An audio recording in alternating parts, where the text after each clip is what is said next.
What is up, everybody? Welcome back to the Sleuth Intuition channel. I'm your host, Patrick Vallejos, coming to you live from Phoenix, Arizona.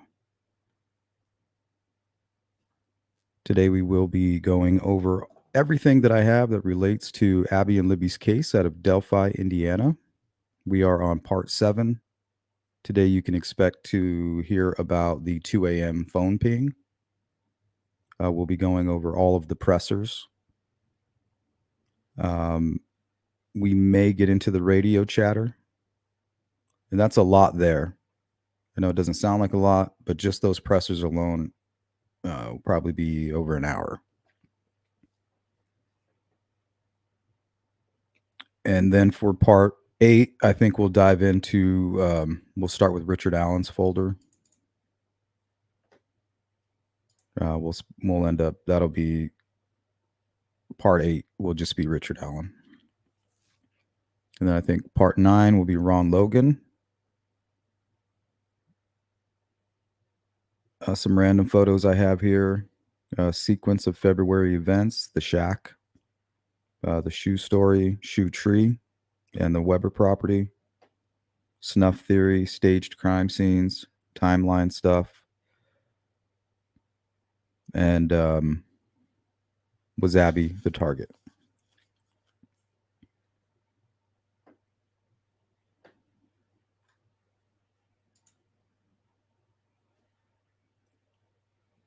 What's up, Farmer?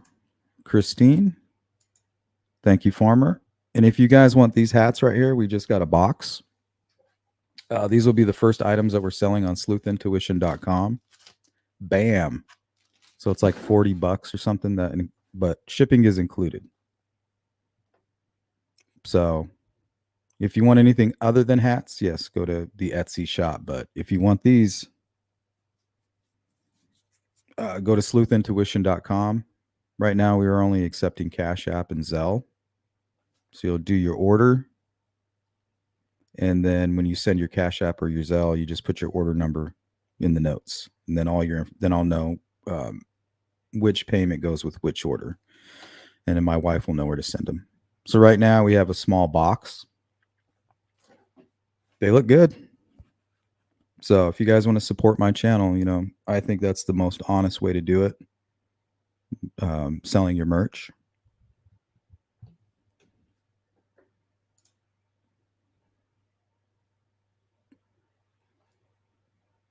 Good to see you, Doris. Mustang, what's up? Silas, how you doing? H. Nixon, 83. Right around my age. What's up, Horihito? Can you guys hear me okay? I hope so. Jill Moser, good to see you. Don Spain, my dude. Phil, my guy. Night Shadow. Good to see everybody. Connie, Daily Survivor, Chopper. You guys having a good day?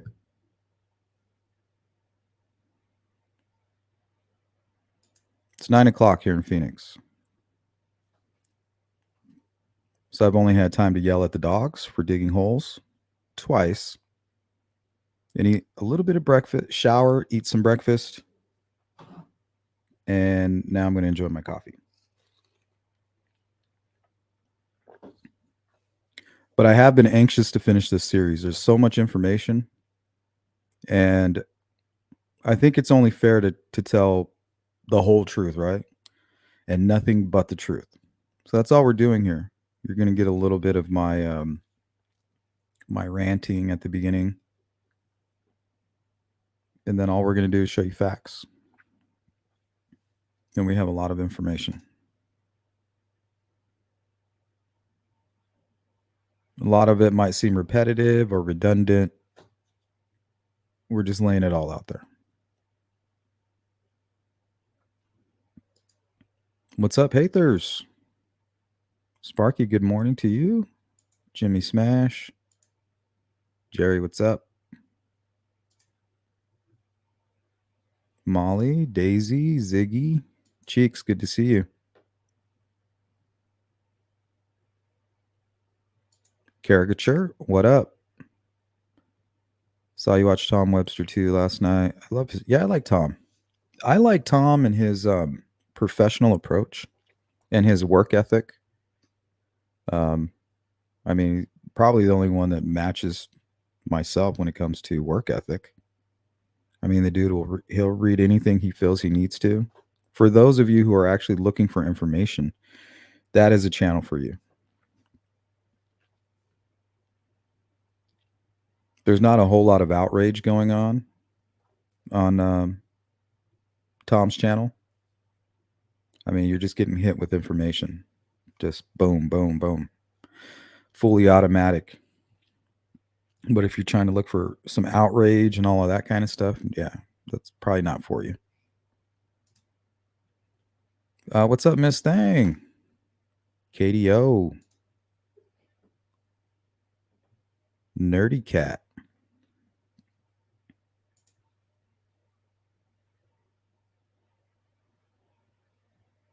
Well, the good thing about this shop, Farmer, is I can put anything up there.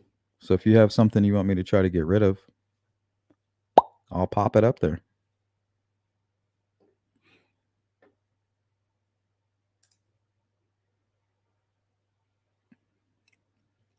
When it comes to sleuthintuition.com, we run that shit. By next year, we'll be live streaming from that platform.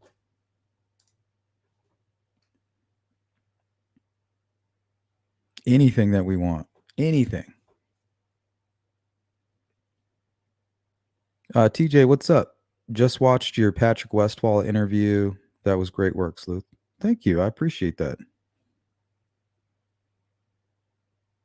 People try to paint a picture of me putting on kids gloves with him, but I didn't. And don't forget, I have 2 unreleased phone calls with him. They seem totally normal to me. Now, right? Who knows?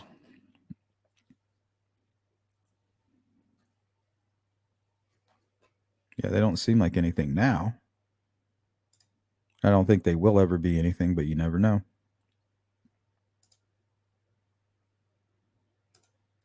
TJ, we need to meet the dog sometime. Members pretty much have. For my members only, I do like garden updates, and they're always running around in the garden.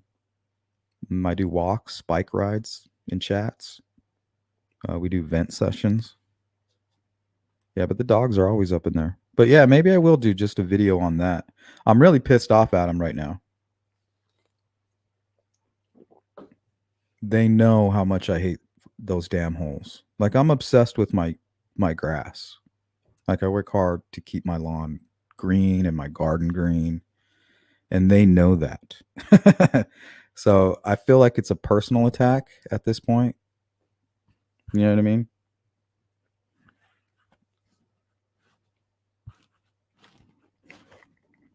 I feel like they want some beef or something. You know, they get walks every day. I think they're just spoiled. But that is a good idea. Good to see you. Anything I like? Willow, what up?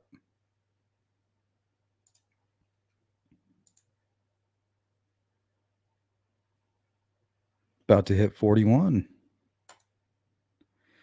Yep, right there with you, buddy. Midlife crisis. You can thank my midlife crisis for my YouTube channel.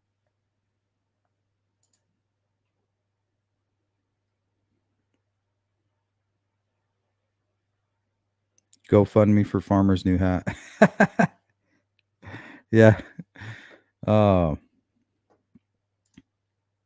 What's up, Beth? And we'll get going here in just a little while, guys. We usually get going around the 10, 15-minute mark. What's up, Levi? I am well. How are you? Danny B, what's up? Oh, yep. Nothing but the truth. So help me God.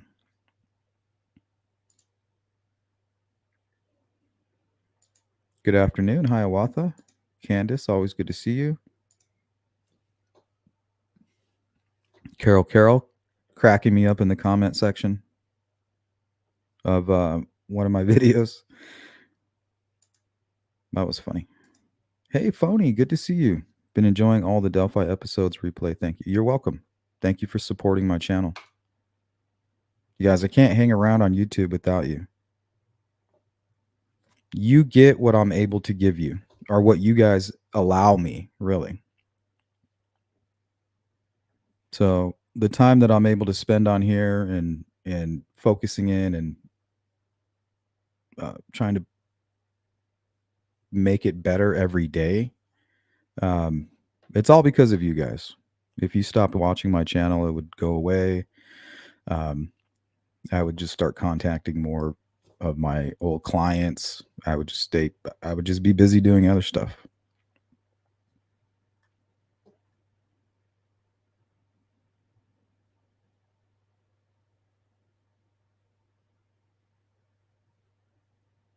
Good to see you, Amelia.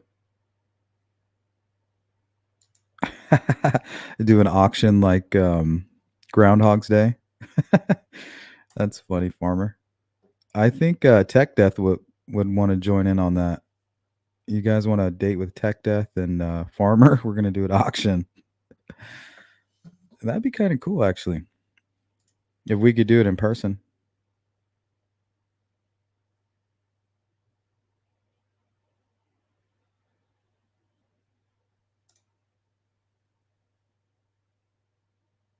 Yeah, $40. I think after tax it ends up being like 43, but regularly you would pay like $7 to $10 for shipping on the other shop.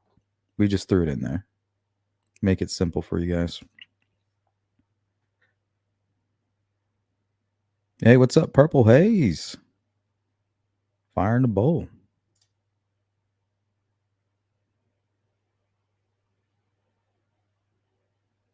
Oh yeah, Tom's funny too. Forgot to mention that.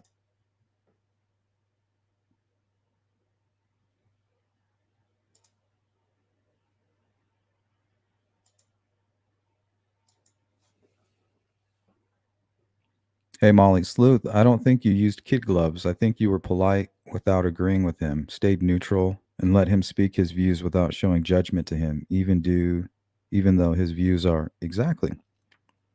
Now, if I would conduct an interview like the Outrage Mafia hoped I would, the second he came on screen, I'd be like, "You fucking racist!" And then that would be the end of the interview. Okay. But people don't want answers. They don't want information. That's all I was hoping to do is glean. We were gleaning, bro. But they don't care about any of that. They don't want information because the more information they get, the more their narrative goes off the rails. When you piece together something so precisely, you're using like silk string or very thin thread. All it takes is a gust of wind to come through and knock it all down. They don't want people like me changing the weather. Hurricane Sleuth knocking down the house of cards. Hey, welcome in a rain dancer. Good evening. Shout out to Don Spain. Looks like he hooked somebody up. Who's the lucky winner? Should tell me on my phone here.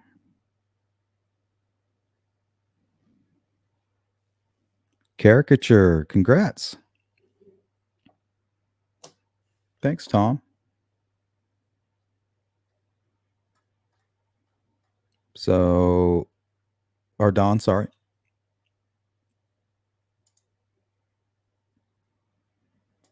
So, welcome to the Sleuth crew for at least a month, Caricature. At least. Angel, welcome. Thank you, Phony Pin. I do appreciate that. You've been around from the beginning, so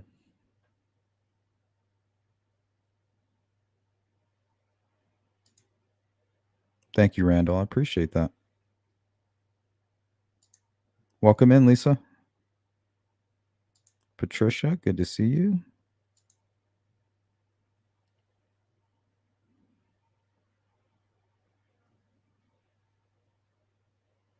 Anything I like. It's always good to see you. Jesse, hello. Good, good. I think we have maybe 3 more parts.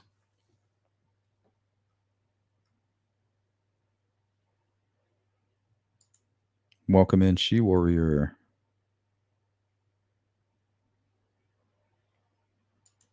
TJ says, I'm surprised he didn't hang up on. Yeah, we kind of got into it on our first phone call. Nobody's ever going to get to hear that part. So I don't need to. My opinions were stated to him in private. I'm a fucking man, and he was a man. We got it all out in the open before we went live on anything. And when I shared the first phone call, I cut out the whole first part where we were getting it out there on the table. You know, so I don't need to put that out there and say, "Hey, look, I was mean to him, and look how tough I am." No, because I know what happened.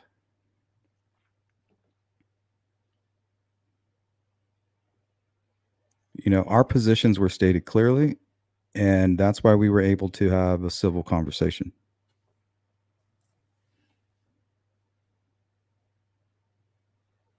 Solar Chef Steph, good to see you. Thank you, Lisa. We have some sponsors today.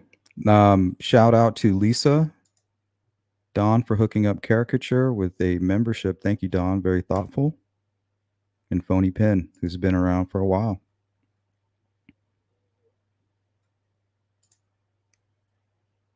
All right. 12-month flex from Jerry. I know I'm quiet, but love what you do, Sleuth. Feel like we have a family here fighting the good fight. Yeah. I mean, how can you go wrong when all we're asking for is positive attitudes, positive vibes, and really that's it. You can even come in here and say that you believe Richard Allen is innocent.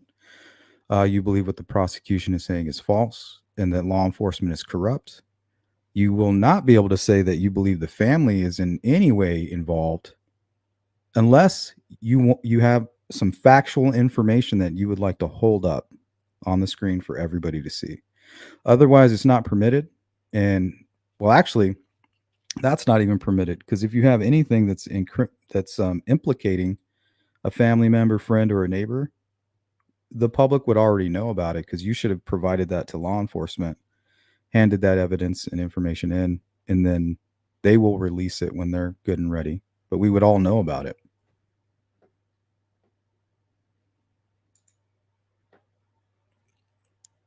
Thank you, Audrey.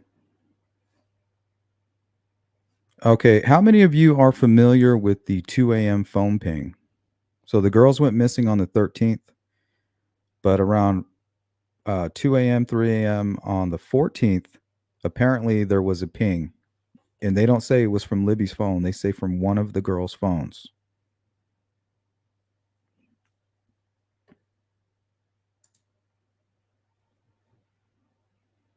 So we're going to start part 7 with this here today.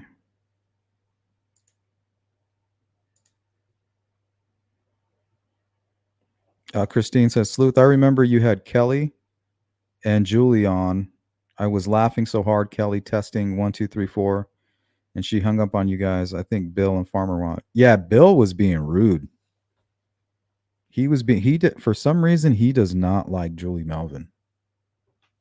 I don't have a problem with her. I just know that the family feels that she has done a lot of harm to the case. But man, he wouldn't let her talk. He was like, "You need to prove it," and he was cutting her off.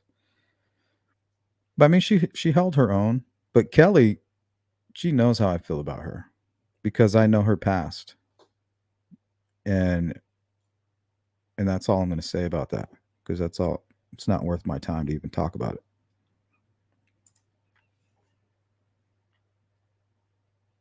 Good to see you, Leslie Kingston.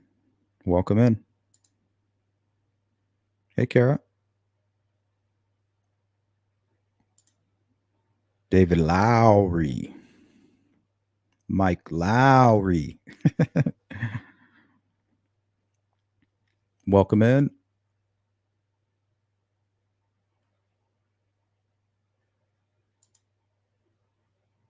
Okay, I heard about the phone ping 2 a.m. and I heard about reports of screams heard from the woods. Well, I wouldn't call it reports. There was a Facebook post about something around 2 a.m.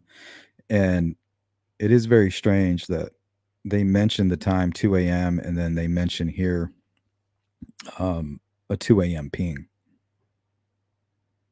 Does that mean anything? No. Is it very interesting? Yes. Very interesting.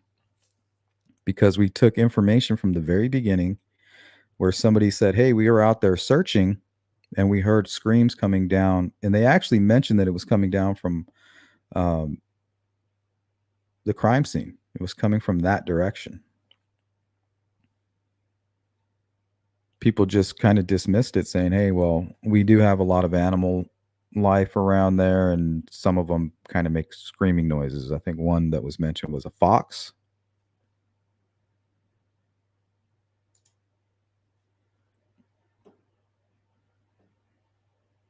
But it seems more likely something else. I don't know. I feel like we're never going to get answers to a lot of this stuff, honestly, guys. But let's start with a quick video here that I put together, and then we'll take a closer look at some of the pieces of information that I used to make this video. We'll kind of do more of an in-depth look at all that stuff.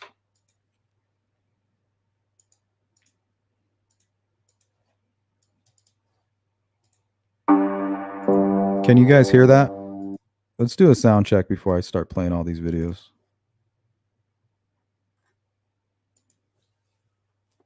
Let me know if you guys heard that music briefly. They've always made it seem like Abby didn't have a phone. Yeah, and I think it was, if she did have a phone and if they found a phone, if they knew that she had a phone that was pinging and then left the scene, maybe, um, it'd be important to keep that information quiet.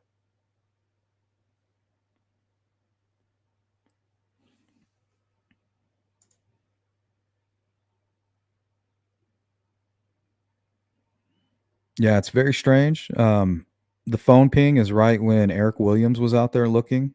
Remember, they wouldn't let him cross the bridge. He told Ruckus, "Hey, man, they would have let me cross the bridge."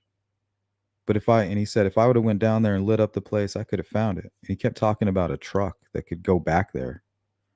I always thought that was kind of strange too.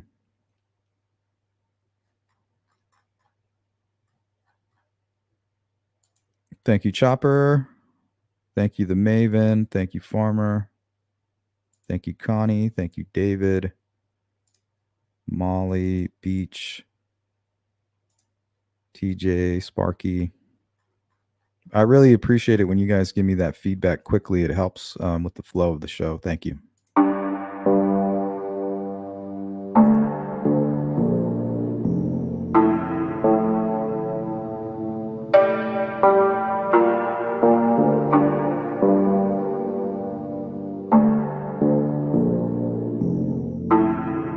HLN reported that in the early hours of the 14th, shortly after the search was called off, Sheriff Tobe Lesenby was notified that a cell tower had picked up the signal of one of the girls' cell phones. At 2:30 a.m., the Delphi Fire Department began searching near the high bridge for the cell phone, but nothing was found. At 3 a.m. that morning, Channel 18 News was on the scene and captured the search for the cell phone.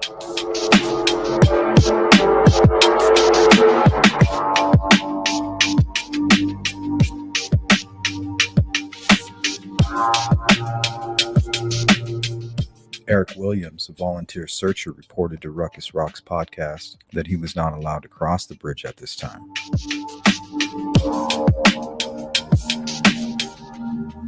Missing, abducted, we don't know for sure.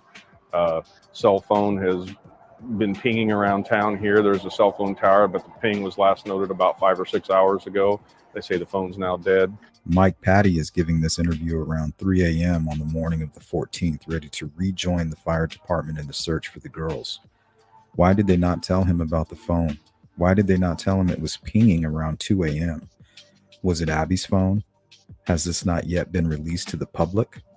Or was it simply internal information and on a need-to-know basis? According to the Ron Logan probable cause affidavit, the last successful ping of the cellular phone was at 5:30 p.m. What does this mean?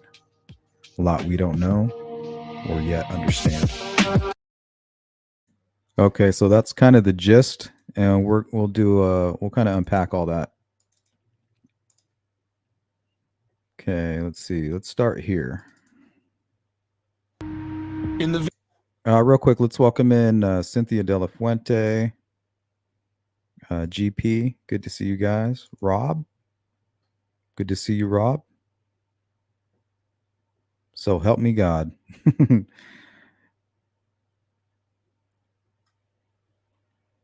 All right.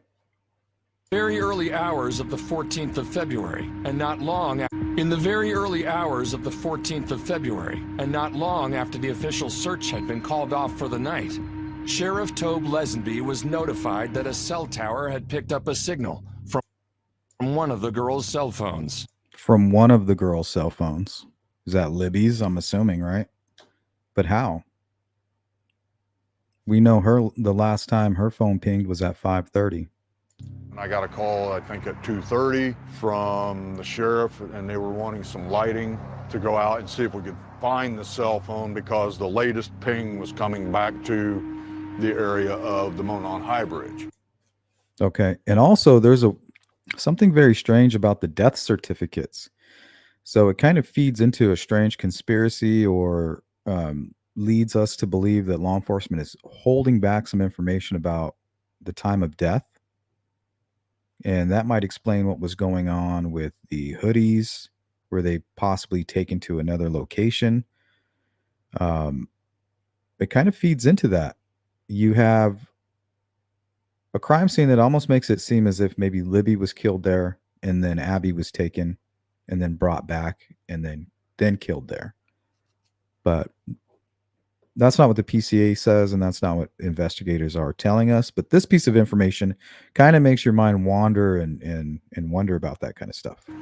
Mike said they're not stopping. A few of us went back out to help search for the cell phone, and we didn't find anything at that time. Okay, so they say they didn't find anything. So that leads me to believe that it was Libby's phone, but how is it pinging at 2? I don't understand that part.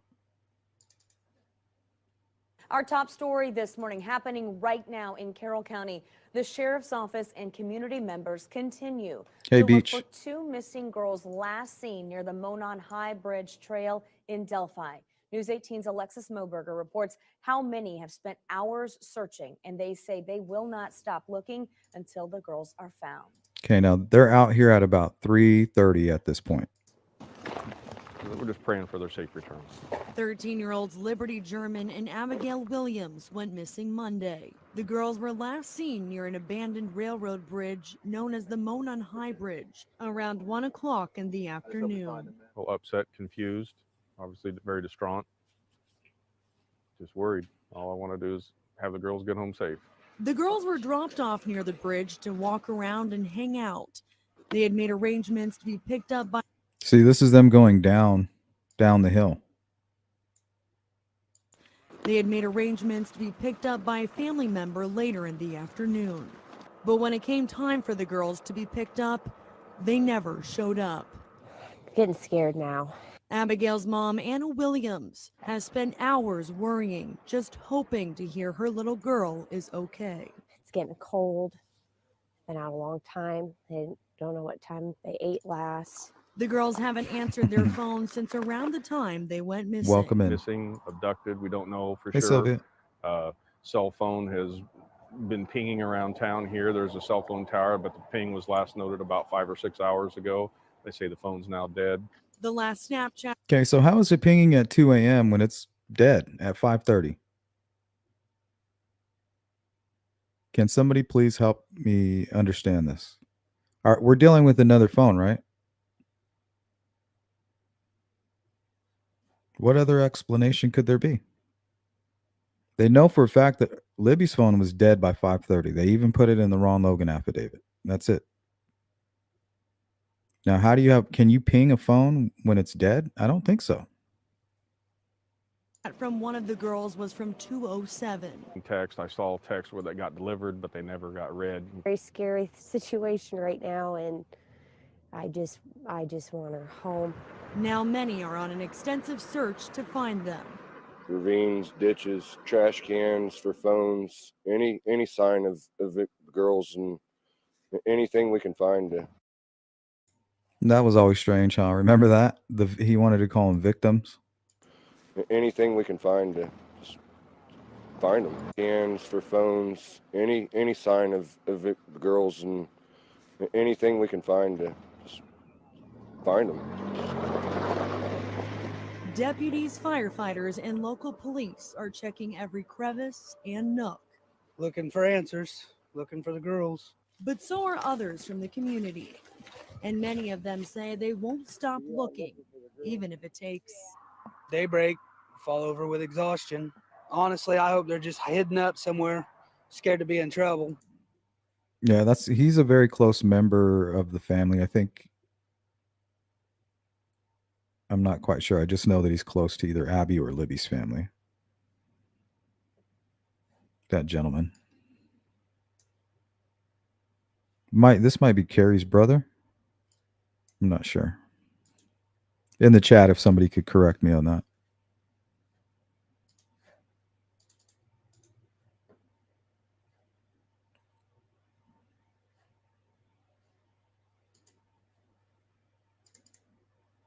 Okay, so this part's going to kind of be a little long-winded. We have 6 pressers we got to make it through. So hopefully we can get through that and get to the radio chatter, because I do want to talk about that.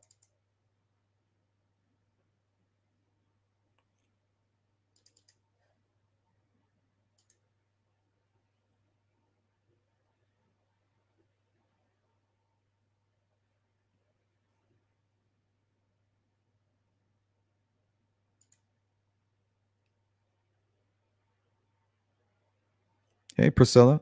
Shout out to Boston. Welcome in.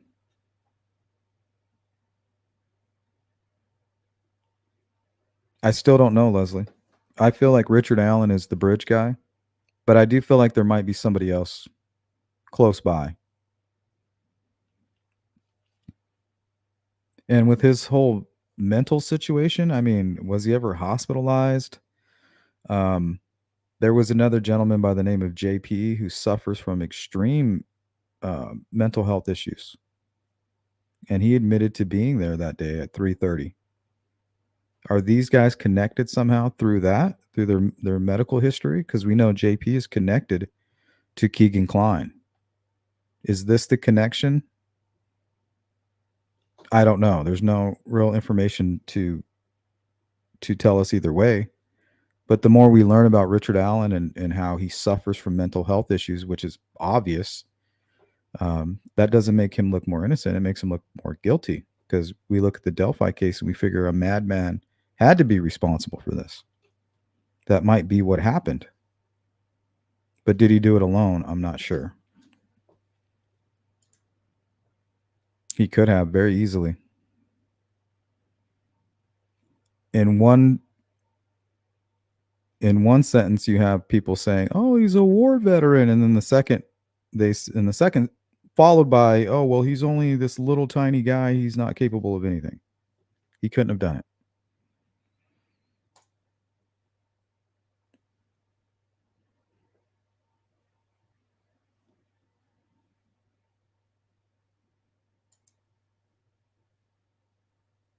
I'm doing well, Beach Fairy. It's good to see you. Welcome in. JL, hello. With all of that searcher action out there, there wouldn't have been a wild animal around for miles. Well, at nighttime when everybody's has already left. See, it's stuff like that you can't say for sure. You don't know. How do you know that?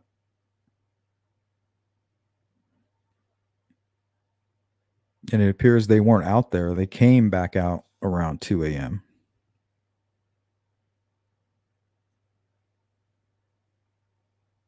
Yeah, her and Mike Beach, they both had hope. Yo, what up? Yo, opinion?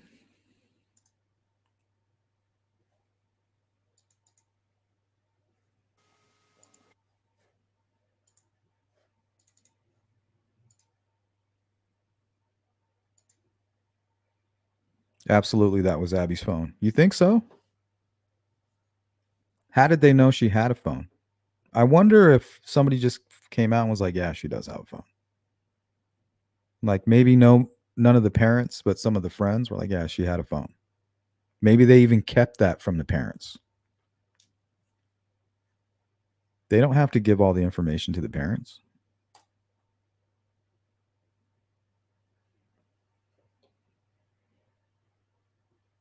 Would have to be another phone knowing Libby's was dead. As far as I've understood, no, you can't ping a phone when it's dead. I've always understood it that way.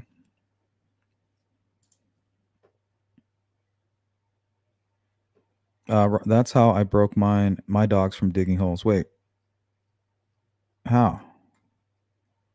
I mean, they'll do good when I stay on them about it.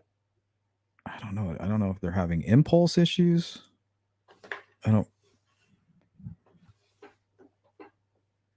Can't figure it out.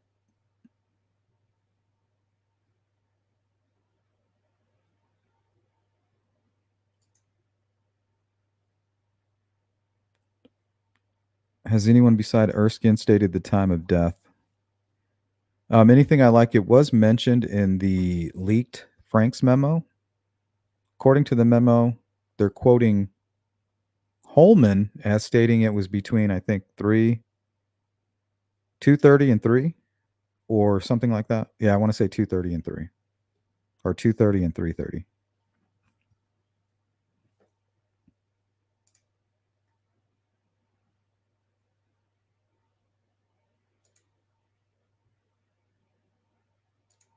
Was the phone found under Abby or Libby? It was found under Abby. If Abby was brought back later and the phone was found under her, makes me wonder if more video was found on the phone. Well, I just feel like the killer killed Libby first, where she was found. And the fact that the phone and the shoe was under her makes me think that she was either carried by two people and landed on top of the shoe, or was dragged over it. And maybe even the killer didn't realize it and was looking for the phone like, oh shit, I lost it. Not realizing that it was under his victim. Or he put it under his victim because it wouldn't stop ringing.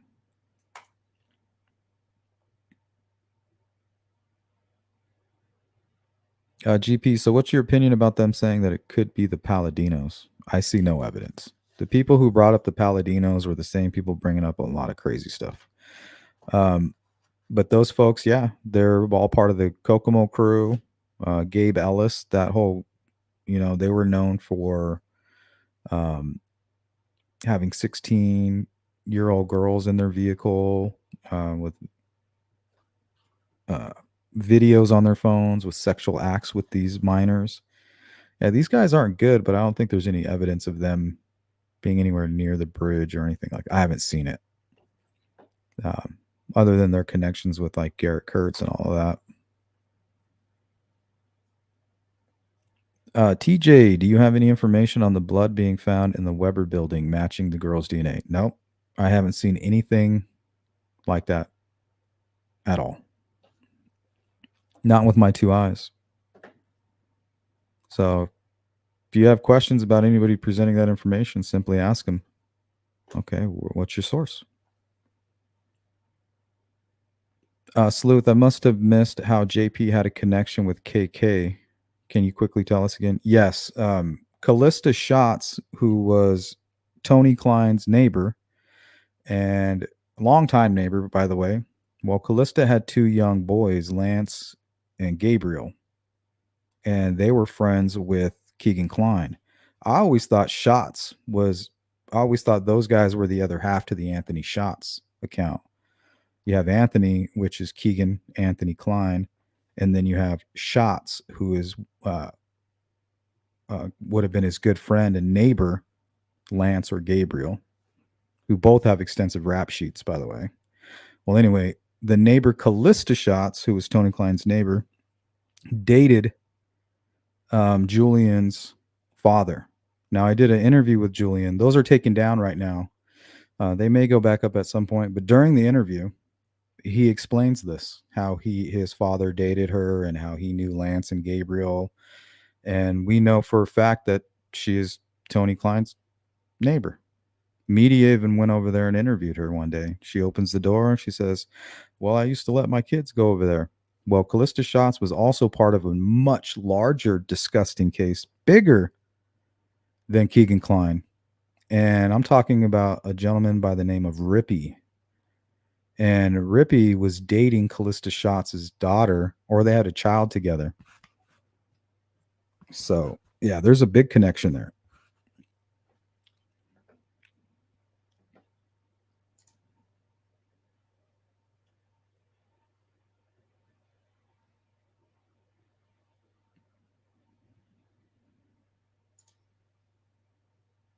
Yeah, Mike did say it was pinging around town, but it died at 5:30, he said.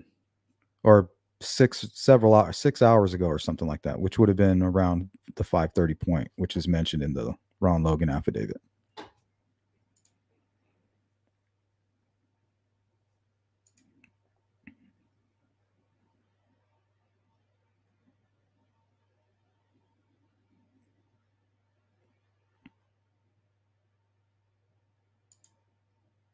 Yeah, Candace, I suspect there could have been some drug use.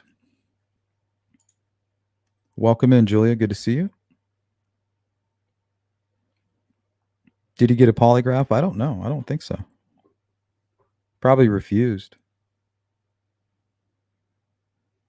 Oh, but another thing I want to mention before I forget about it is you guys need to remember about Kathy Allen.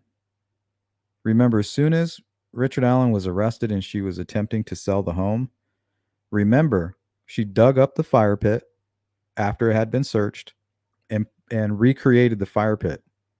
But during the time where they were looking for the killer, they had buried the fire pit and she had planted what looks like tomatoes right over the top of it. So can somebody explain that? Please explain this to me. She knew, and the reason I bring it up is because law enforcement, when they searched that home, the neighbor said they went over and they dug near the fire pit. Said they didn't spend any time there. They dug 3 small holes and they found what they were looking for. That also leads me to believe that somebody intimate to that family tipped Richard Allen in or helped. I mean, how else? They weren't searching around very long. They went directly to an area, had some, I don't know if they were searching for maybe a dead cat or if it was a metal detector. I'm not quite sure exactly what they were looking for. But according to the neighbor, they weren't looking long. They dug 3 small holes and they found what they were looking for. Okay. Well, if you look at the imagery from that, there's like tomatoes growing over the top of it. But shortly after that, when they're selling the home, they dig up the fire pit. Oh, this is a selling point. Look, we have a fire pit in the backyard now. Well, they've always had that fire pit. So you need to go ask Kathy Allen. You knew your husband was there that day. You knew he was questioned. What the hell is going on with the fire pit? You don't think it's odd that you're getting rid of the fire pit all of a sudden? Why are you doing that?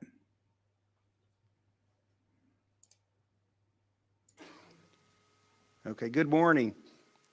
On behalf of Sheriff Tove Lisadby of the Carroll County Sheriff's Department, who's Thank you, the Don. lead agency in this investigation, Delphi Mayor Shane Evans, I would like to welcome you to Delphi, Indiana, and Carroll County. If you would allow me a little bit of latitude here before we get into the meat and potatoes of the press conference to give a couple of thank yous, I would like to do that now. We volunteer because we care.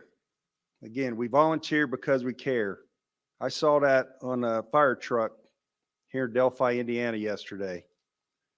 And I believe it's a way of life here in Delphi in the Carroll County community. Because the way this community has wrapped their arms around this investigation and provided not just resources for officers as they're investigating this case, but also their willingness to give us information and anything that we have asked, including this church today for the press conference that Pastor Todd has given us. And of course, we want to thank the Delphi United Methodist. Okay, I want to bring I want to put something. I want to put an image up on the screen.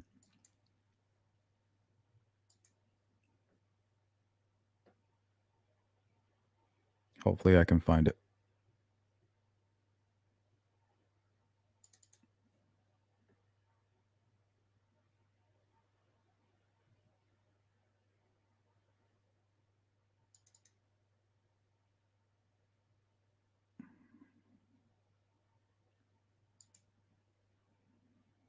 Damn, where did I put that? Let me search for it. Here it is.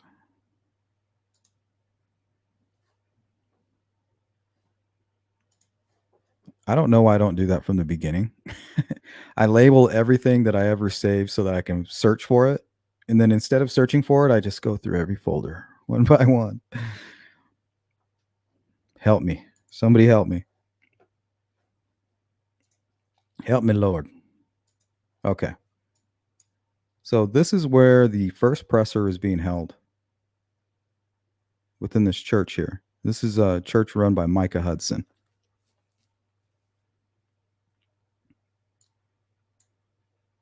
Now, this information, I'm not doxing Micah. He has this up on his church website. He has his church and then he has his home with an arrow just like this. But the reason I'm showing this to you guys is because I want you to look at where the first press conference was and where the 2019 press conference was. And I want to show you where Richard Allen lives or lived. So he was staying right here at 1967 Whiteman Drive. Micah Hudson is right there. And the presser is here. Look how close that is. I mean, that's not even a mile, I don't think. Maybe a mile? Half a mile? 3/4 of a mile?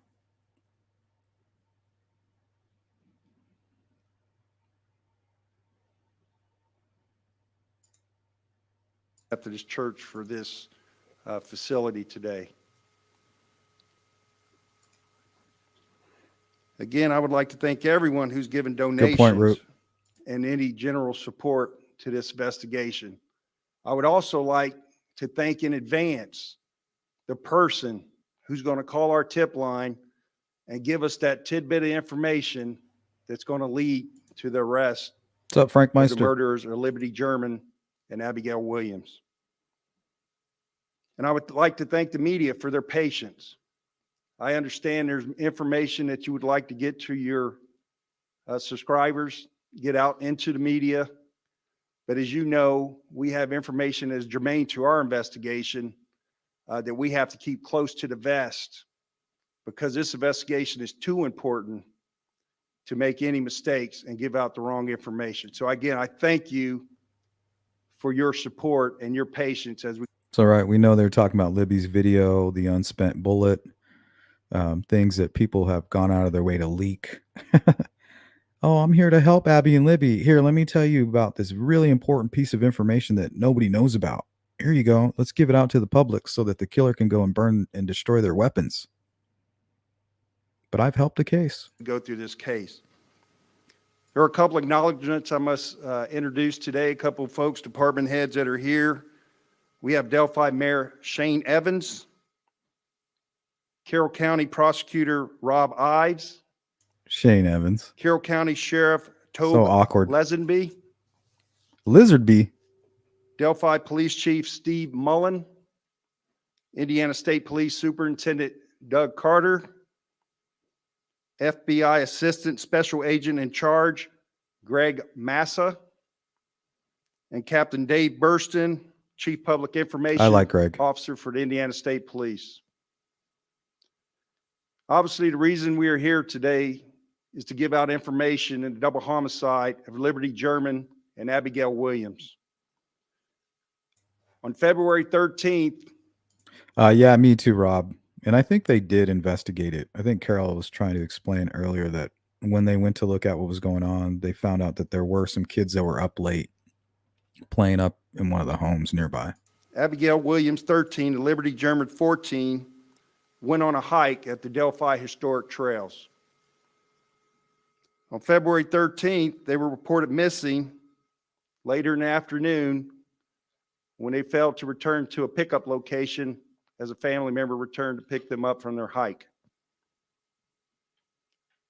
After organized searches on February 14th, one of those search parties unfortunately found the bodies of the two teens. Evidence in this case has led investigators to believe this is a double homicide, and that's what we're investigating at this time.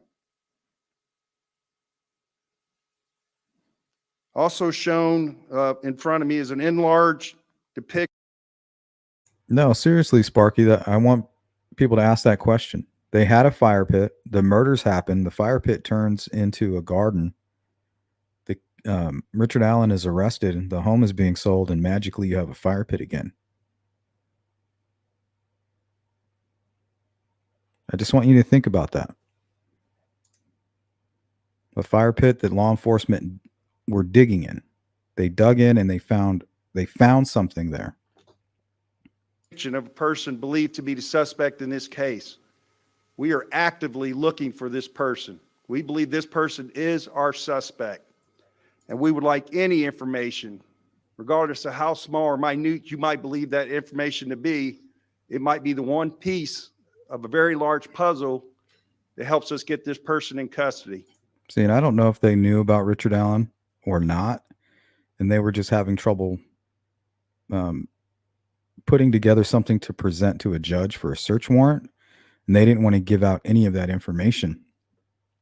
But I find it interesting that Dan Doolin, you can't see him on the screen, but the person that interviewed Richard Allen on the 15th or the 16th is standing right over here, just outside of the frame, kind of hiding a little bit.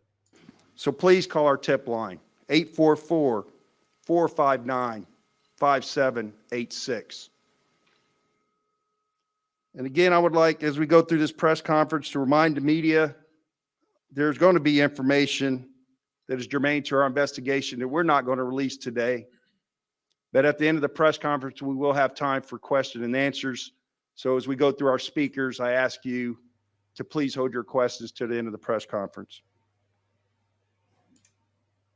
Oh, thanks for reminding me, Farmer. Says the only thing I thought originally was a dead pet under the shed and the odd DNA reference. Yeah, I agree with that. Not only that, but they said they had a hair, some kind of a hair. They said we have a human and a science element. That's all they said. But there's been a lot of speculation that that was cat hair. And I think it was mentioned that there was some kind of hair. Wasn't there? It was mentioned elsewhere about the hair. So at this time, I would like to invite Indiana State Police Superintendent Douglas Carter to the podium.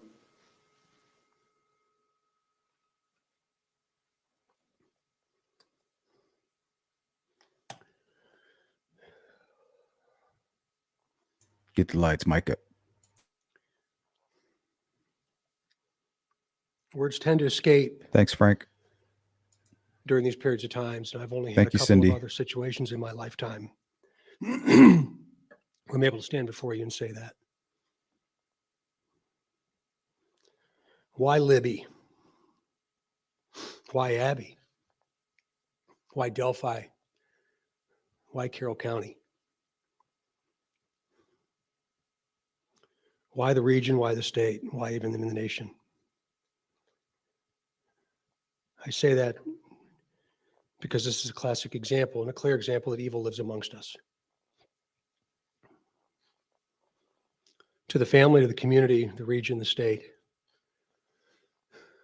as a leader of the Indiana State Police, I say, I am so very sorry.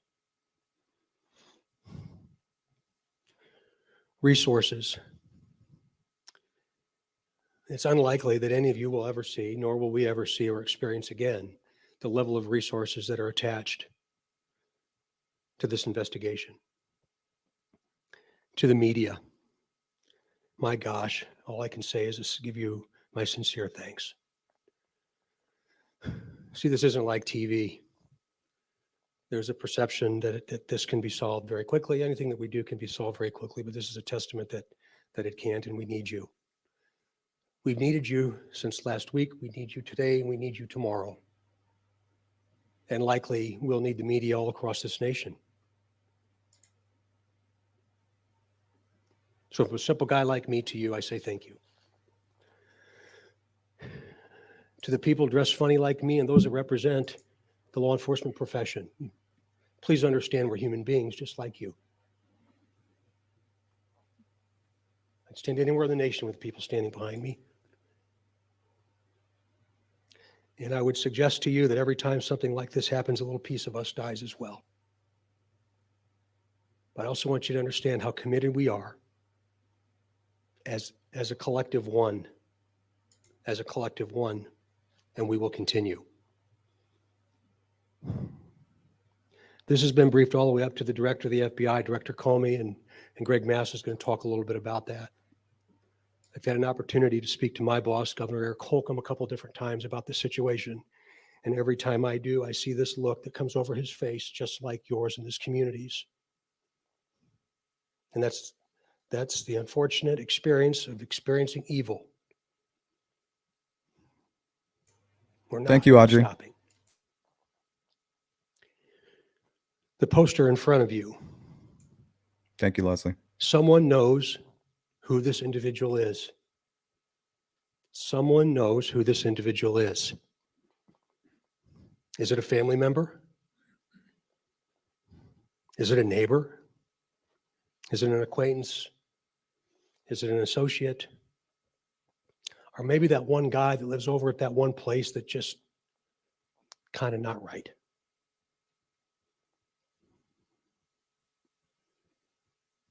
Maybe it's his jeans. Maybe it's his jacket or his sweatshirt. Maybe it's his shirt tail. Maybe it's his posture. Maybe it's the right hand in his pocket. You see, even with technology, we need human intelligence. In other words, we need you. Thanks, Frank.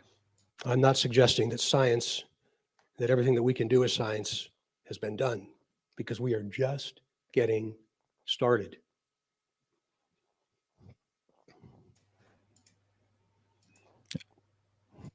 Honestly, when it comes to Shane Evans, I feel like he's just out of place. Like, he's a really young guy here. He's already accomplished a whole lot. And I think he's just kind of basking in it all. Yeah, I think he's trying to soak it all in. Like, what am I doing standing on this stage? The most high profile case in Indiana history with all these professional people. He may have been a little overwhelmed. Abby and Libby deserve us. They deserve every single one of us, and not just the people standing up here on the stage that have given so much of their lives to not just this, but to this profession, but each and every one of you. Each and every person listening, watching, Yeah, it's true, or Rain Dancer. seeing this in some form. We need you. Libby and Abby need you. Please do not rationalize tips away. Rationalize what you think that might not be important away. By thinking he would never do that to another human being. Yeah, what's up, Vic? I got those vibes too. Also, like kind of like I got funeral vibes a little bit too. Or think what I know doesn't matter. Let folks like the people that are standing behind me with such incredible passion and commitment and dedication to this profession make that determination. Tips are anonymous. Some might not want to talk about it because they don't want to get involved, because they know the individual. Again, he may be a family member. Good point, ST3. That's why this part right here kind of goes right with your comment. ST3, welcome in, says, in 2019, when they tell us we've likely interviewed you or someone close to you, nobody finds that shady. But when they finally find that interview, people call out corruption. Well, think about what you just said as well. Well, you make a great point. But they said, we've likely interviewed you. if they have that thought process, doesn't that mean that they've already gone and looked at all of their older tips and they would have found Richard Allen's tip? Why would they say we've likely interviewed you, but we haven't taken the time to go look yet? Right? Probably has family. No one will ever know. Probably has a family. No one will ever know. Man, makes me think of his daughter and her new husband. You know, she's safe now. Let folks like the people that are standing behind me with such incredible passion and commitment and dedication to this profession make that determination. How'd they know about the fire pit? Tips are anonymous. Some might not want to talk about it because they don't want to get involved, because they know the individual. Again, he may be a family member. Probably has family. Wow. No one will ever know. Probably has a family. You know, that information comes directly from the FBI, behavioral analysts. No one will Crazy. ever know. So interesting, all of this. There's not an agency on the planet better than helping us facilitate this than the FBI. Okay. Now, the reason that they have the FBI with them is because of the Anthony shots. Remember, this, I believe this was on the 22nd. Yeah, February 22nd. They've already got a search warrant drawn up for Keegan Klein during this interview. They're waiting for him to come back from Las Vegas. They probably have a feeling that he fled. Okay, these guys fled. These are our number one suspects. They fled. Or these are the other people, you know, involved. Because they have the Anthony shots information, and the day he comes back, which is, I think is it the 25th? Yeah, because they went from the 21st to the 25th. So Keegan Klein leaves on the 21st to Vegas with his father, looking up all this stuff about Delphi, DNA, IP addresses. He's also using a burner phone to meet with people in Vegas. So while he's doing all of that, they're sitting right here. Now, they have a time stamped on Keegan Klein from the 22nd and the 23rd using a burner phone. And, well, it was probably that too for him. But while that's happening, they have that in the back of their mind. Anthony shots, Keegan Klein, search warrant. Like, they can't wait to kick in his door. And 2 days after this presser, they do kick in Keegan Klein's door. He comes home. He's not even home for a few hours, and they've already got his door busted in. Not because he's a CSAMmer, but because he's a prime suspect in the murders of Abby and Libby. They're as entrenched in this as anybody. No one will know. As poor as this picture is, somebody knows. And if you're watching, We'll find you. we'll find you. I like that part. Who's next? Right. We know he's watching. And if Richard Allen's all going through some kind of an episode and he's talking about why is he talking about other victims? Maybe he shot those other victims in the back and he's confused. I hate to ask you that question. I'd give my life to not have to. But I know you've asked yourself that very question. We must recognize it. You see, we're all the same. We're all human beings. We must keep our resolve. Leslie's asking, do you think it will make it to trial in May? No. I already see a delay. The whole feces stuff is not an insanity plea, in my opinion. It's so that he'll be considered incompetent and unable to stand trial.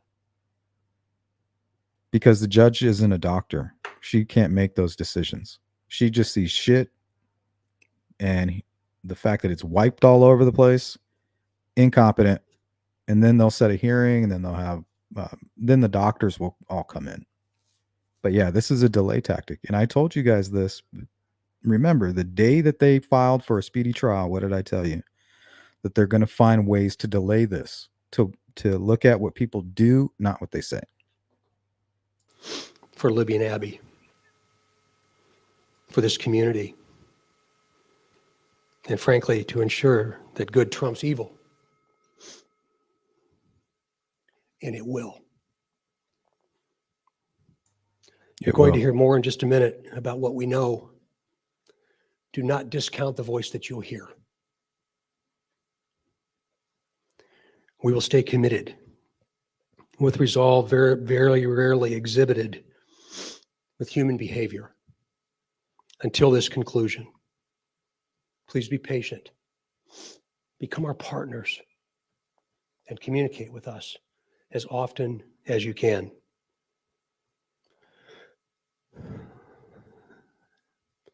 And now from a very humble servant. What's up, Anna? That's the most blessed guy on this planet to represent the profession that I represent.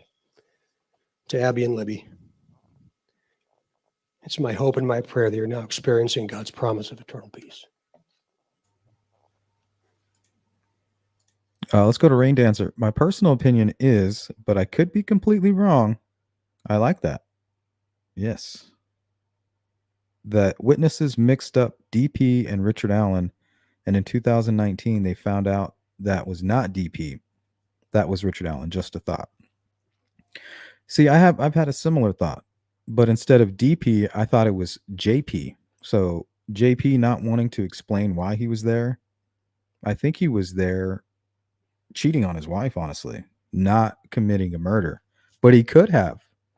But I think that's the part he didn't want to talk about, because all of those additional pings that they talk about during the geofencing, all of those folks were from Subaru, except Cheyenne. All of the people there were from Subaru. Brad Weber, the property that was right there, he worked at Subaru. And listen to Greg Massa. This is the reason I was so up JP's ass, because when Greg Massa comes up here and explains like what we should be looking for, JP is that to the T. When I interviewed him, he told us he called in sick that day. Greg Massa asks, do you know of anybody that called in sick that day? And people have been acting strange or following this case with something that's with a interest that's not healthy or something like that. Well, yeah, that's what JP was doing. He was obsessed with it. He said his first girlfriend's name was Abby. Just a whole bunch of stuff that might come up later, but just pay attention to what Greg Massa says, and this person JP falls into every one of those categories. Now, with the whole mental health situation going on, is that his connection to Richard Allen? And is he the connection between Richard Allen and Keegan Kline? Because we know JP is connected to Keegan Kline 100%. Now, is the mental health stuff, because he's from Logansport. Now, there's a very important facility or a hospital in Logansport that specializes, I believe, in mental health treatment. Did they meet at a hospital?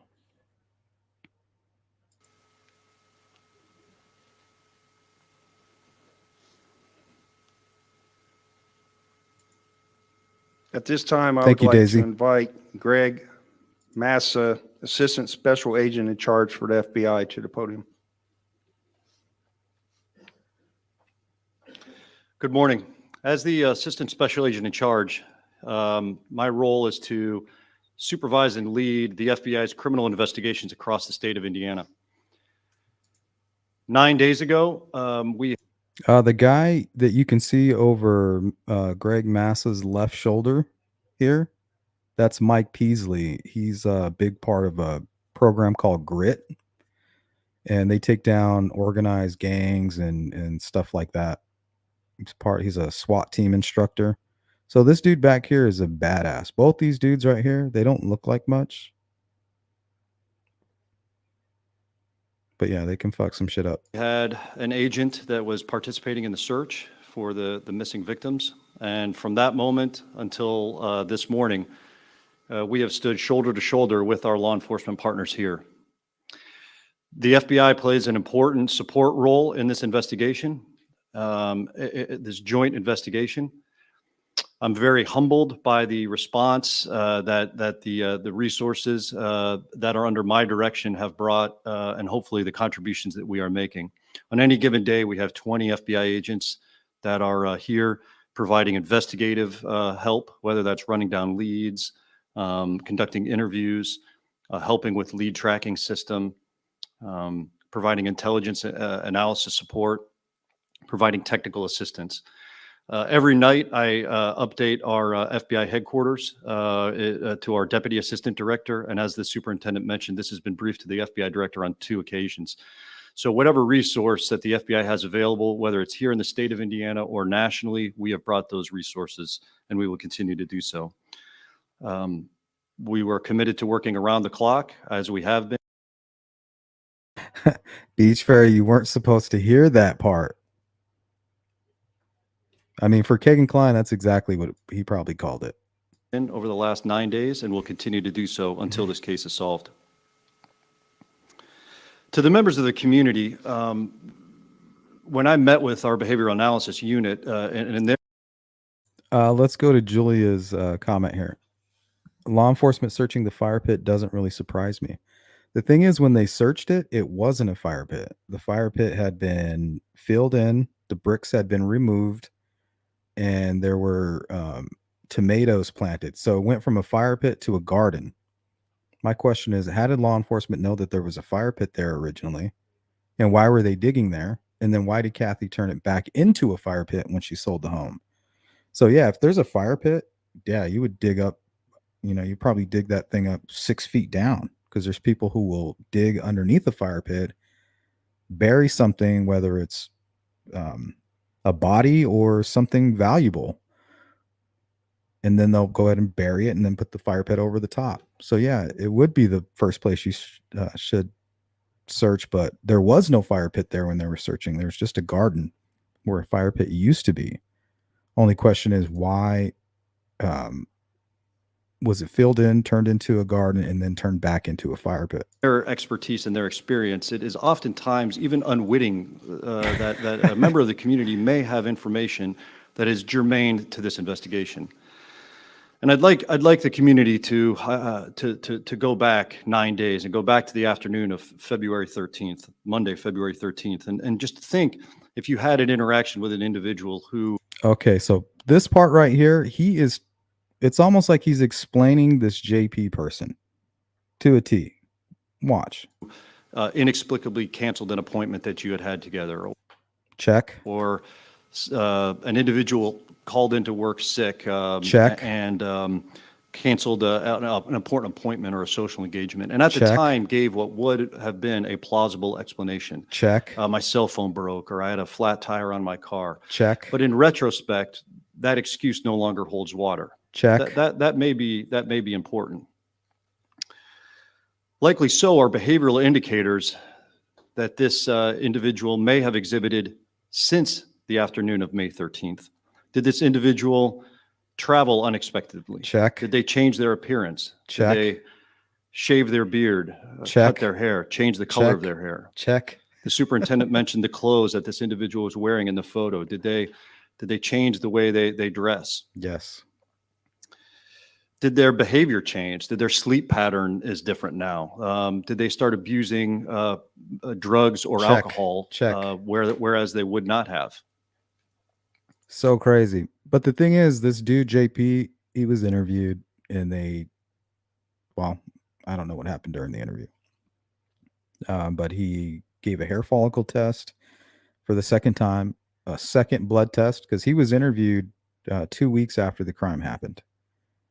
And he actually tipped in his stepfather, who worked at Packers. So once he tipped in his father-in-law, they became suspicious of him, because then they found out that he was at the trails that day. So not only did he inject himself into the case, he tried to tip in somebody he didn't really like. Well, there's been a lot of stuff that has happened, even some new evidence that was turned in relating to JP that might be related to this case, but apparently it's not, because we haven't heard anything about it. Have they been anxious, nervous, irritable? have they followed this case and what the media is putting out with a sense that is not normal?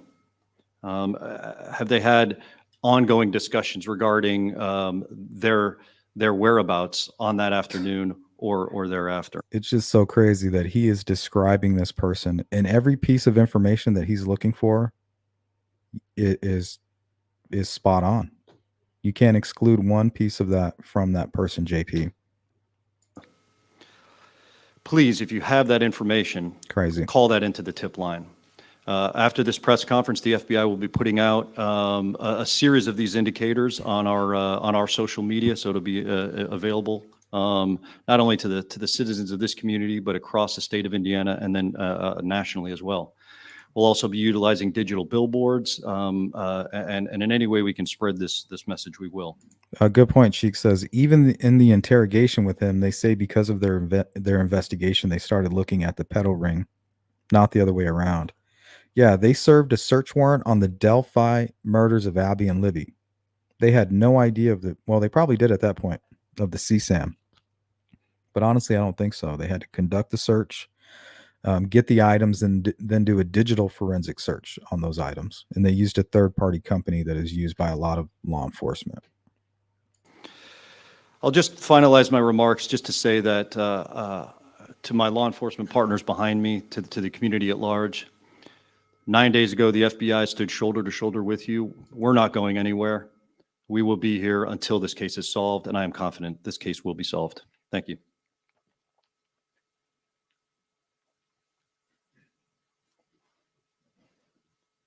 At this time, I would like to invite Captain Dave Burston, Chief Public Information Officer for the Indiana State Police, to the podium. Thank you, Tony. We do have some new information for you today. It's in the form of an audio file from the cell phone that Liberty German had with her at the time. We're not going to play everything that we have, but Liberty had the presence of mind to turn on her video camera. Again, we're not going to be able to share everything with you, but we are going to share this audio clip with you momentarily with the hope that somebody will recognize this voice. And I want to be very clear that what you're about to hear is just 4 short words. Excuse me, 3 words. Did you hear what he said? He said 4 short words. Well, they have 4 words. Remember, they have guys, and then they have get down the hill, which is actually 4 words. Get down the hill. But what they really meant was down the hill.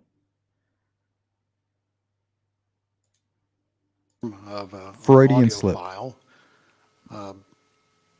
from the cell phone that Liberty German had with her at the time. We're not going to play everything that we have, but Liberty had the presence of mind. This is a really good point, ST3. And I was actually thinking about this morning. It's funny that you brought this up. Aren't false admissions meaningless since Richard Allen has seen all the discovery? Who cares if his words are accurate after he has seen the facts? I thought about that this morning, and I think when he gave some of his confessions, he hadn't seen all the facts. I don't think he really seen any of the discovery yet. He hadn't really sat down with his defense team or anything. But when he talked about shooting them in the back, he had seen everything. He knew full and well that they weren't shot in the back. So obviously that should tell us something right there, right? That tells me that he already knew exactly what happened at the crime scene, that they were stabbed and they weren't shot. So whether he was the person responsible for it or not, he still knew the truth. And this was his willful effort to try to appear to be giving a false confession, when in fact he's just looking a few steps ahead and knowing that most people will react to it saying, oh, well, they weren't shot. What is he confessing to? Well, that's what he's confessing to. He's giving you a false confession instead of his actual confession, which will then in turn make him seem like he's not guilty or that he doesn't have the inside information about the crime scene. But the truth is he does. So this should show you that it's a willful effort to mislead. Fine. To turn on her video camera. Again, we're not going to be able to share everything with you, but we are going to share this audio clip with you momentarily with the hope that somebody will What's up, James? recognize this voice. And I want to be very clear that what you're about to hear is just 4 short words. Excuse me. 3 words. Down the hill. You're going to hear But really it is 4 words. Get down the hill. this And it does sound like Richard Allen right here. So I want you guys to pay close attention. played 4 times. The audio quality is not superb, but there's enough there that somebody could recognize this person's voice. And as Superintendent Carter said, not to rationalize away. If you hear this today and you think, my God, that sounds like fill in the blank, call us. Make an anonymous tip. Okay. Now, I'm almost 100% sure somebody recognized this voice. I mean, it sounds just, now that we know, right? And hindsight is always 20/20. So now we know it. It's going to be easy for them to prove it in court. Sounds just like Richard Allen. And the fact that none of his family members or friends said anything about it is very disturbing to me. And that'll be a conversation that we'll have for after the conviction. Tell us who you think it is. Let us investigate it. If it's not the right person, they'll just be out a little bit of time and they'll be cleared and they can go on and they'll never know that you called. But you may tell us who the right person was. And you could be the person that helps us to solve this horrible crime. Micah, play the clip, please.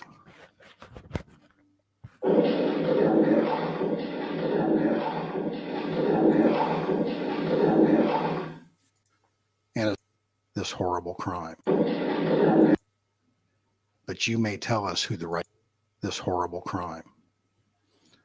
Micah, play the clip, please.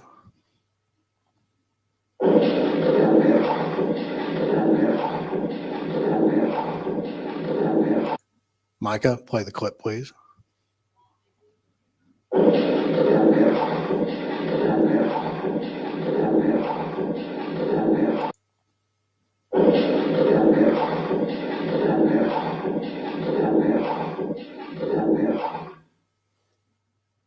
you play it one more time?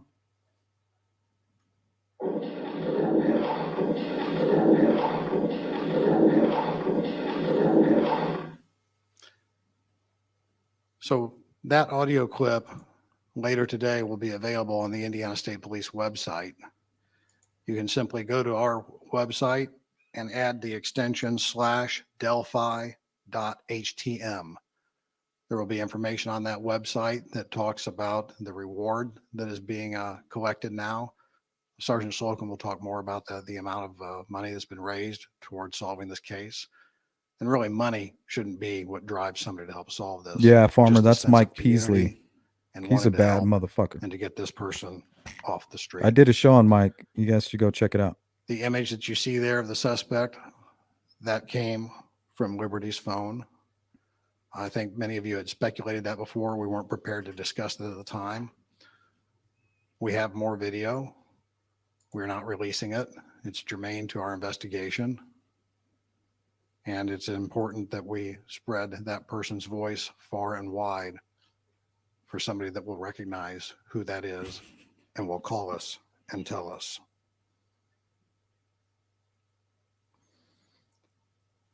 I also want to tell you that there will be a tip line.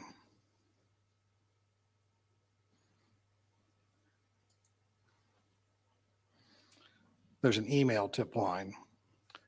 I'll spell it out for you, and it'll be on the website later, but if you want to copy this down, tips can be emailed to ABBYANDLIBBYTIP@CACOSHRF.com.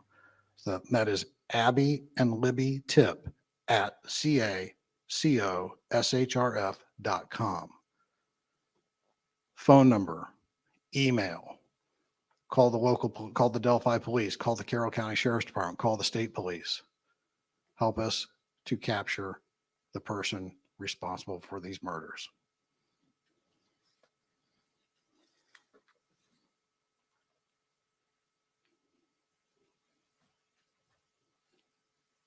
As I started out, we volunteer because we care.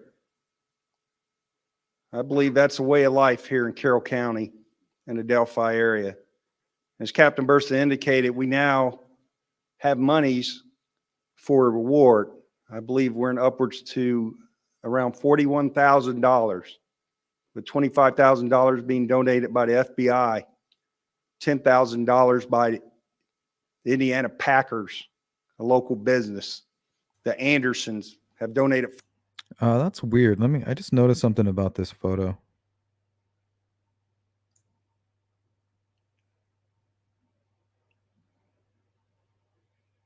You can kind of see where the Photoshop took place. Look right here. It looks like they blurred out an elbow. You see it?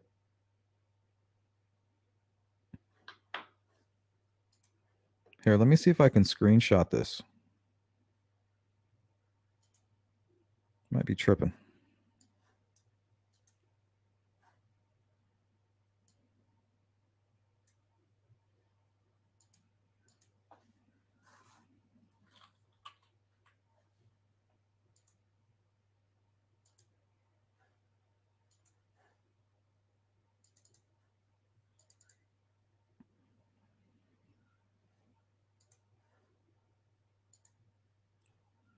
Okay.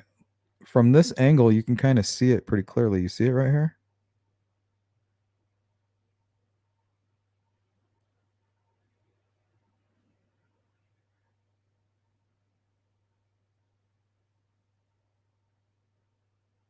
It almost looks like they blurred it out.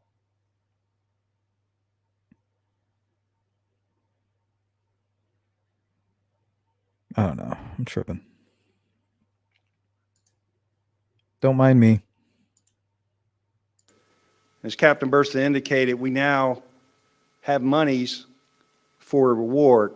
I believe we're in upwards to around $41,000, with $25,000 being donated by the FBI, $10,000 by the Indiana Packers, a local business. The Andersons have donated $5,000. Indiana Lafayette Savings and Loans has donated $1,000. They do that because they care. We need to solve this case. We have every resource that we can think of to prompt people to give us information. We need to get the murderer of Liberty German and Abigail Williams into custody sooner rather than later. 6 years is better than 20. Let's go to Carroll. Former FBI Indianapolis head Jay Abbott, Delphi investigator, was blasted in a new report for his handling of allegations against USA gymnastic team Dr. Larry Nassar. Yep, exactly. We did a live stream about all of that, guys. Just type in, I think, Jay Abbott, Larry Nassar, and Delphi. I think we did it about 2 years ago. Pretty good, a lot of information. Another interesting fact about Jay Abbott, he was in charge of collecting all of the CCTV footage from certain places. And apparently they dropped the ball on what was found at the Marathon gas station.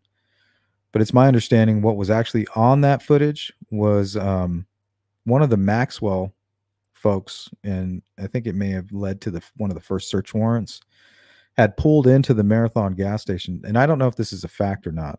I think this is going to be one of those pieces of information that we learn will become fact later. But pulled into the Marathon, and there was blood all over the back of his truck. But I guess he was able to prove that he had just been hunting. That will be the end of our press conference. As far as speakers at this time, we will entertain questions.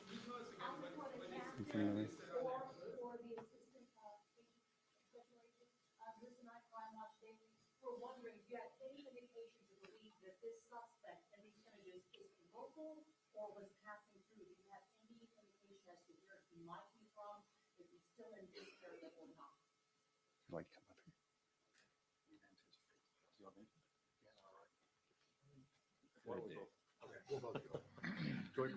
One of you need to get up there.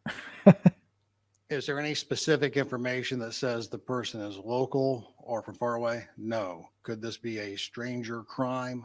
That's a possibility. Could this be somebody that knew that the girls were going to be there at that time? That's a possibility. Nothing is off the table. That's exactly right. The only thing I would add is where the FBI can come involved, and if it does lead interstate or multi-jurisdictionally, we have that capability to stretch it further out. See, he's trying to explain why he's there. He's there because of Keegan Kline. They're there because a huge part of their case is now in Las Vegas. Why? I don't know. Was it planned already? Was it pre-planned? When did they buy the tickets to fly out to Las Vegas? We know there was a ski mask incident that happened on the 19th, shortly before they went.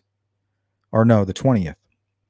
The day before they went to Vegas, the ski mask incident happened. So were they under a time crunch? Is that why they committed the murders in broad daylight of Abby and Libby? And then was this another attempt?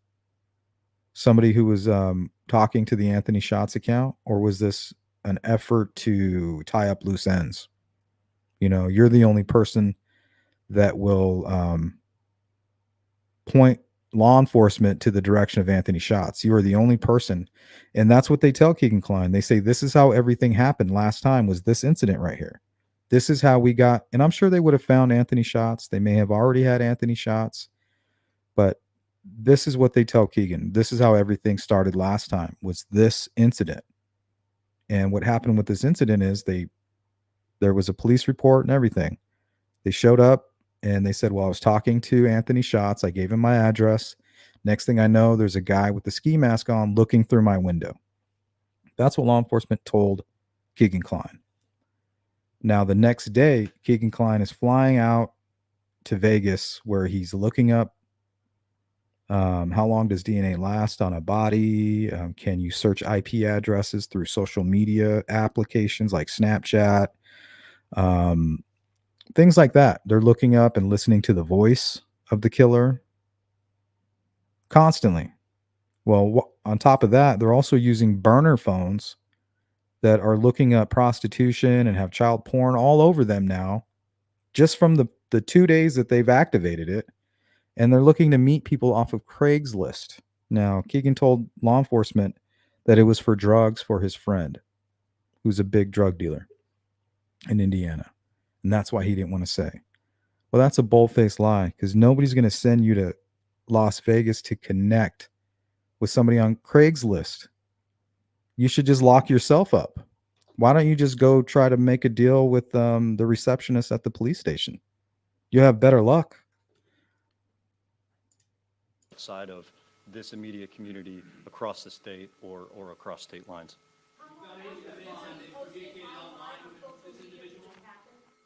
Let's go one at a time. I'll let you do your follow-up, then I'll come to you.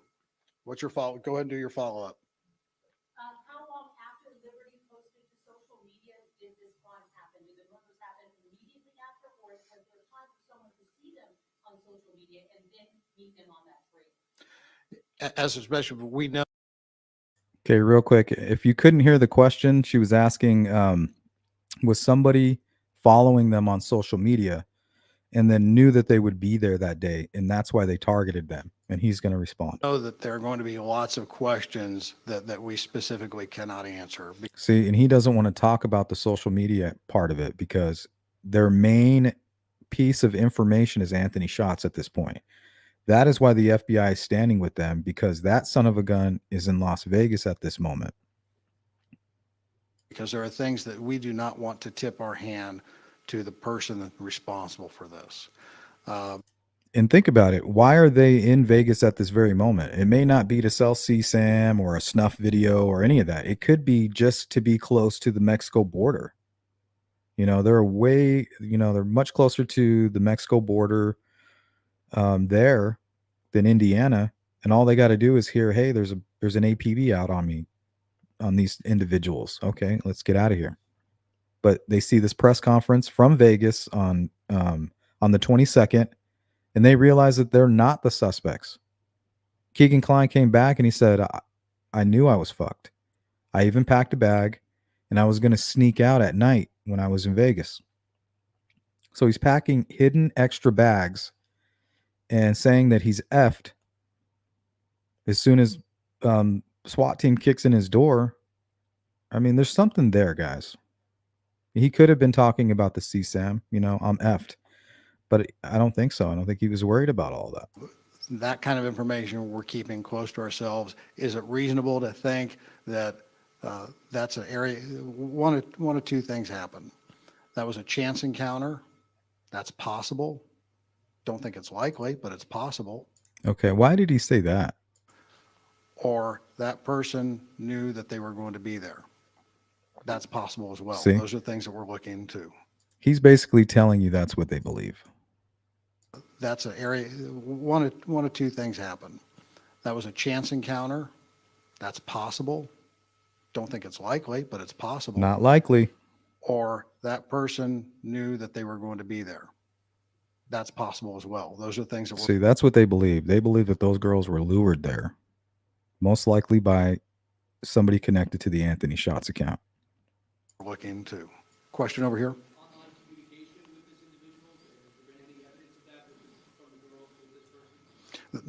Similar to what I just said. Yeah, Rain Dancer says Holman knew this is going to be difficult. So if you can see Holman in the background, you kind of see him whispering. It looks like he's joking around. Well, what he's doing is he's signaling to everybody. He's the quarterback to all of this. He's in charge of what's going on this stage right here. He's telling people that they need to come up to the mic. All right, it's your turn now. Like he's kind of coaching it all. That's why you see him giving a lot of the head movements and mouthing things to certain people, because he's quarterbacking this whole presser. There's specific pieces of information that we're not discussing. The best example that I can give you is if somebody is a victim of a burglary and then they're murdered, everybody wants to know how they were murdered. If we go into the details and we say they were stabbed twice in the back and they were shot in the head, then everybody hears that. And then we get tips, people tell us that, and the tip is useless.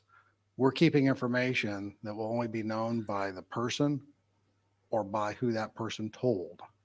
And when that's shared with us, it will set off the alarm bells and we'll know. Based upon what you have and other investigators have seen this crime, do you believe this individual has killed before, and what makes you believe he would do it? Joseph says, how many frames do you think the video they put out is? Well, I think it's like 3 seconds, and that's 48 frames. So you divide 43 by 3 times that. Greg, I'll let Agent Massa address that. There has been no indication right now that this is a part of a serial murder, if that's what your question is. So as of the facts that we have collected at this point in time, we have not tied it to any other known homicides. Okay. And why aren't they talking about Odinism or anything like that? So are we to believe that the FBI is in on it too? And I know Mike Peasley. Look at him. He's looking at Shane Evans. This fool suspects everybody. This is a seasoned professional right here. This dude is extremely impressive. I'm trying to get an interview with this guy. There's a little bit of progress. It's not easy, but I think we can do it.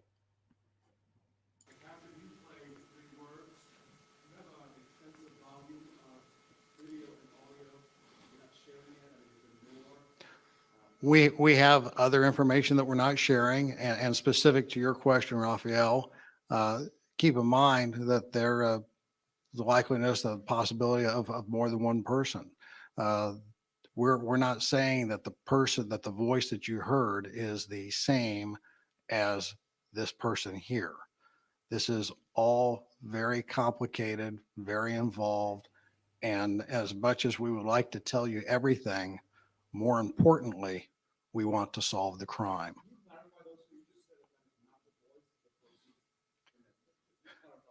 That could be or could not be. The audio is also from Liberty's phone. So again, she had the presence of mind to have the phone on and to capture video as well as audio. Joseph B's asking, whatever happened with that DP character? I heard something about. I don't think he's a witness. I don't think he was with the people who were on the bridge, from my understanding. I don't know. I think he was with folks that had nothing to do with anything. And the sketch that he provided, I think, ended up being like one of the McCains or something. Or maybe even that dog walker. No, I can't. That is a loop that we played 4 times for Hey, purposes for Julianne. you to hear it.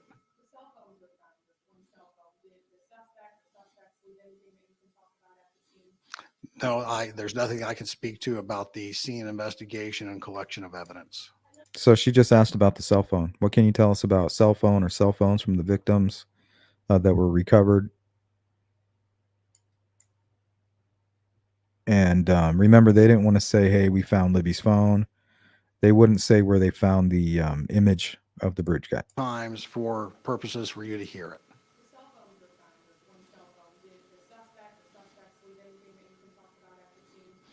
No, there's nothing I can speak to about the scene investigation and collection of evidence. Yes, and thank you for asking that, Paris. To clarify, the image that you're looking at here came from Liberty's phone.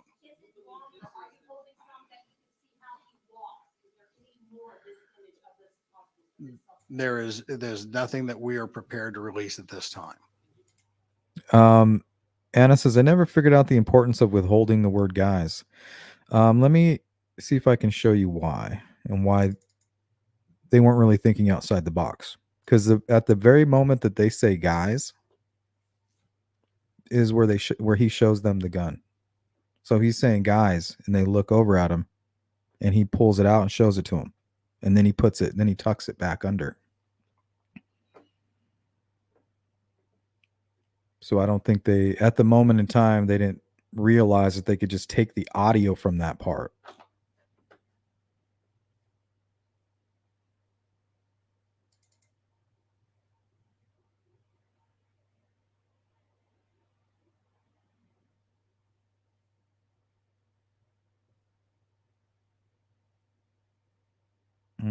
I don't think I have it up. Oh, here it is. Here's a screenshot of it. This might help you understand. So his mouth is open right here. And he's saying something to them. But if you notice, they tried to block it out the most that they could, the best they could. But you can see the tip of the gun right here. In the very next scene or the next frame, you'll see this tip of the gun now right here in this area. So even though you kind of see the gun still holstered, you got to remember everything is, there's going to be about 4 different frames overlaid. So you're catching the frame before and maybe even the frame after, and then a couple in between. But yeah, this is definitely the top, the barrel of his gun. And at the very same time, he's saying, guys. And if you look closely over here, you can kind of see a clear image of his face somewhat.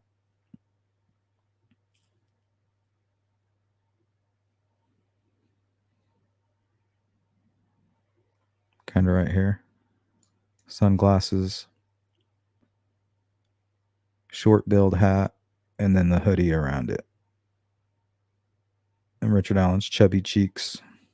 And whatever he's got in his mouth right there.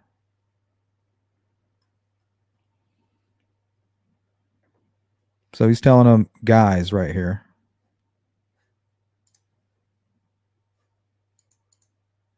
Whoops, I think I shut that down.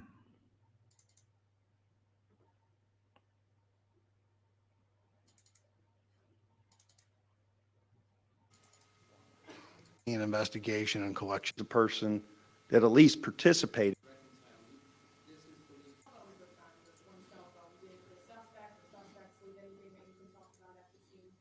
No, there's nothing I can speak to about the scene investigation and collection of evidence. Yes, and thank you for asking that, Paris. To clarify, the image that you're looking at here came from Liberty's phone. Welcome to Sleuth Crew, Mandy. All right, guys, make sure you give Mandy a warm welcome. Make her feel at home. There's nothing that we are prepared to release at this time.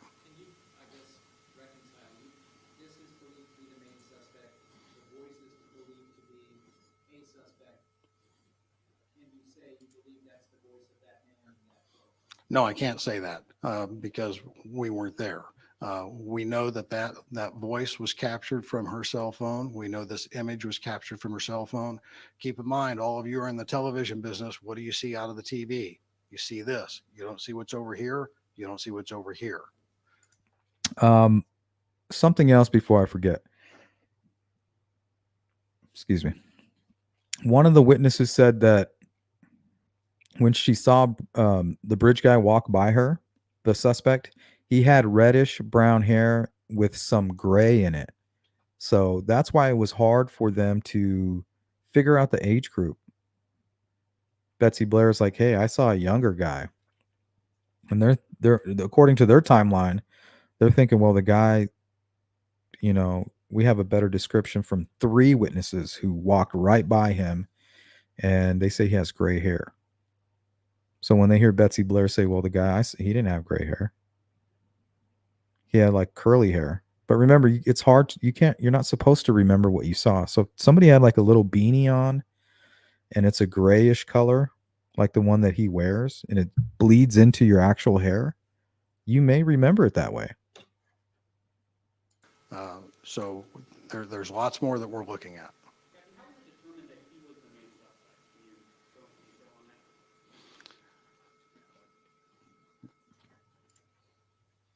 So he asked him, how do you know that he's the main suspect, the guy in the video? Like, just because he's in the video, what makes him the killer? As I indicated before, the reason we believe this is a suspect is based on the totality of the evidence that we've gathered thus far. That has led us to believe this is the person that at least participated in the murders of Liberty German and Abigail Williams. This is 8 days after the crime.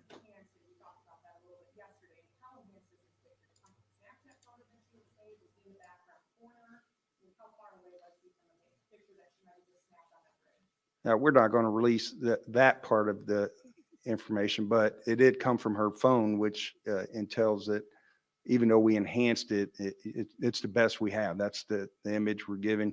And just because you and I do not recognize that photo, there, as indicated earlier, a person that works with what appears to be a male white in that photo might recognize him. Again, a family member might recognize that. Unfortunately, it's the best we have, and that's what we're going to go with at this. That's interesting, Anna.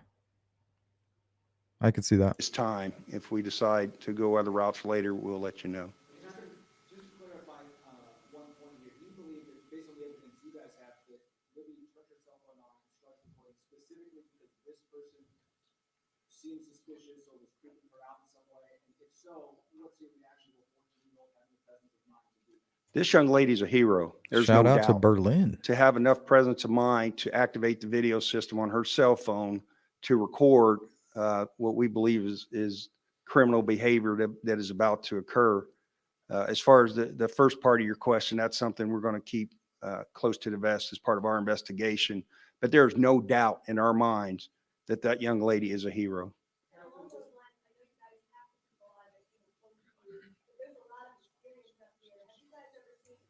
What's up, Miss Thang?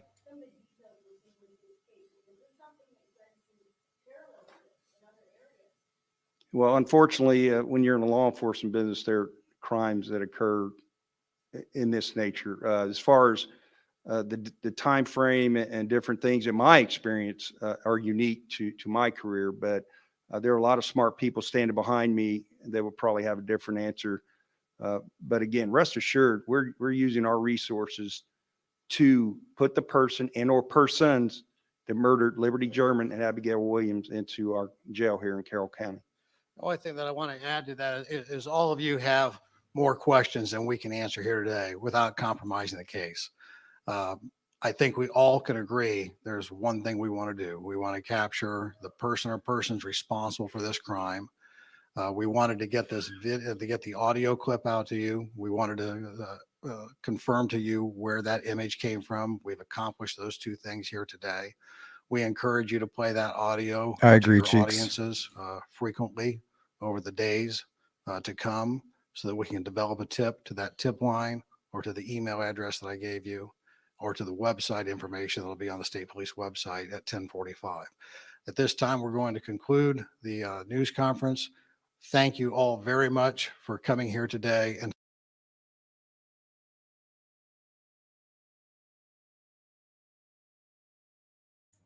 Okay, July 17th, 2017 will be when they provide or when they give us the second presser and they talk about the sketch. So this will be the older looking sketch for the first time. And they talk about a witness and a female witness and that he didn't have blue eyes. So the only reason you would ever say, well, somebody doesn't have blue eyes is because they may appear to be blue, but they're more of a gray or more of a green. So the only reason you would say, even bring that up or mention that is because they were very close to blue, right? Like I thought they were blue at first, but then I realized that, you know, he has odd colored eyes, more of a gray. So that's the first time we kind of hear that stuff.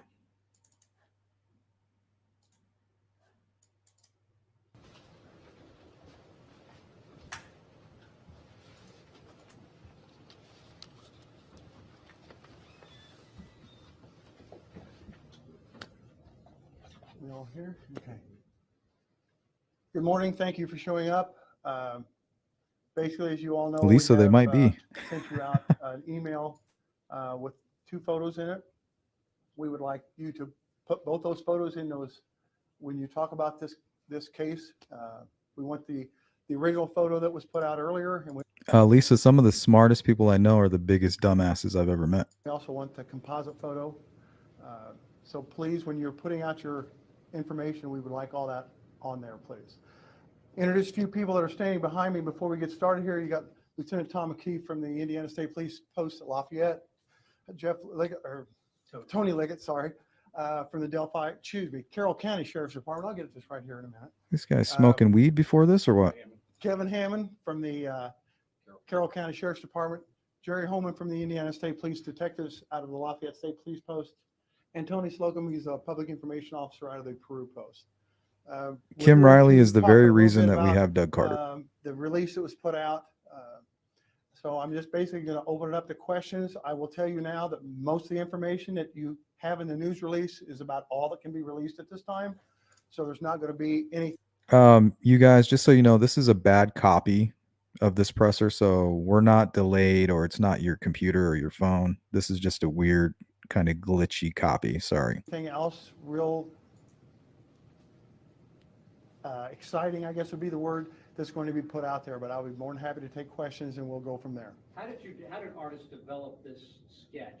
Was the sketch made with the help of eyewitness or eyewitnesses, or was it made solely from the other picture we've seen so often? Basically, I can't really answer that question completely. I can tell you it came from the investigation itself, from officers looking into things, to tips and leads that come in, that people that have come forward, we've got information from there, and the composite was put together with that. See, Doug Rice found out early on after talking with the young witnesses that law enforcement had a decent sketch, but the sketch they had was only the upper face, the nose, the puffy cheeks, and the eyes. The rest was covered. So what they did was they studied and analyzed the video, and they took into consideration all the other sketches and all the what the other witnesses saw, and they created the lower face. And I think later on they realized that they may have been wrong. with that information. Why release the sketch today? Did it just get finished? Have other people already seen this, including the family? Now it's just the right time to release it? This picture was released at this time because that's when we felt that it needed to come out. The information What's up, needs to be Tech put Death? forward, and we wanted to get it out there so people can look at it. And it has, again, it has just taken a while to get this thing put together, and that's why it's taken so long to get the picture out. Thanks, Yankee. In the realm of evidence and leads that you have, how big is this photograph? Thanks, How GP. much are you counting on this artist sketch or the photograph of the sketch? I mean, it's like anything else in a case. Anytime we get something new or some information out there, we always feel it's important to the case. We feel this is very important because it actually gives a better view of the person in the picture that you see down below. It shows a little more facial features, gives you a little more information on what's we're looking at, who the suspect might be, and that's why we feel it is very important that this picture's out there. Let's go to ST3. They don't have all the witness timeline yet here. That's true. By 2019, they had put together the timeline. They opened that presser, letting the killer know they were onto him with the detail of where he parked. Exactly. It takes a real long time, and it's a tough task to interview all these witnesses and all the people that were there and follow down all these tips. Because what you do is you have to schedule the interview. And people can't just say, oh, well, I'm going to stop what I'm doing. I'm going to get on the first plane back, or I'm just going to go ahead and leave my job. People have to schedule the interview. So now you got to wait a week to interview this person. And then after that interview, you realize that things have changed and you really should have asked a few other questions, or you need to follow up with them. So then you call them to reschedule another interview. And now you got to wait another 2 weeks. So you're doing this with hundreds of people. So now it's around 2018 and they finally figured it all out. They realized that some of the witnesses saw people that were searching at the crime scene. They need to adjust their sketches. So I'll agree with that. This time. What's so striking about this? What is the thing that investigators look at and say, wow, that's the thing that's going to make this guy stand out from all the other men walking around? It's basically just a clear picture of his face compared to what you saw down below. We've got the information out there, the pictures out there.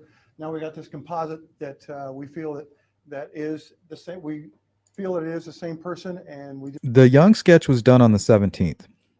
So I have a feeling they really wanted to go with that sketch. They really wanted to go with Betsy Blair's information. She saw a vehicle that was parked in an odd manner, and she saw the young bridge guy with a jean jacket, blue jeans, curly hair with the younger appearance. Now remember, it's not a photograph, and it's a recollection of something you weren't supposed to be remembering.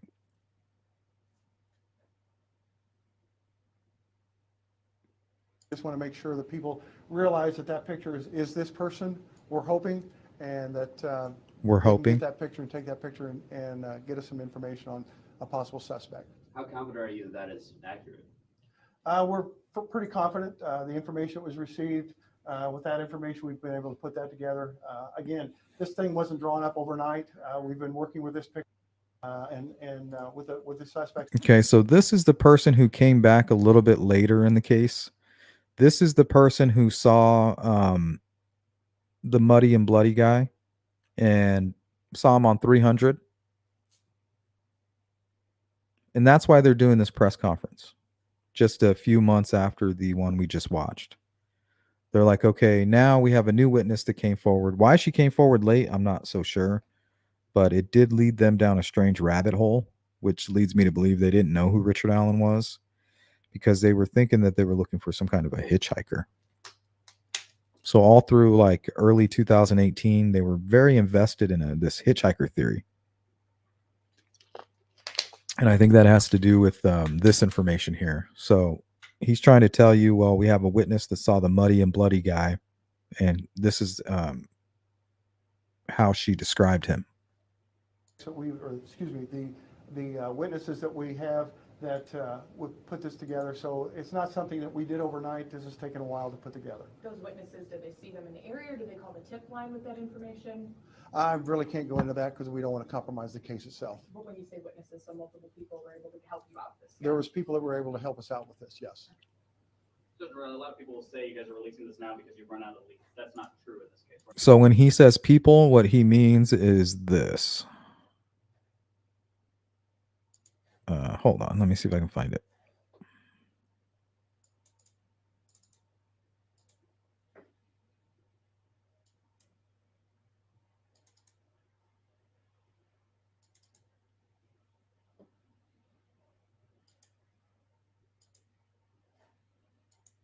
So this is the sketch the young witnesses provided to law enforcement. Those 3 girls that said, I saw Richard Allen, and Richard Allen says he saw them. This is what they saw. Now it looks just like Richard Allen. You can't tell me that it doesn't. Right? Same nose, round cheeks, and the eyes, spot on. And then he had a little bit of hair kind of sticking through. They said it was reddish brown with gray. And that he was about 5'6". That is Richard. They're talking about Richard Allen. So what law enforcement did was they took this sketch here.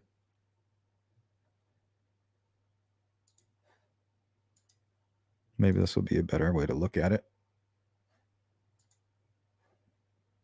So they took this sketch here, mixed with this sketch, mixed with this sketch, which is probably from the Muddy and Bloody witness.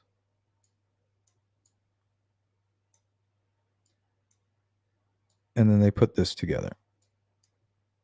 So it's basically what the nose and the eyes will be the 3 witnesses, and these chubby cheeks. Those are 3 witnesses. Muddy and Bloody would have given us this. And then law enforcement added a little bit of facial hair, probably from their own analysis on the video itself.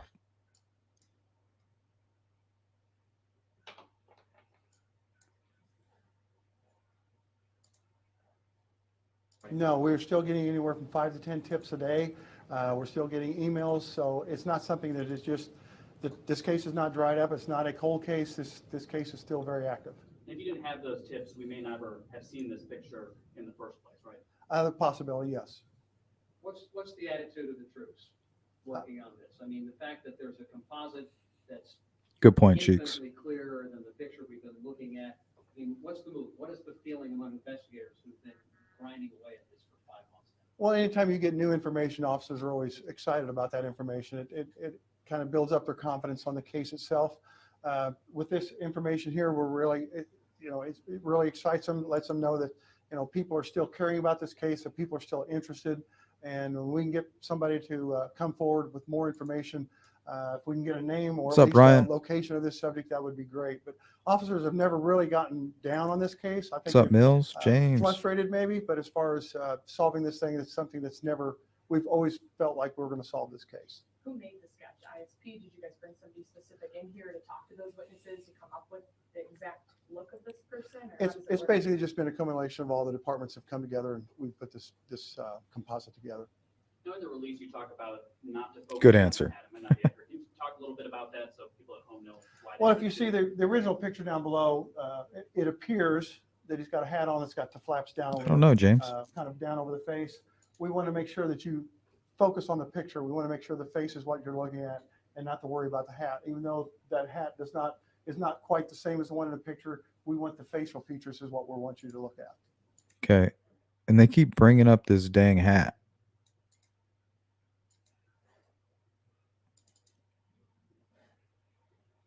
So notice this. So the image that they probably were showing to witnesses was this one here. You see it?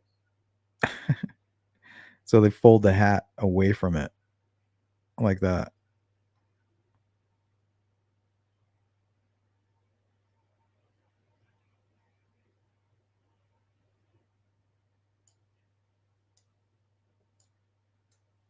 Does that look like Richard Allen?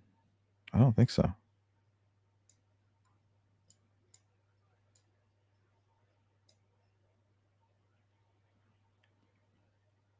Yeah, they messed up. They should have went with this from the beginning. Because you can still see the nose, you can see the eyes, and you can see the type of cheeks.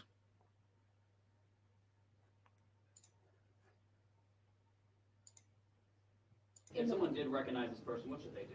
They can call they can call the tip line or they can email us. In the release, you mentioned some of exactly like his hair color and things like that. Can you talk about that information that you put in the release right now? Basically, the hair color is a reddish brown. She was, or the person was not clear on the color of the eyes, but the person said it was definitely not blue. She was the person was very obvious that it was not blue eyes, but they did mention that they were not clear on which color it was. See, and the only reason you would say not blue eyes because it's something close. But you don't want to say blue because then it's kind of misleading to what you're trying to explain. So there are people out there who are sure that they saw this guy walking around that day and they helped you out. Is that fair to say? Okay. Muddy and bloody. That's what it is, yes. Those people come forward right away, or did it take a little bit of time for those people to come forward? It's been a while. It took a little bit. People are scared. They're afraid. They're in to be, July now, to be so yeah, it recognized took a while. by the subject. So it just takes a while for these things to happen. Like I said, the picture didn't come overnight. We've been working on this for a while. Do you think this guy is still around the Delphi area? Do you think he's in a different state? That's what I hope this is all about. We've heard many times that somebody out there probably knows something and is really driving home the point today to make sure you call, no matter how little it may be, even especially if you recognize this person. That's what we want. We want people to call in, give us information. Anybody that can give us an identification on this subject or knows where the subject might be, that would be great. Let's go to Hather's comment here. I feel like from what we know, no one was really close enough to see his eyes, but that's just my opinion, I guess. Well, what I would suggest is go take a real close look at the area around the Hoosier Harvest Store. That road 300, it's a 2-lane road. I don't think there's any sidewalks. There's probably like an easement on both sides. So if you're traveling on, no matter what lane you're in, and somebody's walking on the side of the road, you're going to be very close to them when you pass by. So if you're driving at about 25 miles an hour and you're making eye contact as you pass by this gentleman, you're going to be definitely close enough to get the eye color, in my opinion. We would appreciate any information we can get. That and be able to maybe identify this person. Even closer up picture, and you have this other. So 3 really pieces of solid evidence that you have that people can work with. So that's got to be big development today for the community and for the That is family. correct. We're really excited about the information. 100% ST3. I agree with that. And all the investigators who are involved are just basically waiting for the phone rings. Will any more information or video be released from the cell phone that will be had that day? I'm not going to comment on that. I don't want to compromise that case. Just to be clear, do you know this man's identity and you're not releasing it, or you don't know this guy's identity? We want to know who he is. Do you think someone in Carroll County? And See, that's a strange way. He says, we want to know who he is. I feel like it's possible that they did know who he was, but they need somebody to come forward so they can get a search warrant. And I've said it from the beginning. I think it would be very difficult because of the sophistication and proactive approach that Richard Allen took if he's a guilty man. You know, he came forward. He knew that there was witnesses that could ID him or state that he was there. And eventually they would come looking for him and they would say, why didn't you come forward? That makes you look guilty. Therefore, we can use that to get a search warrant. Judge, we just found out that this guy who matches the description of the killer, he never came forward this entire time. So therefore, we believe there's probable cause that he may be the killer. He may be attempting to hide something from us. They could have used that and gotten a search warrant. But you can't take information to a judge saying, well, yeah, we talked to him. He said he was there. Witnesses said he was there. But he says he never saw the girls. Well, did anybody see him near the girls? No. How are you going to get a search warrant with that? That means they could get a search warrant for anybody that was on the trails that day who admitted to it. But him being proactive and showing us now if he is guilty, a level of sophistication, and at this point, zero remorse, tells me that he's an intelligent person. You said that's the point of today, but do you think somebody around this area knows? To a degree, right? Will possibly call in? We're hoping somebody knows from wherever. We don't care where it's from. We just want to be able to find somebody that can identify this subject and give us the information on him. Any search warrants that are going to come now that you've released this person's picture? Anything else developing after you put his picture out there today? Well, we got to just do the investigation at that point in time and see what happens.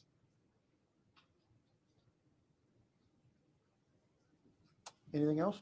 Thank you. Thank you. All right.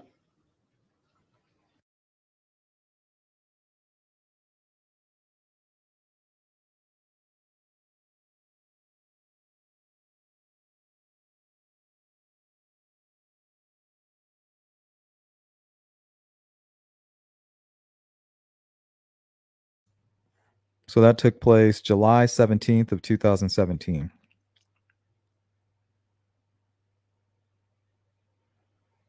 So 5 months. So it took this witness 5 months to come forward and tell law enforcement that she saw somebody walking down 300, muddy and bloody. But when they say muddy and bloody, I think this is what happened. This is how law enforcement lies, and this is how defense attorneys lie. They asked her, what'd you see? Well, I saw a man who was covered in mud. Looked like he had just maybe been in a fight. I saw him walking down 300. I didn't think anything of it. But after watching, multiple press conferences and thinking about it, now I think, just because I was able to kind of explain it away, now I wanted to share it with law enforcement and see if it means anything. Law enforcement says, muddy? Yeah, he was all muddy, like he had been in a fight. Could that have been blood too? Could it have been blood? Well, from what I saw, it was mud, but yeah, it could have been blood too, possibly. So boom, in the PCA, muddy and bloody.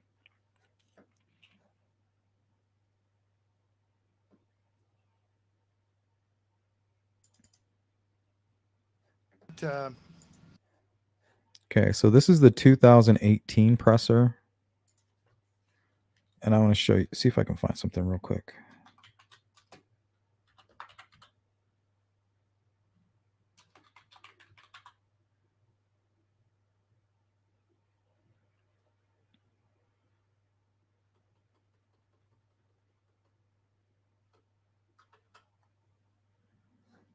Nope, couldn't find it that way. Hold on.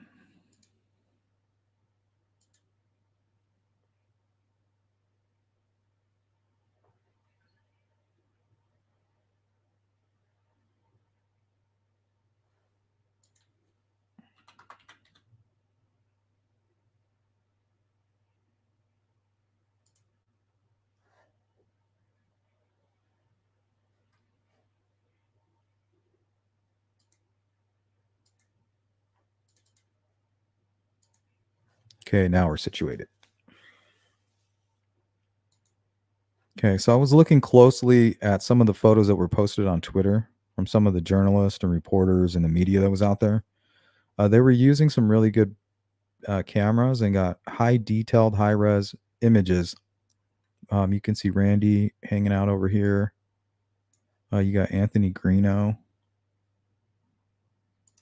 But something else that stood out to me was this person, this short little man peeking his head from behind the crowd.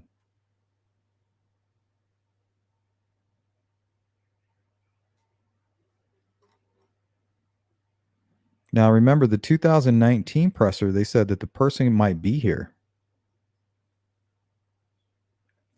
And there's videos that are circulating online with some hot mic activity before the presser started. And they actually say, here comes our guest of honor. Now, people who are accusing Anthony Greeno said, oh, they were talking about him. But I don't think so. Is this their guest of honor?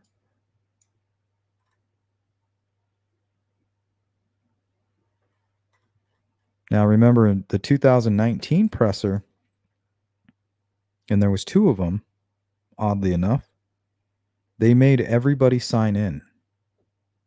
You couldn't enter that presser unless you gave your name and your address. It's the first time they've ever done that. Why would they expect and say that the killer might be in the room? Is it because he went to the 2018 presser?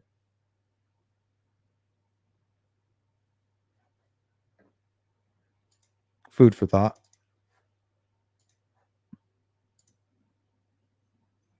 Sheriff Tobe Lesby with the Carroll County Sheriff's Department. On this side, Special Agent, FBI Special Agent Mike Peasley, and then First Sergeant Jerry Holman.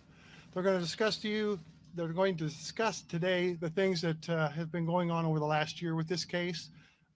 Superintendent Carter will do most of the talking, and at this time, I'll turn over the podium to him. Thank you.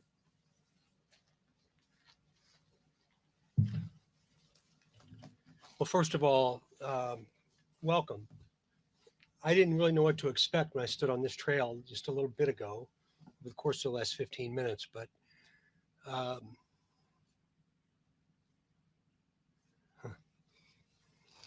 very uncomfortable feeling. We're a year today. I would be remiss to not talk about the people that have made this whole for the first year without an arrest. We talked about Sheriff Linsonby, who stands behind me to the left, and Kevin Hammond, Mike Peasley with the FBI, Jerry Holman over my right shoulder, Steve Buckley, the new prosecutor, Nick McClelland, here in Carroll County. What I've seen over this course of the last years are memories and times and comments and things that will stand with me and live with me for the rest of my life. The very best of humanity in the very worst of times. I was able to see from afar this community in Carroll County and the city of Delphi come together and support not only law enforcement, the people that were here that have given so much of their lives to this case, but also to the families. And I just wanted to say I am forever humbled. I don't know what you expected today, but I came to plead and implore you to keep this out front and center. I've said before, and I'm confident I'll say again, I hope that one day when we all meet Abby and Libby, that they tell us you did well. That's my hope. We cannot allow evil to prevail. Our world is completely out of balance, and we cannot allow that to prevail. I've said all along that we as an agency will be here as long as I'm breathing and as long as Governor Holcomb allows me to continue to stay in the position that I hold. I have the opportunity to brief him regularly. This isn't about how many hours we spend. It's not. Let's go to a quick comment, Joseph B. And why was the FBI so involved early on? I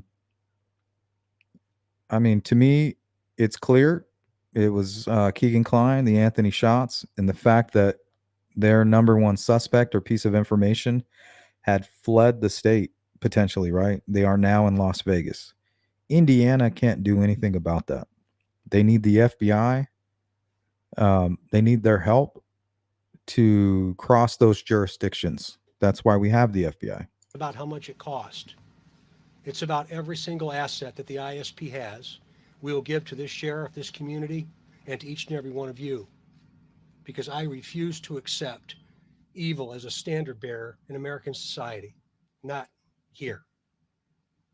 People have oftentimes asked me, why is this so personal to you? It's personal to me because those two young girls were everybody's daughter in this beautiful place that represents the very best of humanity. Yes, Audrey, 100%, Doug Rice. That's why it's very personal to me. And I just hope that one day I can look into the eyes of a murderer and ask him why. And I believe that we will. The sketch, Audrey, that's a police sketch of their suspect. And I think Doug Rice is the person who drew the mouth covering. And he took that sketch to the witnesses and they said that's exactly what they saw. I believe that we will. I know you have a bunch of questions for me, but please understand, if the question has to do with the investigative process, tactics associated with the investigation, what only the killer would know that we know, I can't answer your question. I just ask for you to please understand that when we open this up. Many people have said, did you think it'd be a year? I don't know. I don't know. How do you answer that question? I believe we're one piece of the puzzle away from figuring out who this individual is. Then the real work begins. Over 30,000 tips. Thank heavens the FBI was engaged with us, with the Orion system and the expertise that the FBI brought from all over the country to allow us to manage that kind of data. We've had inquiries and requests for discussion from agencies all over the country, not only because this is such a high-profile case, but because of the complexities associated with the time since we found their bodies a year ago tomorrow. Hey, Frederica. As I close my comments to you, I want to say thank you. I've had the pleasure of having relationships with our local media. What comment, Beach Fairy? A lot of YouTube will delete comments too.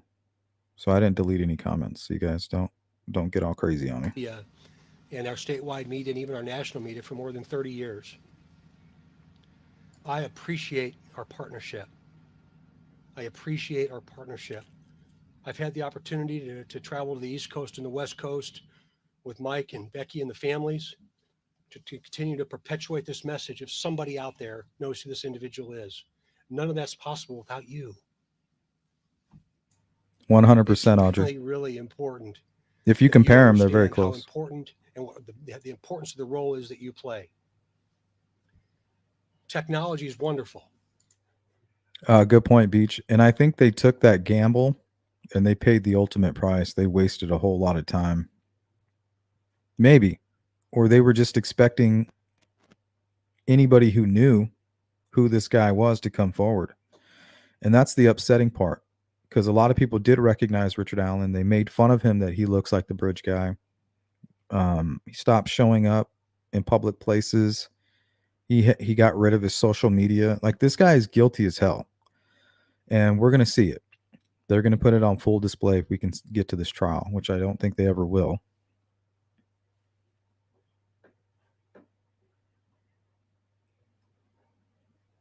But technology can also challenge us. I would ask that folks not continue to compare photographs on the internet. Please, if you have an idea of an individual, of a comment, of a phrase, of a This is right around the time people were tipping in Tobe Lesenby. He was tipped in like 6 times. name, that you send it to us. It creates lots of complications when that analysis is done outside of the purview of the experts that I happen to be able to represent. They're standing behind me today. So I hope you hear me loud and clear. If you're watching this and you're responsible, today may be your day.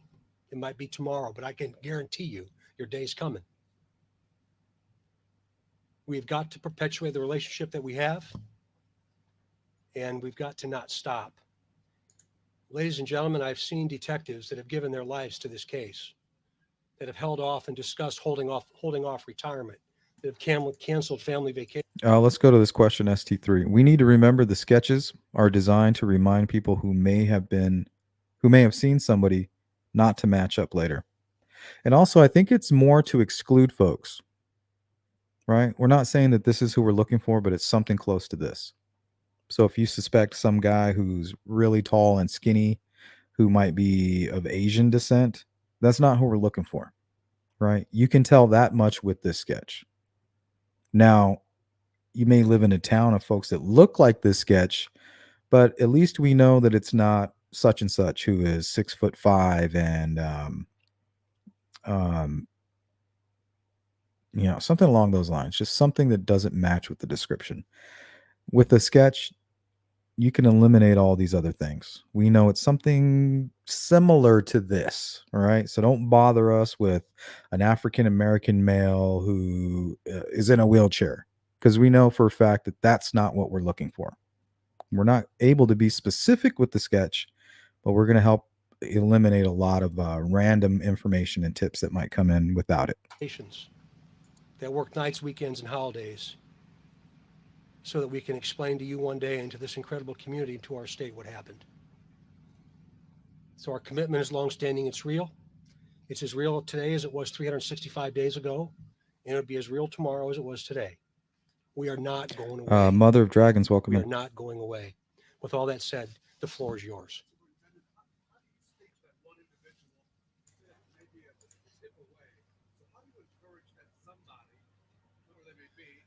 Yeah. That's a great question. And the question was, how do you get the person that knows something to tip it in? answer is each of you. I talked about that relationship. You see, in all of my career, I don't ever remember having the photograph of a person that we believe is responsible. Okay, so I just want to say this right now. The reason that everybody is so attracted to this specific case is because we know that there's something there. There's something evil that was keeping this guy from being captured. I mean, it was just hard to fathom that there was a video, audio, all these witnesses. And that's what Doug's going to talk about. But that's what we're feeling, guys. The corruption, I believe, is with some of Richard Allen's family or friends. The reason this case wasn't solved because they did not come forward. I don't know who that person is, but that's what Doug Carter is trying to explain right here. He talks about the video and the audio. How do you have all of this information and nobody's coming forward? The answer is simple, because somebody covered for Richard Allen. That's it. I don't ever remember having the voice of a person that we think is responsible, or having a sketch of the individual that we believe is responsible. So if all of you closed your eyes for just a moment and you thought of a family member, but you didn't think of them from the neck up, you would know how they stand and the clothes they wore and their posture. How they talk. You would know that voice. I would know it if it was my father, just like you would know it if it was yours. Somebody out there knows who this person is. And fortunately, I'm not going to say unfortunately, fortunately, we have such a relationship with you that you've kept this front and center, because we couldn't do it. We couldn't do it. But you guys are.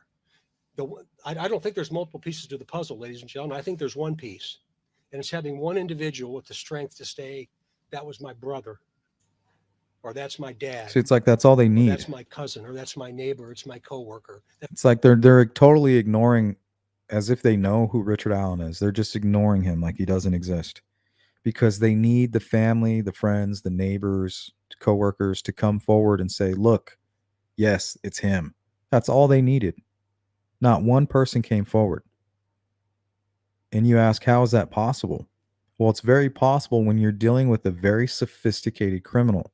This person has mastered the art of hiding in plain sight, living a fantasy world in his own head while living a life of reality with his wife.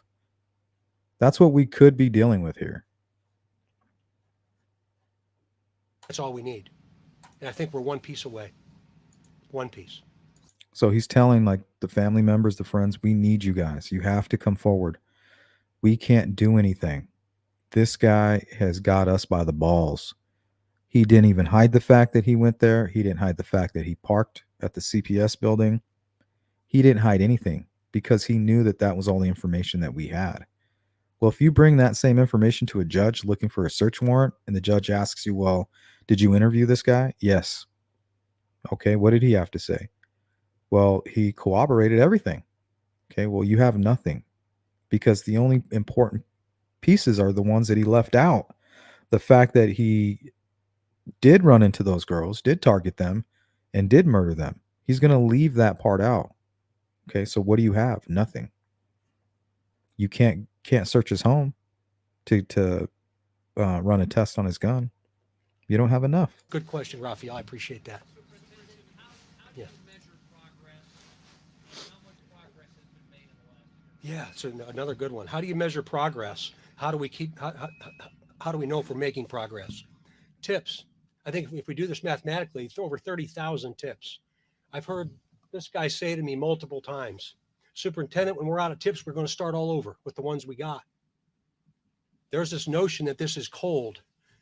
It's not cold. It is not going. This is not. She could be modding. I'm not sure where that comes from. So as those tips continue to come in, we'll continue to work them the very, very best that we can. We'll bring detectives in from all the posts around Indiana that I'm responsible for. And we'll the local law enforcement entities that have resources, we'll bring them all together and we'll go out after the tips that we have. That generally leads to more tips, and then can lead to more tips. So we will continue to manage those tips, and when we're all done, we're going to start all over, because that piece of the puzzle's in the pile someplace. Yes, sir.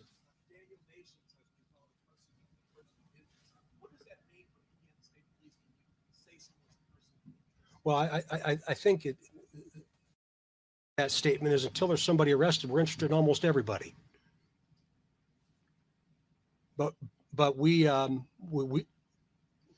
you all know, we went out to Colorado and we spent a little bit of time with him. And he's not a person that we care a whole lot about at this moment in time. And that's all I'll say about Daniel Nations.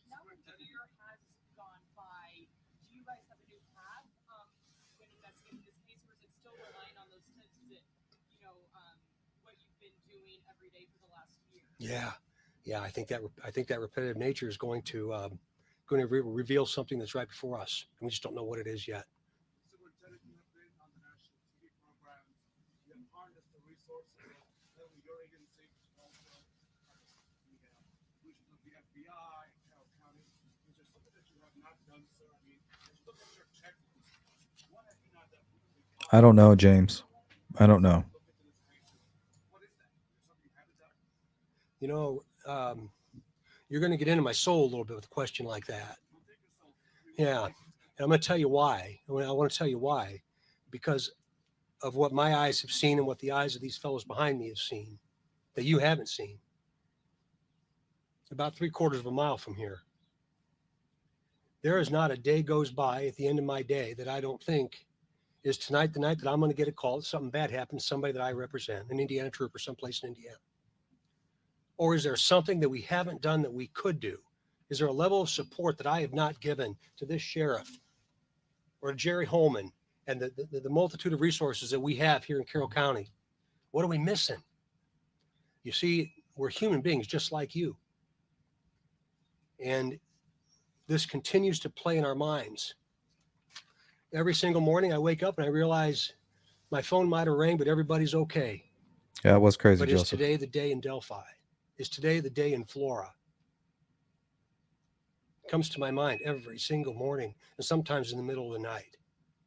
So I appreciate the question, Raphael. The answer is absolutely yes.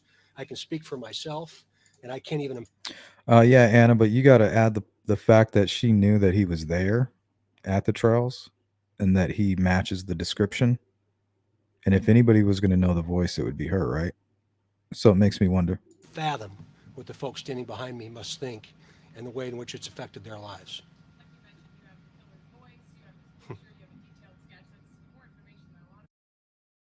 But in the same breath, you can say, well, that's why Richard Allen is not guilty. Because, yeah, she would have recognized him and she would have recognized the voice. And she did not. She didn't recognize the voice and she didn't recognize Richard Allen on the bridge. And she was very confused about all of that. So maybe she didn't recognize him. Therefore, it might help the defense in saying, well, that might be another reason why he's not guilty, because none of Richard Allen's family came forward because they legitimately did not think it was him.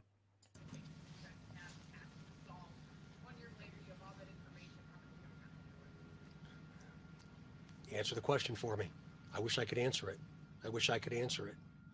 I've said locally, statewide, and even nationally that sometimes our citizenry doesn't trust us. And I acknowledge that and recognize that we are not without sin. I know that. And I would just like to think that the person that might know about this maybe doesn't trust us and doesn't want to tell us. But they don't think we can protect them. Oh, yeah, we. No, you can't. No, you can't. We've got to work That's the problem. to regain that community's trust, these community trust. And I think we're getting there. That's not $1 million question. That's $1 billion question. And I'd give my life to be able to answer it.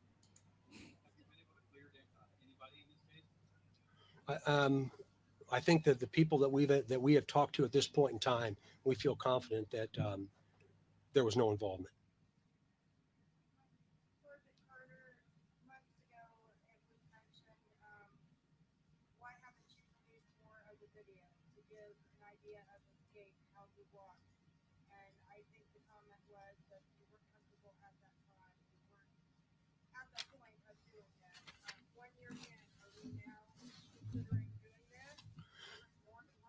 No, we are not. We think that we've released enough now that if there's a possibility of identifying the killer based on that photograph, we'll be able to do that.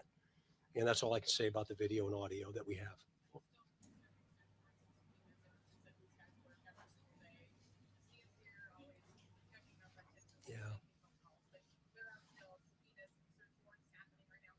Yeah. As needed, absolutely yes. Absolutely yes. That's an investigative process that will continue to perpetuate itself over time.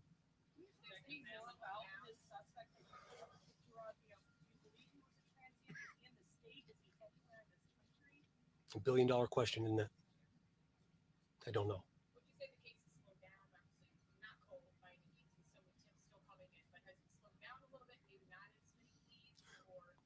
as with any major case, it ebbs and flows, right? I mean, the rhythm, it ebbs and flows.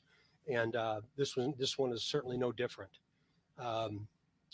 When it does slow down, it gives these incredible servants standing behind me an opportunity to take a breath. Then about the time they get that breath, something else happens and they fire right back up into high gear. I have no indication to believe that that's going to stop. What's up, Miranda?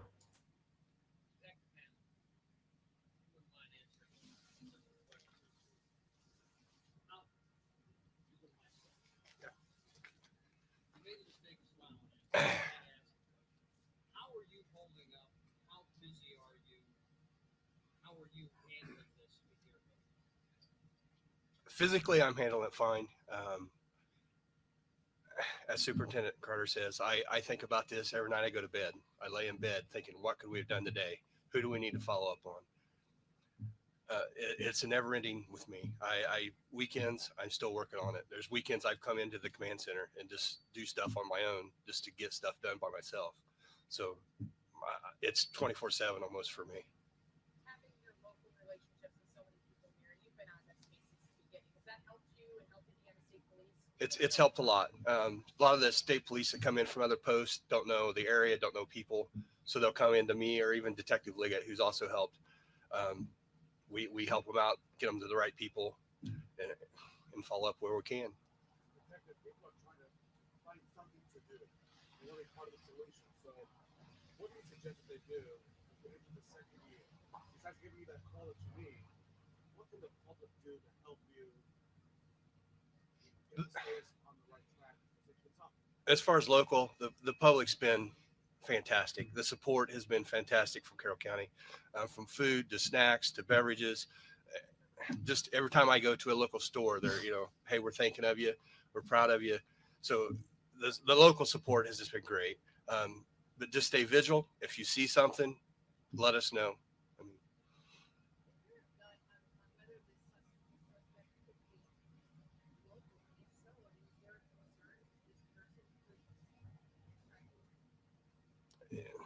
It could be local, could be distance. At this point, we don't know.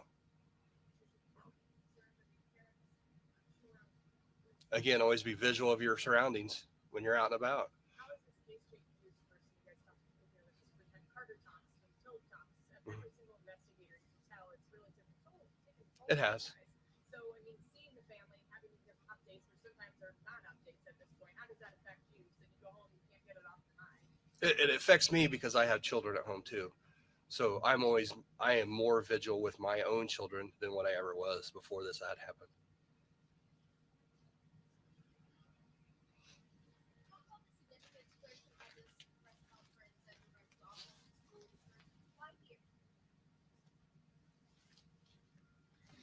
We had that very conversation, and having, was it going to be in town? Was it going to be at the city building? Was it going to be at the old office on the courthouse square? I was pretty adamant, in my opinion, was that it's where they would last were. And they walked right here. They walked right where I'm standing. I thought that's why it was significant to have it here today. And the response was, "What if it's snowing?" And I said, "Who cares?" So I think everybody would agree.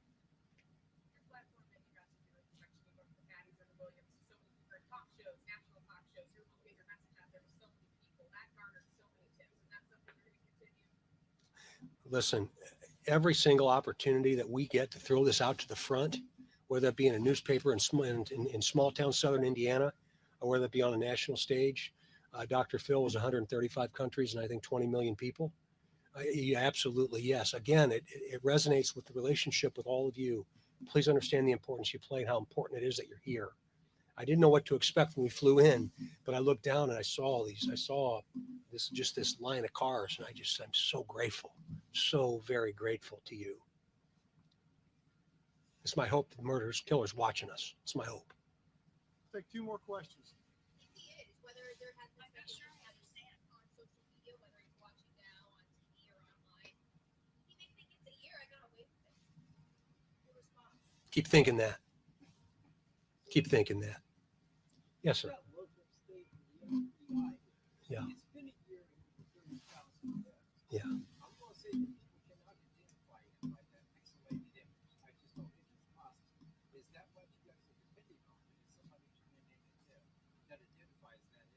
That's one piece, of course, and I agree with you completely, but that would be one investigative step for us. The other investigative step might be a hunch, might be a notion that someone has. It would be great if someone came out and said, yeah, that is this person, first and last name. I know it is. But likely, very likely from an individual. Yes. Yes.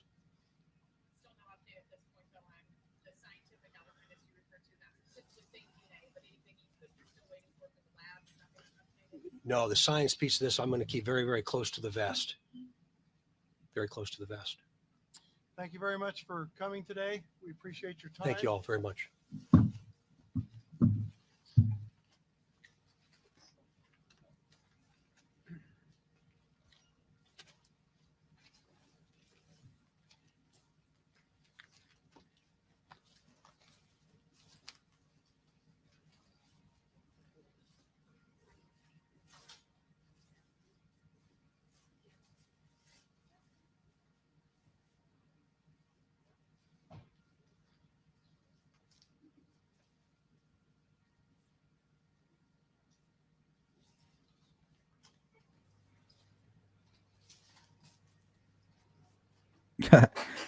Easy there, Randy. You see Randy? Watch this. He's like, get out of my way.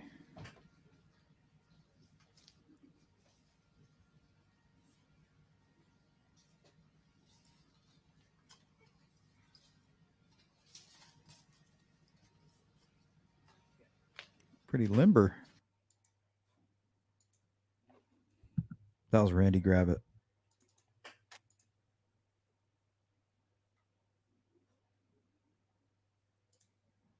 What's up, Charlotte? Welcome in. I am well. I hope you are doing well.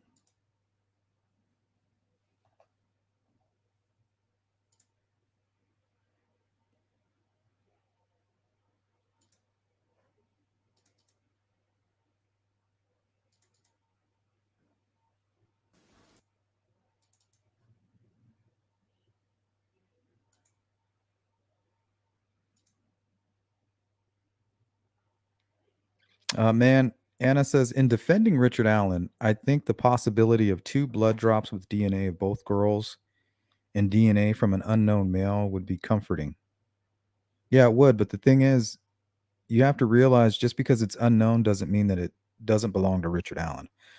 I've covered cases where they say, hey, we can't exclude this person. And the fact that you can't exclude them amongst a billion other people in the world is very similar to fingerprint evidence. Like we can't say 100%, like, this fingerprint belongs to this person, but we know it's probable, right? Mathematically, it is probable, is most likely him. So DNA, I think if you have a certain amount of markers, you can say, hey, well, these guys are related, or we know that you're related to the killer, but we can't exclude you. So maybe they have some kind of issue like that with the DNA.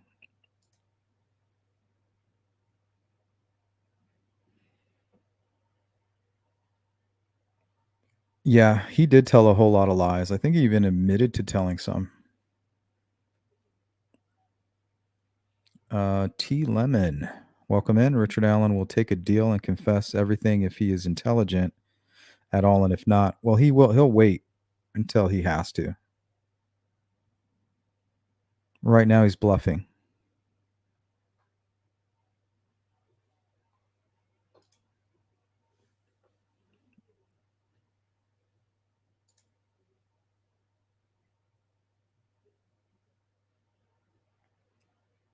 Justice is sweet. You seem excited. You seem very anxious. I'm getting like these anxious feelings from you. There can be multiple reasons why other peeps are not arrested. They could know but not have the proper probable cause for warrants nor arrest. Exactly.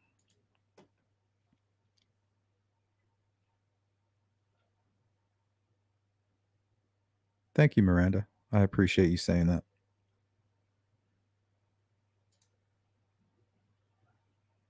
Joseph says, sleuth, you are how I found out about this case. Yeah, you've been around for a long time, Joseph. It's always good to see you.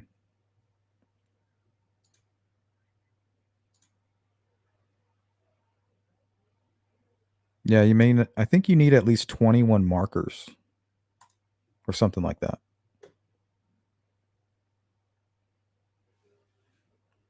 But it could belong to somebody else. And law enforcement may know for a fact. Remember, the defense isn't going to come out and talk about anything that's going to hurt their client.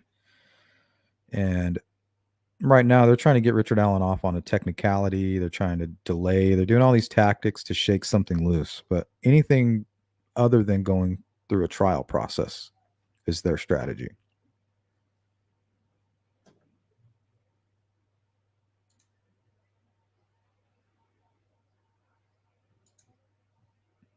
Yeah, still a good comment, though.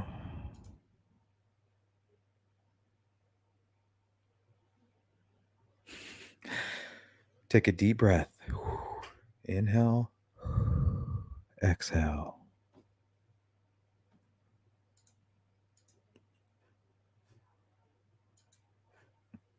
Okay, I think this one, February 13th. So this was done on the anniversary in 2019.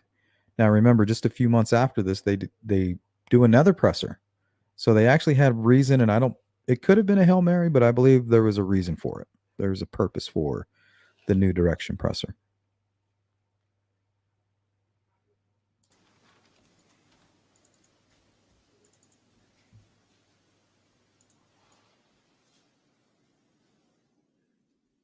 Okay, I want to thank you all for being here. My name is Sergeant Kim Riley. I work for the Indiana State Police. Before we get started, I want to do a few housekeeping deals. Make sure you've got your cell phones shut off or put on vibrate, please. We don't want them going off during the conference. And if you do need the restrooms or go down these stairs here, and basically the women's is at this end of the building and the men's is at the other end. So it's quite a walk for both ways. So just be aware of that. And this will be the first time we hear from Nick McClellan. We want to thank you all for being here. I want to thank the Carroll County Commissioners for letting us use this building in this room down here. I would like to introduce you to the Carroll County Prosecutor, Nick McClellan. He will be the main speaker today. He'll be the one that you'll be talking to or be talking to you. The boss. But the other people standing up here, I want to go from one side to the other here. AKA Slick Nick. On this side. Then we got Chief Steve Mullen with the Delphi Police Department. And we have Superintendent Carter from the Indiana State Police. And the FBI SAC, Danny Yamara. Right, oh, sorry, right there. Nick, would you like to come up? Sure. We don't hear much about Danny. What was his name? Danny Yamara? Right. Got Sheriff Tobe Lesenby on this side. Then we got Chief Steve Mullen with the Delphi Police Department. And we have Superintendent Carter from the Indiana State Police. And the FBI SAC, Danny Yamara. Right, oh, sorry, right there. Kim Riley always seems like he's been smoking. Danny Yamara.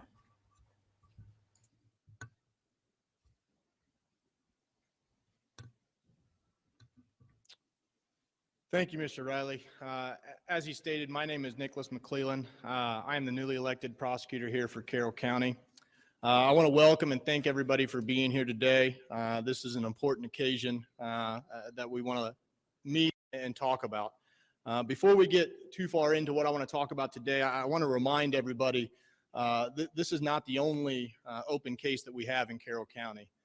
We also have an open investigation for the Flora fire that resulted in the death of the 4 little girls. So I just want to remind everybody, we're here today to talk about Abby and Libby, but that case is not forgotten either. That is still a very active investigation that we're looking into, and we're hopeful that that case will be solved in the near future as well. Nobody gave him credit for that. As I say, we're here today to talk about the Abby and Libby investigation and about just that investigation in general. I want to say that everyone appreciates you being here, and I'm thankful as well. As when I say everyone, I'm talking about Unified Command. That consists of local law enforcement, ISP, the FBI, and everyone else that's working diligently to try to solve this crime. I want to express all the hard work and dedication from all law enforcement officers that have been involved. They've taken time away from their family, from their lives in order to try to solve this case. And so I want to say that I appreciate everybody's work on this, not only the people standing behind me, but everybody involved. This case has affected the community in so many ways. I know that I have the dedication of the people behind me and the people behind the scenes that they will not rest until we get this thing solved. Abby and Libby deserve that kind of dedication, not only from me, but from everybody involved. Joseph says, I still think Slick Nick is out of his depth with this case. Yeah, it could be, proof is in the pudding. And I feel like he's waiting for the opportunity.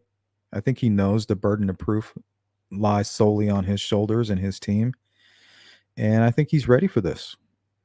I think he's ready to prove that Richard Allen is the bridge guy. That is it. I think he feels like he can do that successfully. They deserve that from us. The community has the promise from me and from my staff that my office will do everything possible to support the investigation. I know that I have the full dedication of all the agencies involved as well. The goal is the same for all of us.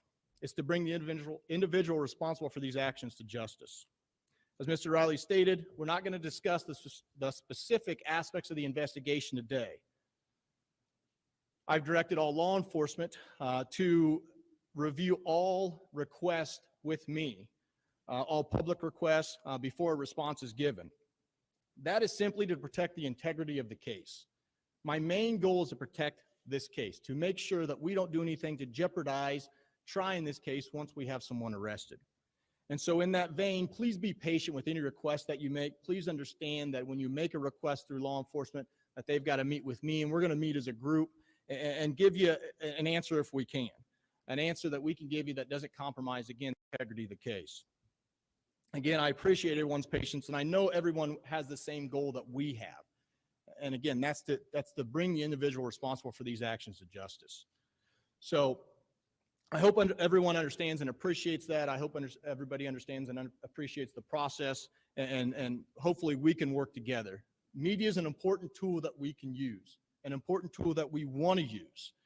We've had, I think they will be, Trey. 48,000 tips. On any given day, we receive a dozen or more tips. We anticipate more tips coming in after today's conference, and we're prepared for that. We have detectives, officers, and analysts working on these tips and investigating all possible evidence from these tips. All the tips are greatly appreciated. All the tips. We want to encourage people to continue to call in with any information that they may have. I always use the old adage, if you see something, say something. Nothing is going to be considered a dumb tip or a tip that we don't want. Information is our main weapon here. And so any bit of information that someone has, they need to call in and give us. That could be the missing piece that we need to solve this thing. That could be the missing piece that we're waiting on that ties everything together. I know the family has done everything they can to keep this in front of the media, to encourage people to call in tips, and I'm doing the same thing. I know the family's been fantastic. I appreciate their dedication and their resolve to get this thing solved. But any little tip could be the piece that we need. And so we want to encourage people to keep calling in those tips, keep giving us the information that you have. With that being said, we have put up today a poster here that's to my left. Now, this is what the Unified Command believes makes a good tip. That doesn't mean if you don't have all this information that you don't call in the tip. Even if you don't have all this, continue to call that tip in. Let investigators take that tip and let them track down what they can from that tip. So no tip is bad or irrelevant or unusable. Again, information is our main weapon here. So what makes a good tip? Name of the suspect that you believe it is. Any identifiers, whether they have tattoos, birthmarks, long hair, short hair, height, weight, beard, mustache, any kind of things like that. A birthday, an approximate age if you have it. Last known address if you have it, or where they frequent. Any explanation of why you believe that this is the person involved. And then finally, what connection they have, if any, to Delphi. Why do you believe that they're connected to this case in any way? So I encourage everyone to keep calling in tips, even if you don't have all this information, but in the ideal world, this is the information we would want. This is the information that makes it easiest for investigators to look into that tip and track down on what information they can. I would encourage people not to do side-by-side comparisons on social media, or not to state that they have a tip on social media, whether it be Facebook or Instagram or Twitter or whatever that may be. That just muddies the water and hurts the investigation. If you have a side-by-side that you think is legitimate, or you have a tip that you think is legitimate, call it into the tip line. Either call it into the tip line or use the email or website address that we have where you can submit the tip through there. Let investigators work on that tip. Let the professionals take that tip and do what they can with it. Again, the tip line is outlined in the poster here. It's also, the email is also outlined behind me, so make sure that everyone gets that. Once a person sends a tip over email, you will get an automatic response. Then if an investigator needs to follow up with you, they'll call you or email you back. Just understand you may not get a call back or an email back from an investigator right away. As I said, we expect more tips to come in now after this press conference, and that's the hope. The hope is that we can Interesting case, use Anna. media to get this out in front of people again. We want people to know this is not a cold case. The case is not closed. We are not done with this investigation. There are countless Me people too. working on this every day. So we want to get this out in front of people and want people to know we're still actively investigating all leads. We're still working on this case. I think about this case every day. I'm confident that we're going to get it solved. And I'm confident that I have a dedication of everybody standing behind me and everybody you don't see here today, that they're going to work. Beach Fairy says they keep talking about this one missing piece. And I think that's the family member coming forward. That's the neighbor coming forward. That's the coworker. Not saying, well, I think that might be him. Saying, I mean, that's Richard Allen is the guy on the bridge. I don't think he's a killer. I don't know why they keep calling him the suspect. It might be part of their strategy, because I know Richard Allen went and talked to law enforcement and they let him go. He's already come forward. So I know that that's Richard Allen. I don't know why they keep saying that he's the suspect when they've let him go. So it could be very confusing to people. And it also leads me to think that, yeah, they did have their eyes on Richard Allen, but for whatever reason, they could not get a search warrant. That's all they needed, was one piece of information so that they could bring it to the judge and say, hey, look. And dedicate their lives to this until we get it solved. And that one piece of information they're using today is the lost tip narrative, right? That's their new piece of information that they went back. But we know it has something to do with Keaton Klein and the Wabash River search, most likely, right? Because that's when this all started. This is important. So I want to thank everybody for being here again. I appreciate it. There's just not enough I can say for all the work done by investigators and by the family. I don't want to end this without saying thank you to the families. Thank you for everything you've done. So with that, I'll turn it back over to Sergeant Riley, and he'll take it from there. Thank you. Thank you, Mr. Prosecutor. One thing we do want to push is we really would rather you use the email address instead of the phone lines. It's easier for us to get the information and to get that out to the investigators and let them go. So please, if you can, use the email address. That's what we prefer the most. We got a few minutes here for questions. If you've got a question, yes, Raphael. Sure. Yes, sir. Good afternoon.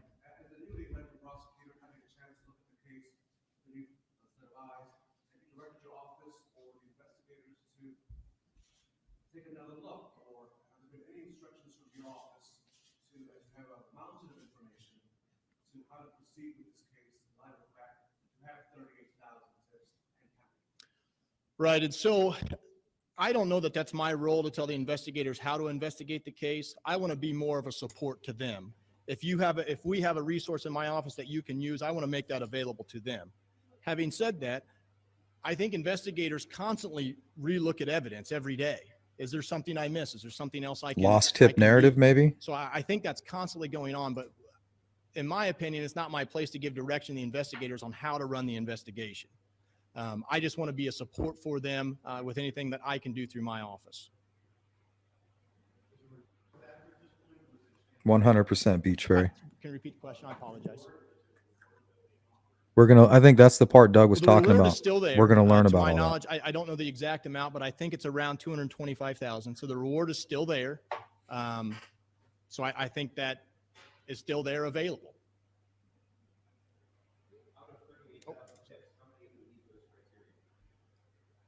That I can't comment on. No.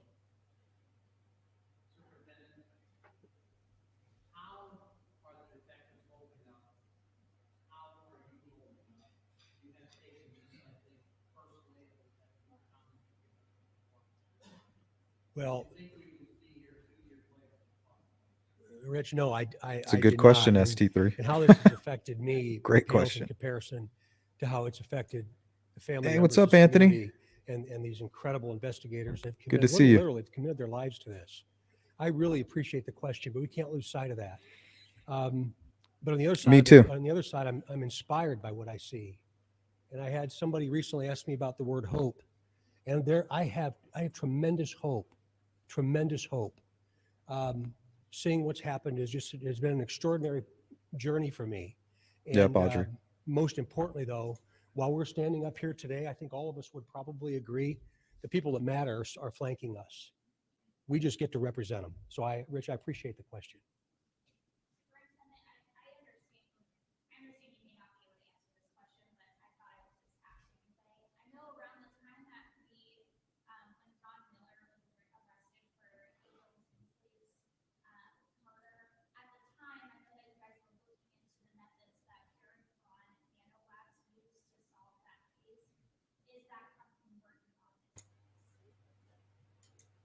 Well, first of all, we're not going to comment on what we're evaluating and analyzing, but there's always an analogy to some other situation, which is good. And we can turn that into a very positive, and I appreciate that. We can turn it into a positive because every time that happens, it causes these extraordinary folks that are doing this work to reset. That was asked a little bit ago, and not necessarily a reset of the entire thing, but it causes them to take a step back and think, okay, maybe there's something connected to that 2, 3, and 4 steps away, maybe. So as technology continues to evolve, we certainly hope one day that we can show our complete hand to this, but today's not the day to do that. Superintendent, on the issue of hope that you mentioned, sir? Yes. The April Tinsley case solved last year after 30 years. It's also last year in California, the Golden State Killer after 40 years. Right. Social media plays some role in this. Social media can sometimes hack your investigation. How do you put this in context? Will these families be waiting 30, 40, 20 years? Can you give us some idea of how small? I believe we should have the answer. No. When you see those cases pop up, how do you respect? Very personally, I take a walk on the trail. Functionally and professionally, I'm confident it's not going to take that long. I think there are a lot of things happening in regards to the way in which we communicate, social media platforms, as human beings, in all that we do each and every day. Somebody knows who this murderer is. Somebody knows. Yeah, they still try, I Mustang. really believe that it's not going to be another April Tinsley case. I can't imagine what her family endured for nearly 30 years. And I don't believe it's going to be that way here in Delphi, Indiana. How do you measure progress in this investigation, say you're moving in the right direction? Thanks, Beach Ferry. Yep, I have these hats for sale. Cash App and Zelle if you guys want them. Only on sleuthintuition.com right now. I can tell you that Chief Mullins, Sheriff Linsonby, the FBI, all the way up to the Grant Mendenhall here in Indiana, we communicate all the time. But again, what we communicate is what we hear from those folks that are doing this important work. So that rhythm is going to stay strong. It's going to stay strong. What I've heard multiple times over the course of this, when we think we're done, we're going to start all over again. When we think we're done, we're going to start all over again. The FBI and the resources the FBI has brought to Delphi, Indiana have been extraordinary. And the technology and the pieces and parts to maintain a huge, huge case that we've had for now 2 years. So we'll stay diligent and we'll maintain that. What was the second part of your question, Rich? The effect of, the armchair detectives who do their own work and start putting up mugshots and social media. Yeah, Anna, the first person to say Jermaine was Greg Massa during the first presser. He's the first person to use the word Jermaine. And I think just all the other officers were like, hey, I'm going to use that now. But it is a word that's commonly used in law enforcement and in the courtroom. Generally speaking, not helpful, and it hampers the investigation. With the way in which Nick is involved here in this county, the way in which the families of Abby and Libby are involved in this county, that is not helpful. It is not helpful. And as he said, forward us information, but don't do the analogy on your own, please.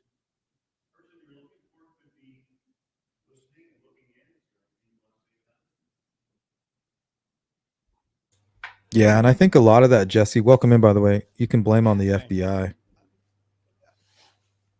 Well, I guess I'm confident we're going to solve this case. So I'm confident that if he's listening in or she's listening in or whoever it is, that at some point I'll be sitting across from you in the courtroom. And so Prophecy, maybe? about all I can say about it, but I'm confident we're going to resolve this case. I'm confident we're going to get an arrest, and I'm confident we're going to solve it. So I'm sorry, I've got to take a stab at that. Oh, yeah, the subliminal message. I think that's the news company. I think there will be a few more. I think that's where they plan to add commercials or something. Channel 18. It's the first thing that my simple brain thinks of in the morning. It's the last thing I think of at night, and I know I represent everybody else that's dressed like me today. If you're watching, we're coming. If you're watching, we are coming. This county of Carroll and all that has happened here and all of the sadness associated with this county is unacceptable in a civilized society. But the flip side of that is look what's happened in this community because of these tragic events. I mean, the unity and unification. Yeah, we'll stop it the what's next time coming it of comes this and the up. positivity I don't think I've ever associated read with it. human interaction. Oh, there it really is. Something to watch. Okay. 1801.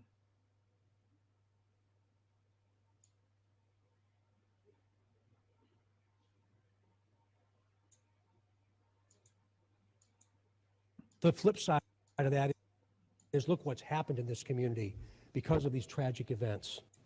But if you're watching, actually coming of this and the positivity associated with human interaction. Here it is. Says critical media system info, no valid input detected. Yeah, it's something going on with the camera. They have like a setting on there. Is really something to watch. But if you're watching, as Nick said, I hope that I am able to stare him in the eye and ask him why. Because at the end of the day, the two behind me are the ones that matter the most, then the family. Hey, Silas, me too.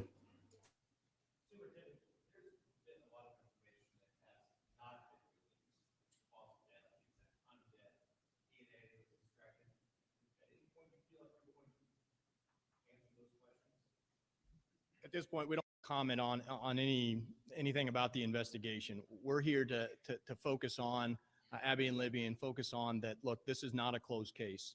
And again, if someone has a tip for something, call it in. Let us investigate it. And again, this is what makes a good tip. Really, I think this presser was all about Nick saying, hey, like, I'm different than Robert Ives. I'm going to play an integral role here. And this was his introduction to say, hey, look, things are going to pick up. And they kind of did. I mean, now that he's in, we have, things have happened. So The poster here behind Sergeant Riley. If you don't have all the information, it's okay. Still call in the tip. But I don't want to touch base or I don't want to talk about the specific aspects of the investigation at this time.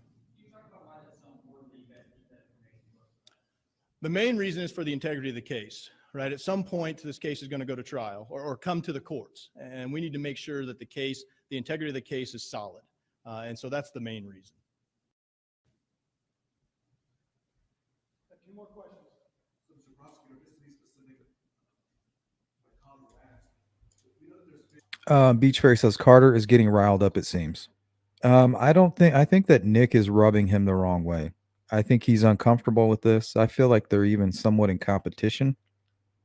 Who's going to be the better master of ceremonies, so to speak? You know, they both probably have political aspirations. The video of this gentleman, the suspect, to make sure his dates work what he's doing. The reason why you're not doing that in an effort to protect. You just put that in its context. I know you can't talk about the evidence, but we know it exists, so you know, at least address the evidence. Well, unfortunately, and the fear sound like a broken record, it kind of falls in the same category. And so I'm not going to comment on it. Welcome in, April. Again, I want to focus on kind of the things that I talked about today and just let everybody know that the dedication to solve this thing is here. Is not only here in my office, but here behind me and everyone supporting this investigation. And so I don't want to comment on that. I want to focus on, you know, the fact that we've gotten tips, we keep getting tips, and we hope to continue to get them until we get this thing solved. So.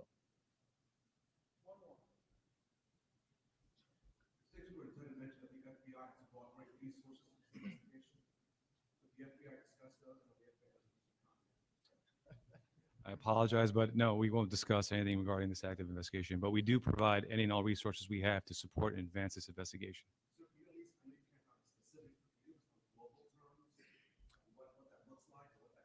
Any resource that we are capable of, whether it be technological or investigative, we are applying it and we do it every day.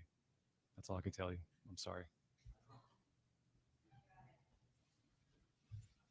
We want to thank you all for being here. We appreciate your time. Have a safe trip home.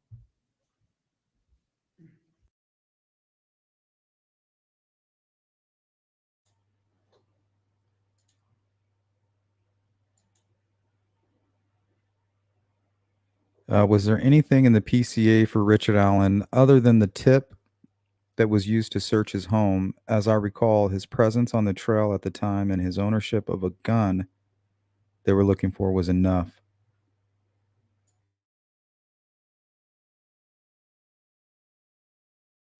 No, I think it was just the tip. Right? They already had the bullet. They had everything. The only thing new was this lost tip narrative.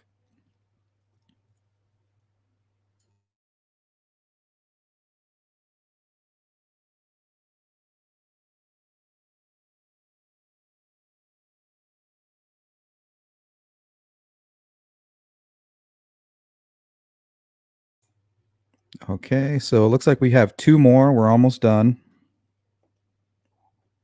Like I said, I knew this part was going to be a little bit long-winded. I know you guys have seen these pressers a million times, but I think it's important that we go over everything, right?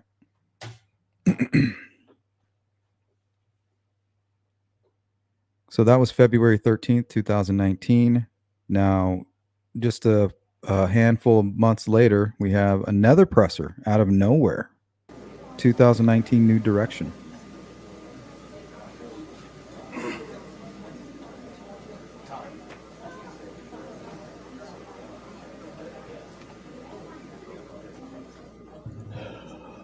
I feel like really what they were telling us, either they already knew about Richard Allen and they're still looking for help, they're getting frustrated, or they were letting us know that they're getting closer. We're getting close. Wasn't sure quite what to expect when I walked out, but I got to say to the Delphi community, how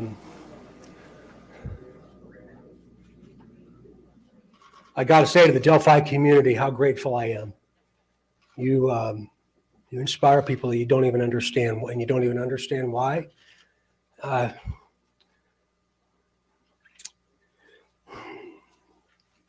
Information is being released today is the result of literally thousands and thousands of hours of extraordinary investigative efforts by the county, the FBI, the Indiana State Police, and countless other agencies.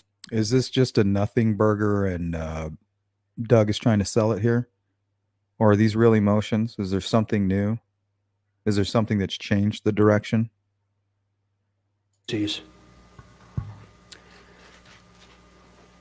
Why all of a sudden are they believing Betsy Blair?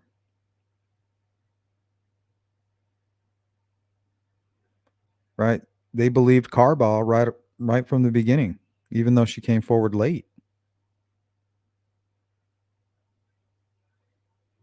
According to the defense leaked memo, they're saying that Betsy Blair saw an older model vehicle. So is that why they had 3 young witnesses say that the person they saw, the bridge guy, had reddish hair mixed in with gray hair? Is that why when Betsy Blair said, well, the guy I seen was a little bit younger, he seemed like a young man, anywhere between 20 and 30, 20 and 40. Is that why they didn't believe her? Or they didn't want to go with that, and that was somebody else that they hadn't yet identified? Because she's explaining a younger person, but the more reliable witnesses, a group of 3 who have been interviewed and can kind of verify their story with photographs and timestamps, say, no, we're looking for a guy who's 5'6", very short, older white guy with gray and reddish hair. I just didn't get a good look at him because he had his lower face covered. Why is it now important? They just gave a press conference 4 months before this.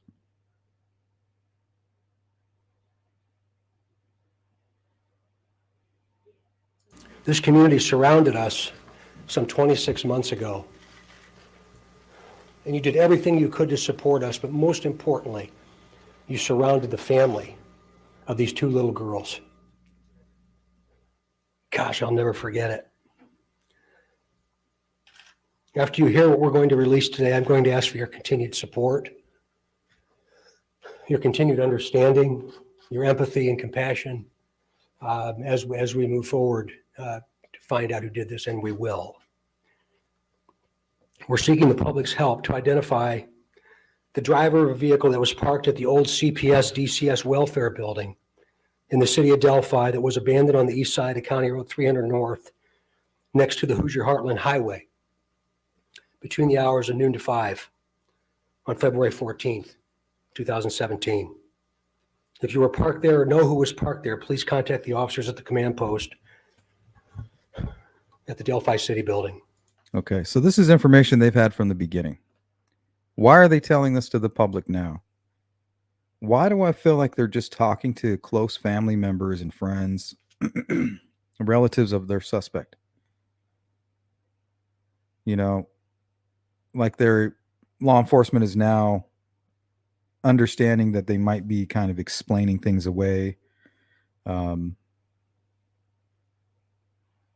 Probable deniability type stuff where they've messed up saying, well, this guy's no longer a suspect, things like that in regards to the older sketch. So is this them kind of correcting those issues? Like, look, family, friends, neighbors, this person was parked at the CPS building. All right. Is that the guy you've been on the fence about? Okay. Now you might be ready to tip this person in. Okay. And he could look younger. Look, this could be him right here. Is this your guy that you want to tip in? Talking to friends and family and coworkers.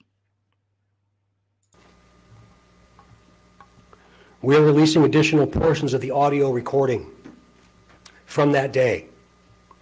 Please keep in mind, the person talking is one person and is the person on the bridge with the girls. This is not 2 different people speaking. So here's the first correction, right?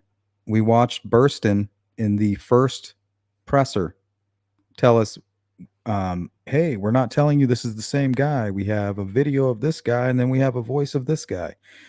What all you out there in the television business, and he's like framing it like this, like you don't see what's on the left, you don't see what's on the right. So I feel like this whole presser is like they're trying to hold the hands of anybody who is holding back information. Like if you've been using these pieces of information to kind of explain it away, like, oh, it's not Richard Allen.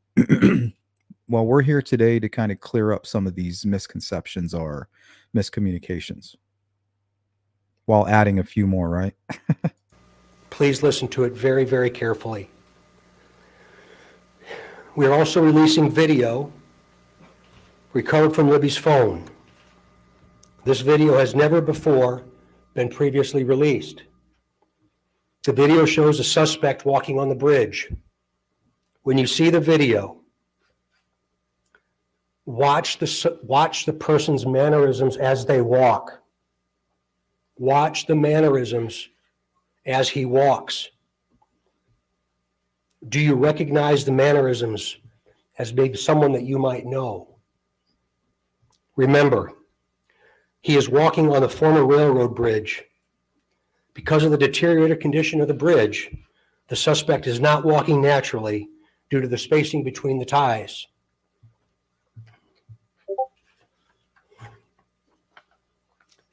During the course of this investigation, we have concluded the first sketch released will become secondary as of today.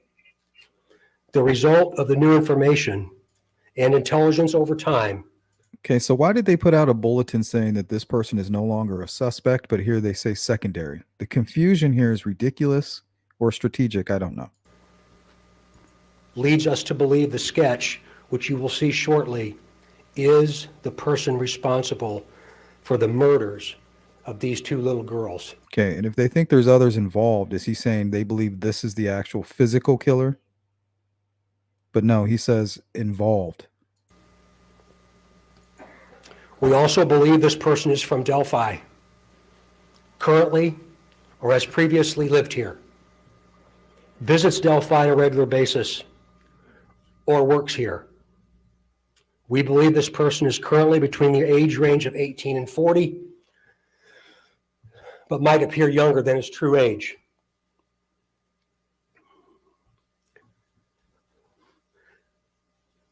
Directly to the killer, Durka, who may be in this room. We believe you are hiding in plain sight. At CVS. For more than 2 years, you never thought we would shift gears to a different investigative strategy, but we have. We likely have interviewed you. True. Or someone close to you. True. We know that this is about power to you. Most likely. And you want to know what we know. See, I feel like they know something about him.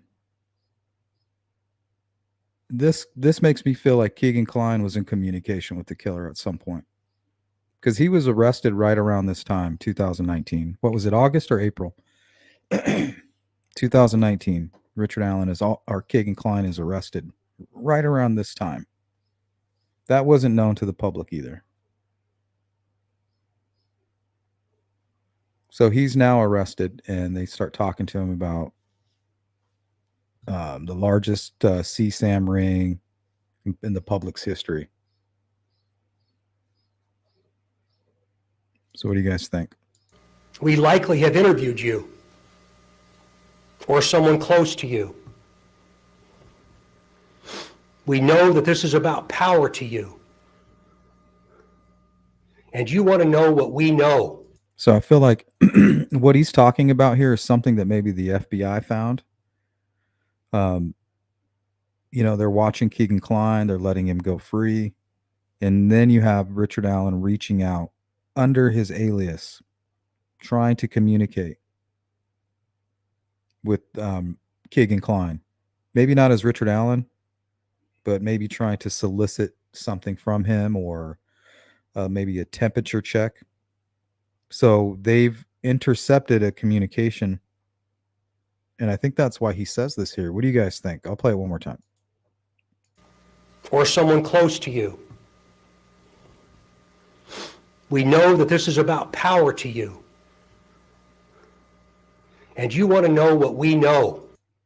Now, is he just throwing that out there? Like, obviously you want to know. You're the killer. We're looking for you. So it's obvious. He's just Captain Obvious here. Or is there a reason that he's saying this? This is what I think led to possibly some kind of a connection there with Keegan Kline. Like, Keegan knows Richard Allen and he doesn't even know it. He doesn't know him by Richard Allen. He doesn't even know that he knows the killer. But through a digital forensic search, they've been able to connect The two with no name. Possibly, right? And one day, you will.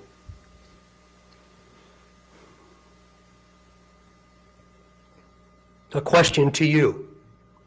What will Napoleon. those closest to you think of when they find out that you brutally murdered 2 little girls? Okay, those closest to you. Richard Allen had a wife, a daughter, a brother, a mother. Like his family is very well known in Mexico, Indiana. His father was that not his biological father, but his stepfather adopted him and was a very prominent man in Mexico. I think he was a principal of the school, and everybody knew him. 2 children. Only a coward would do such a thing. We are confident that you have told someone what you have done. Or at the very least, they know because of how different you are since the murders.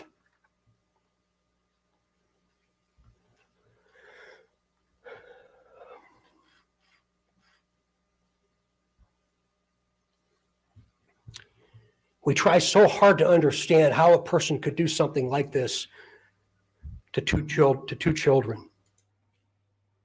Chopper says long one today. Yeah, definitely going a lot longer than I wanted to. I do have the time, and I don't want to cut it.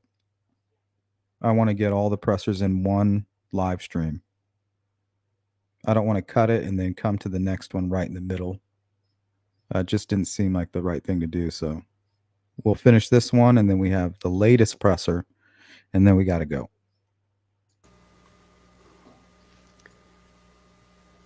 I recently watched a movie called The Shack.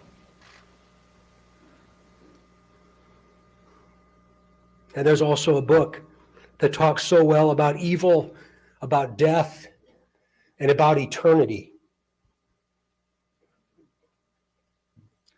To the murderer, I believe you have just a little bit of a conscience left.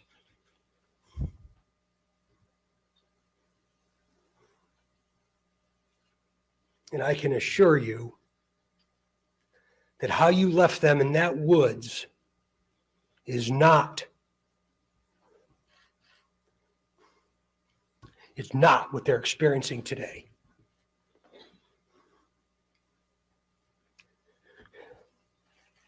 To the family,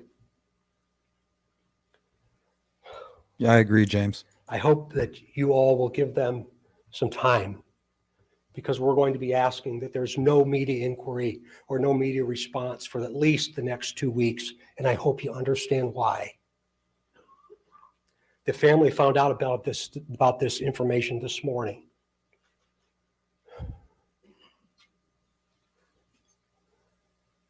I just want the family to know. Thank you, GP. When I take my last breath on this earth, I'll be thinking of them. There's going to be a tremendous amount of questions. I know that. Never in my career have I stood in front of something like this.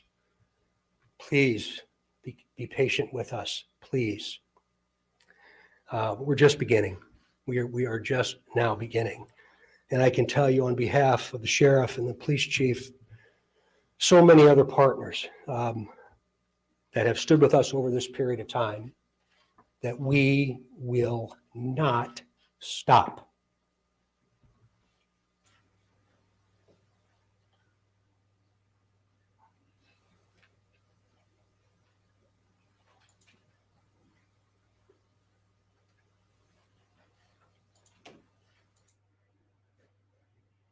Okay, so after all of that time and all that effort spreading the word about the older looking sketch, all the news coverage, all of the flyers, remember? The endless hours, the Comic-Cons, the Dr. Oz's, the Dr. Phil's. Only to have this dropped on them So what it looks like is the three girls, their eyes and their nose and their chubby cheeks, right here. This is the three witnesses. Mixed with Betsy Blair's younger lower face and curly hair, which could very well have been Richard Allen not cutting his hair for a while. I don't know what was going on with him. Along with him wearing that gray beanie of his. Or he just took off his hat, maybe. I'm not sure. But remember, Betsy's not supposed to remember the random dude that she saw for a split second on a bridge while she was out for a walk. Probably thinking about other stressful things, right? Not this guy. I just unveiled the person that we believe responsible for the murder of these two little girls. So I invite media to take a look at that now. It's not up. Kim.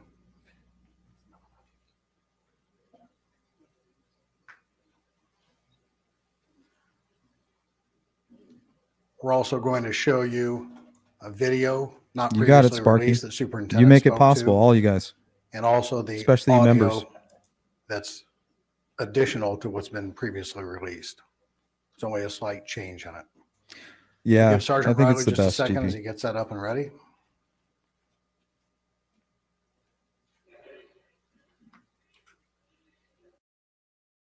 Before we look at this, I actually have those screenshots. If you guys want to take a closer look.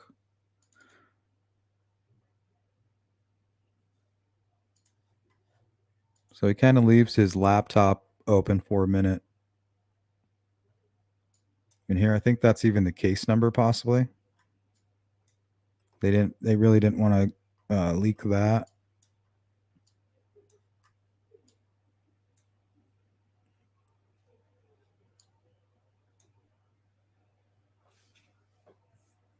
Something here requested on April 4th, 2019. That's not too long before this presser. Truck inspection. There was something interesting on here. I did a live stream about it a while ago. Oh, here it is. So here, this is something marked 2/13/2019. And they had a presser there with Nick McClellan. Remember, we just watched it. But here it's titled Danville, Illinois. Or Illinois. So did they have something else that happened on 2/13 they were looking into?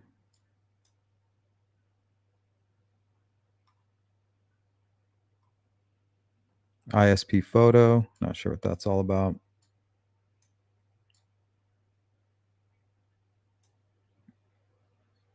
Then they have something else marked 3/15/2019. And it's titled Shooting.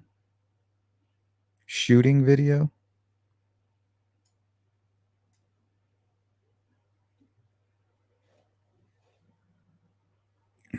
Somebody named Gwen Middleton. Not sure what that is. Maybe an employee. Application or something. They have a bill of sale from 2013.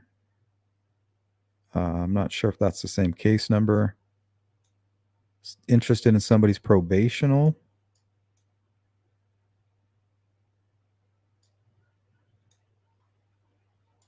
And then they have something titled New Information.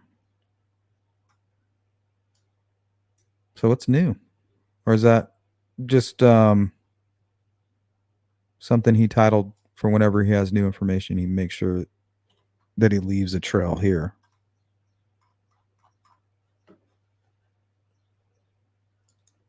Then he clicks into this folder, which is the Delphi folder. Inside this folder, which looks like it's dated 4/18. Now, around 4/18, do you guys remember Eldridge? A guy named Eldridge? Let me see if I have that.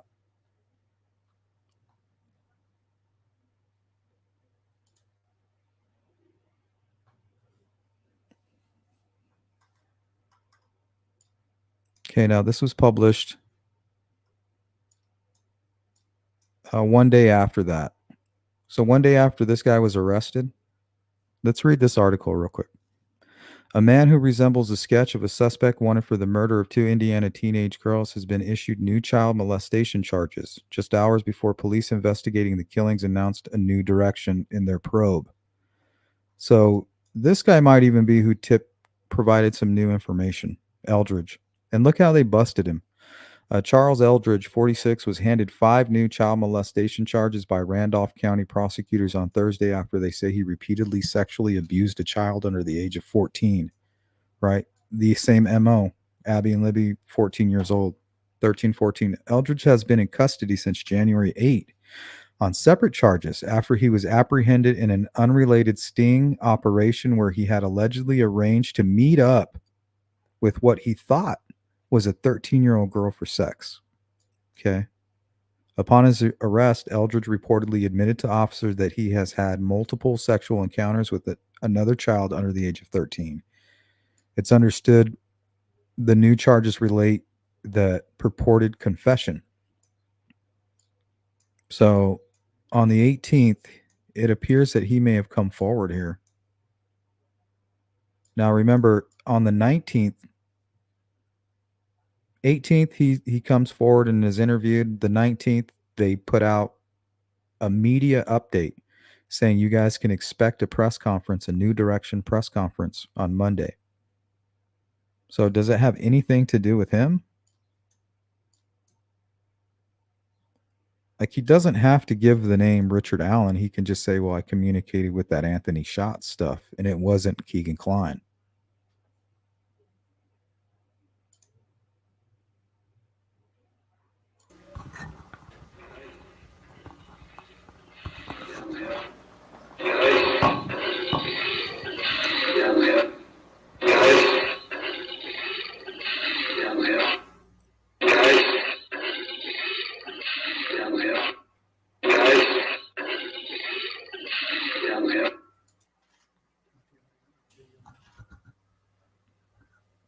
Stand by for the video, please.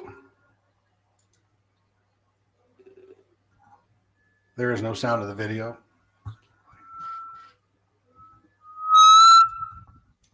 Ouch. The audio on these videos are all out of whack. Sorry. As Superintendent Carter mentioned, he is on the railway bridge. You have to take different steps to get to it. This information later this afternoon will be on the State Police website. For the community that's here, we have 100 copies of the news release. If you put in that URL, you'll be able to get to that site to play it. And we also have that same release for you in the media. And the rest of the state will get that release in about 15 minutes. So we appreciate those of you that came here. This concludes our announcement. Thank you for your time, patience, and courtesy.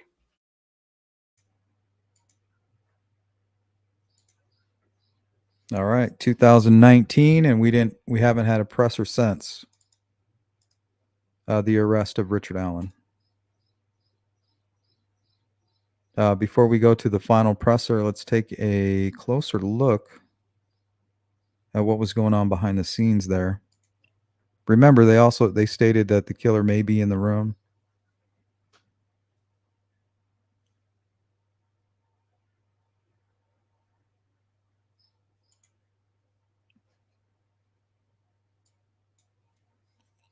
So these are photos, once again, that I grabbed from multiple different reporters and representatives from media outlets there.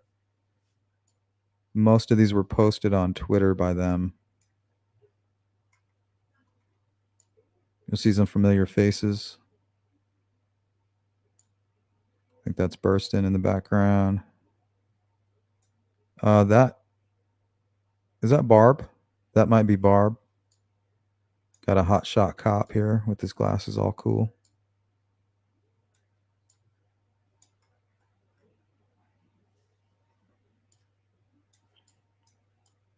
A lot of concerned citizens here. There's Mike, Abby's grandfather. I think this might even be Libby's grandfather.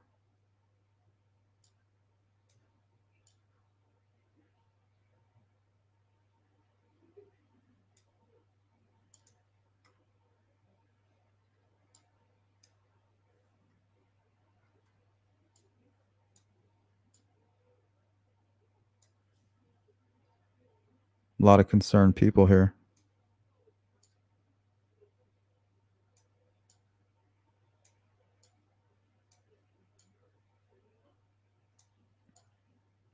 Looks like Robert Ives back there.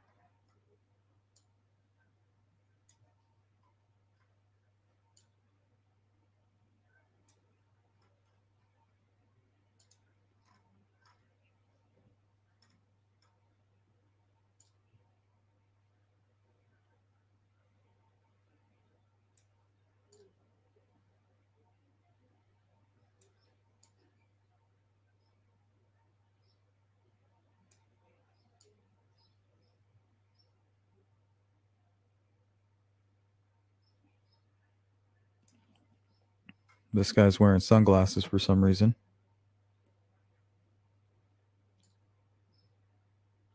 Tony Liggett, or Liggett, Robert Ives. Oh, did you see that? Whispering.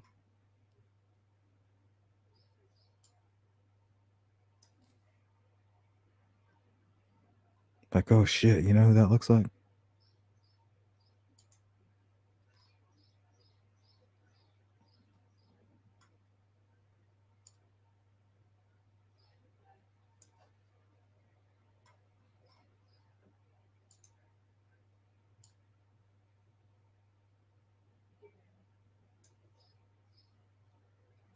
Remember, these two girls are kind of famous. As soon as they unveiled it, they start whispering to each other in a video. This guy was tipped in, James Lucas. He is there at the presser alone for whatever reason. He has a very creepy Facebook. It's one of those ones where it appears to be a lot of like prostitution type friends. Apparently that goes on Facebook. I think even Elvis Fields had something very similar where you go look at his friends list, and it's all like foreign women basically wearing nothing on their profile, and then there's a whole lot of that. Well, same goes with this gentleman here. He's not trying to hide it. It's still public. So we looked at him early on because they said, well, the killer might be in this room, and he was interviewed. Maybe we can watch that video real quick. Or at least that part. Indiana's news leader. Eyewitness News at 6 o'clock starts now. And we're getting our team for who could be behind the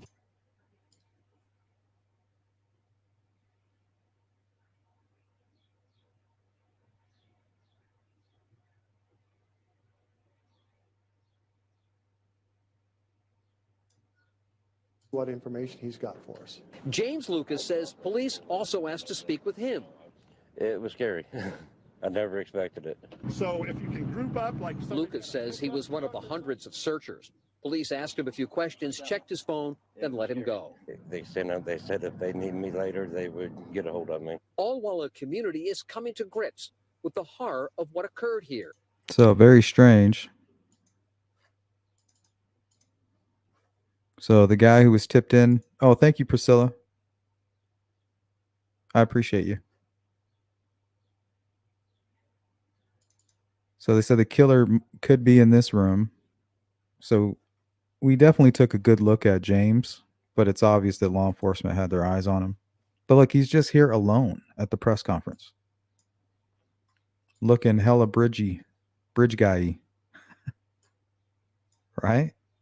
He looks like Richard Allen's like older brother. He's got the jeans on.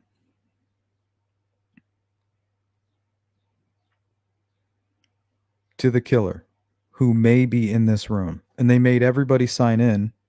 Well, here sits a guy all by himself who was tipped in. interviewed, and they took his phone for a while. And it also looks like Mike Patty's staring at him.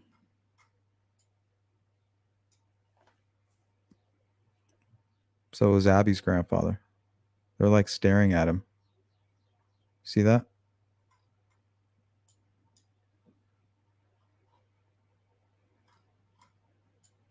Whoop.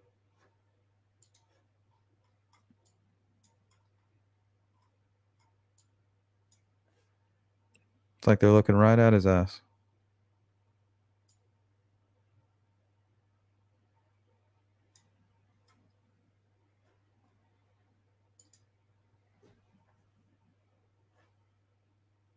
Yeah, and he did search. He did help search. Alexis McAdams, she has great coverage on the Delphi case. She got some big shot job in Chicago, I think, for working for Fox, maybe.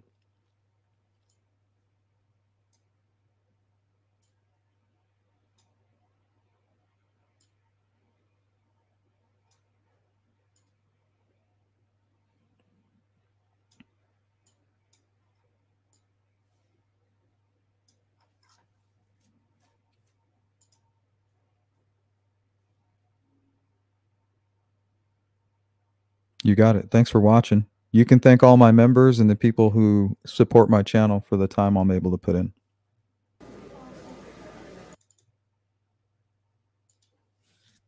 Don't thank me, you can thank them.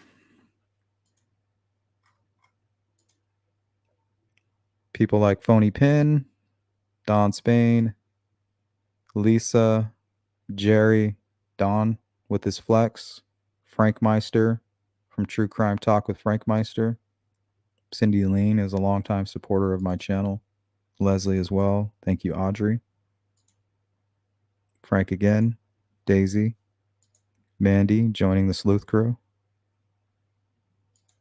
And Priscilla. So you can thank these folks for this live stream. They make it possible. Time is money, and there's just no way around it. I mean, of course I would have a YouTube channel, but you would get an hour every once in a while out of me for sure. They make it possible for me to spend this kind of time doing this. All right. Let me see how long this is. 21 minutes and 47 seconds, and I'll try not to interrupt it too much.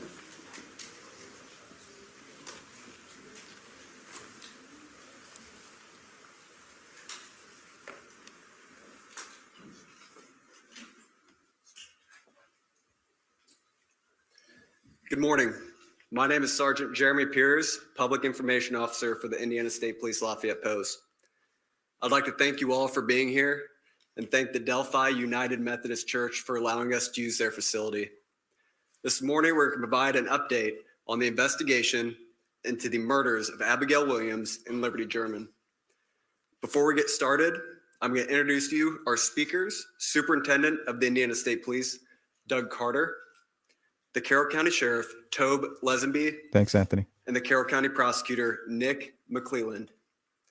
I'd like to remind everyone that this continues to be an active and ongoing investigation.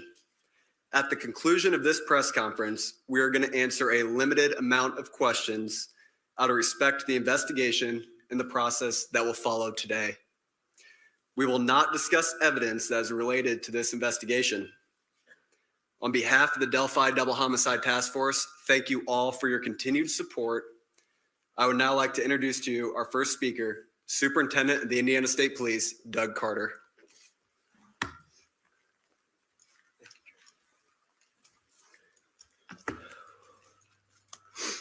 And I think the guy standing behind Doug's left shoulder, this guy back here, I think that is the U.S. Marshal, U.S. Marshal's office.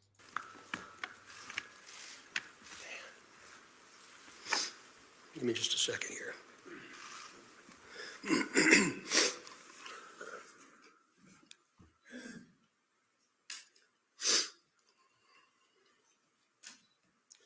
Seldom do I have prepared remarks, but today is different. because I do not want there to be any confusion or ambiguity with what I will say. Today is not a day to celebrate, but the arrest of Richard M. Allen of Delphi on 2 counts of murder is sure a major step in leading to the conclusion of this long-term and complex investigation. Thanks, Yankee. First, I'd like to speak directly to Anna, Mike, Becky, Kelsey, your extended families, along with the entire Delphi community that certainly has grown and now includes our nation and even many countries around the world. I am proud to report to you that today, actually last Friday, was the day. And an arrest has been made. Thanks to literally hundreds of media outlets that have been steadfast in reporting and keeping the memories of Abby and Libby front and center. Many of you in the room have developed relationships with me personally, and you know I always have a personal perspective, and today's no different. But from a very personal perspective, you all have provided inspiration and support, even while oftentimes frustrated with us and me. You continue to encourage the efforts, and you too believe that one day we would all be here participating and sharing this news. To the entire law enforcement community, which includes all local, state, and federal agencies, which are far too many to specifically mention today, thank you, thank you, thank you. We are going to continue a very methodical and committed approach to ensure that if any other person had any involvement in these murders in any way, that person or persons will be held accountable. Since the murders of Abby and Libby 2,086 days ago, the daily investigative team has worked tirelessly and is certainly worthy of mention today. Specifically, Sheriff Linsonby, the Sheriff of Carroll County, Detectives Tony Liggett, Detective retired Kevin Hammond, former Delphi chief and now the prosecutor's investigator Steve Mullins,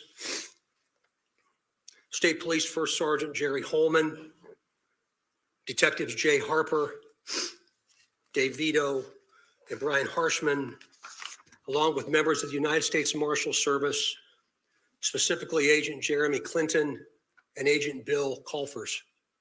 With them today is Dan McClain, the U.S. Marshal, appointed U.S. Marshal. Our state police analyst, our scientist from many different disciplines within our laboratory division, Mrs. Kathy Shank, for your incredible dedication to detail, and to so many others that I know I've missed. So did she find the I tip? really believe that Abby and Libby would be proud of you for standing strong, even in the face of immense pressure and perpetual criticism.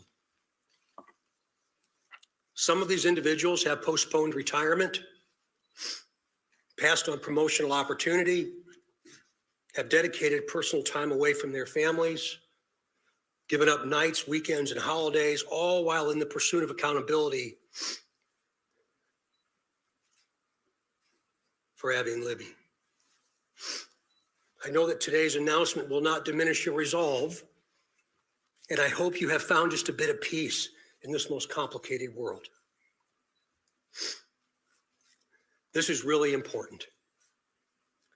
While I know you are all expecting final details today concerning this arrest, today is not that day. See, I feel like they were pressured. They were pressured and rushed to make this arrest. And it was either that or risk losing the firearm. Because once the bullet information becomes well known and begins to spread, because you had content creators who were coming out on YouTube talking about it, You had people like Julie Melvin who was communicating with YouTubers and YouTubers taking it upon themselves to make that information public. Now, it was right around the time that they started doing that we had the arrest of Richard Allen. So I don't know if they were pressured to do it, saying, hey, it's better for us to make the arrest, get our hands on that gun, get the results on paper. That way, no matter what happens, we'll always have that comparison. So he can go ahead and get rid of the gun. He can do whatever he needs to do, but we have it. That's our best chance right now. So I feel like all of the chaos that's been surrounding this case is because of that. Them being rushed, them realizing their own fears. Richard Allen is realizing his own fears, but it could be the investigative team realizing their worst fears as well, is them being pressured to do something that they just weren't quite ready for, or they didn't have the other piece to the puzzle.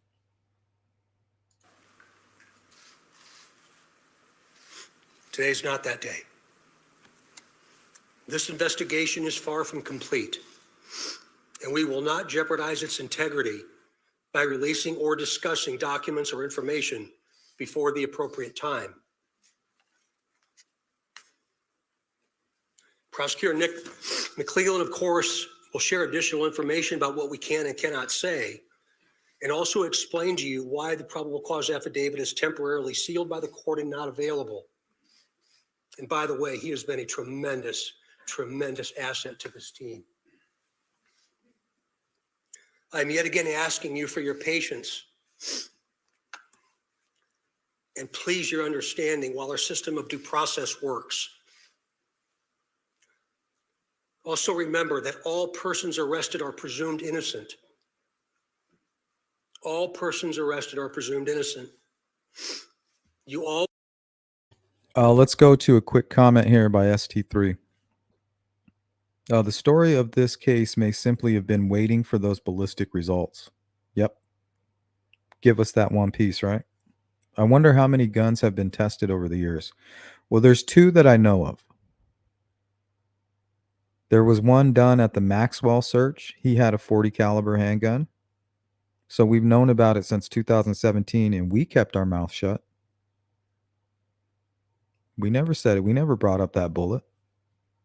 There's only two other people that I know of that brought it up, and I know where they heard it. It's not where I heard it, but I know where they heard it. They also didn't bring it up, but the person that they heard it from just kept telling everybody. So we know that they tested the Mac during the Maxwell search. There was a .40 caliber that was compared to the unspent bullet.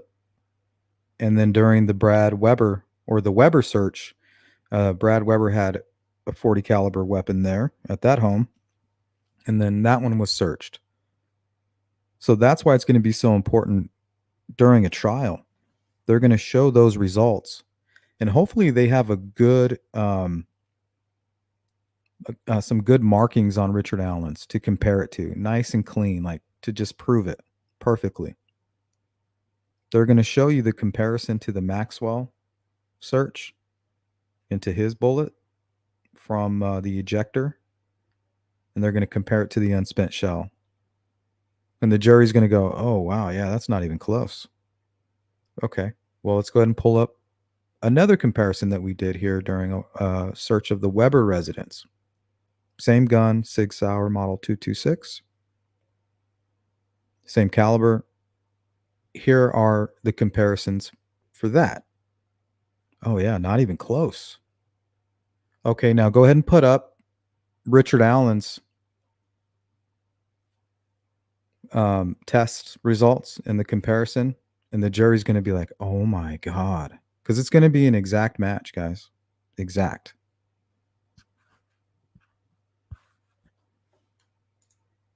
Will have an innate desire to subjectively interpret and then report what you think.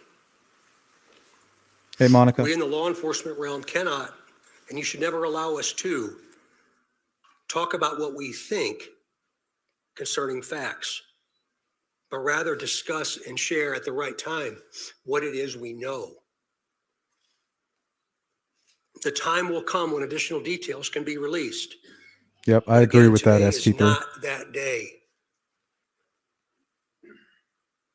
about Abby and Libby, their families, and this community, this nation, and even our planet. And the Prosecutor solar has been very system. clear with law enforcement about what his expectations are, about what can and cannot be released, shared, or discussed. So we will, of course, comply. If you choose to be critical of our silence, be critical of me, Because that's what I'm here for, to block everybody else. not the front line. These are the folks that have committed their entire lives to a successful conclusion. Collusion. In other words, a guilty verdict. Be critical of me, not the front line. These are the folks that have committed their entire lives to a successful They devoted their entire lives to a successful collusion. conclusion. In other words, a guilty verdict. Oh, he's trying to cover up now. As we move to the next phase of this investigation, I will continue to offer all resources that the ISP has to not only the investigative team that I anticipate growing, but also to Prosecutor McClellan as we prepare for the coming months. Again, Nick has been very resolute and very clear, and I'm most grateful for his leadership. And it's going to be really important as we move forward. Please continue offering tips that you would like to share. The many avenues to report will remain open and will be available to all. Please continue doing that. In closing, I stand before you in this church and very place where we held our first briefing nearly 6 years ago. And Just a quarter mile from Richard Allen's home. hours after the murders of Abby and Libby. Right here.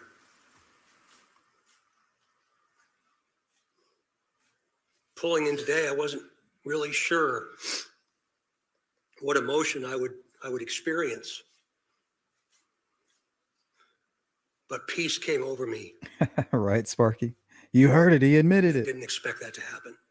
Conspiracy. And I hope all of you,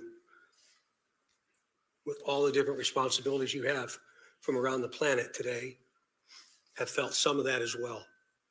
But remember, we're not done. I think what we all have experienced proves. This is not their first rodeo. See, one thing about people who have kind of been looking into the Delphi case and joining the groups and kind of being consumed by it, this is not their first rodeo. They know where this is going.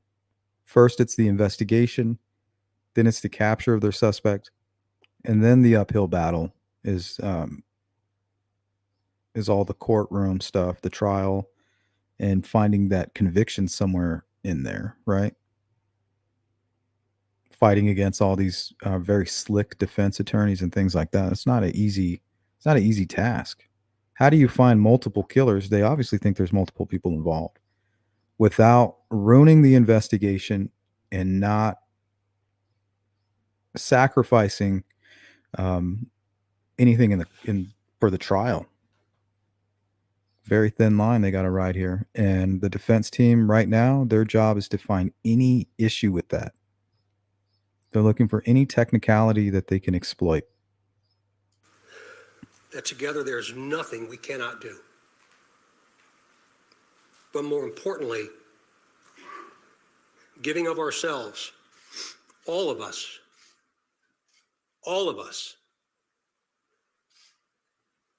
giving of ourselves matters more than what we could ever receive.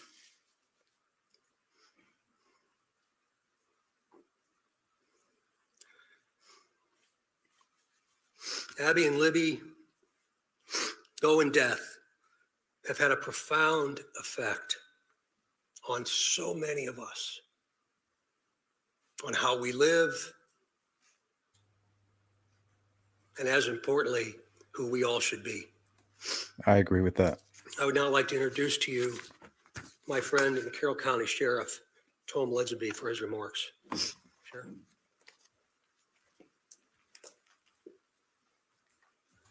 Later, Sparky. Here comes the fire and brimstone.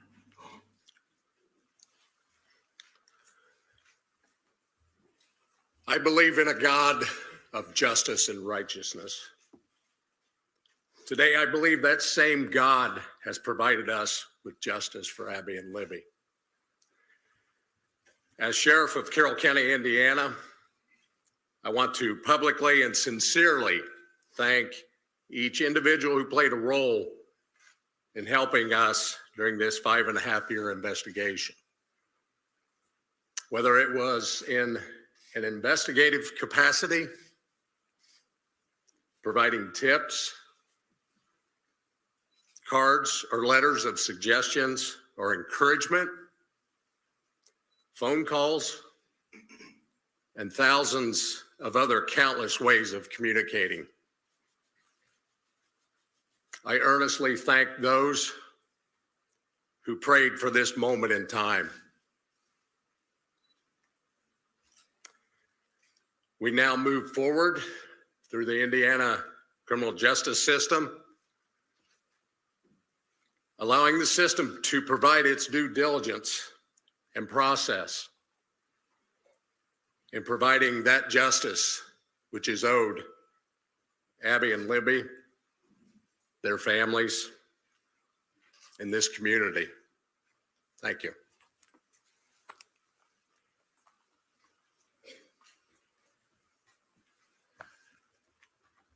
Welcome, everybody. My name is Nicholas McClellan. I'm the Carroll County Prosecutor. And before we get started, I want to reiterate some of the things that Sheriff Lesenby and Superintendent Carter stated. I first want to thank both of them. They've been a great support to my office throughout this investigation. They've always been there for a phone call and always been willing to help a hand or a line of assistance to me and my office during this investigation. I want to thank the team behind me. This is the Homicide Task Force team that we've put together. Thank them and thank their families for being so understanding for the many nights they've worked away from their families, away from their children. There are many dates in a lifetime that you're going to remember. The date your children are born, the date you're married, the date you buy a first house, the date Abby and Libby went missing. One of those dates was last Friday, October 28, 2022. At that time, we had gathered evidence to formulate a PC that we submitted to the court, and the judge did find probable cause for an arrest of Richard Allen. He's been charged with 2 counts of murder for the murder of Abigail Williams and Liberty German. This investigation is still very ongoing. We're keeping the tip line open, the tip email open. We encourage everybody to continue to call in tips, not only about Richard Allen, but about any other person that you may have. For that reason and for the nature of this case, the probable cause and the charging information has been sealed by the court. I've been very clear to everybody that per the court order, we cannot talk about the evidence that's in the probable cause or the evidence that's in the charging information. That will become evident to you at some point and it'll be released, but right now is not that day. I think what they were hoping was that they arrest Richard Allen, and then within the first few weeks or maybe even within a month, because they're not going to be able to keep it sealed, and they weren't. Before you knew it, they had to. They can't. It would be illegal for them to do that. But I think what they were hoping to do is have Richard Allen come forward and say, hey, these are the other people that were involved in this crime. But that didn't happen. He showed zero remorse.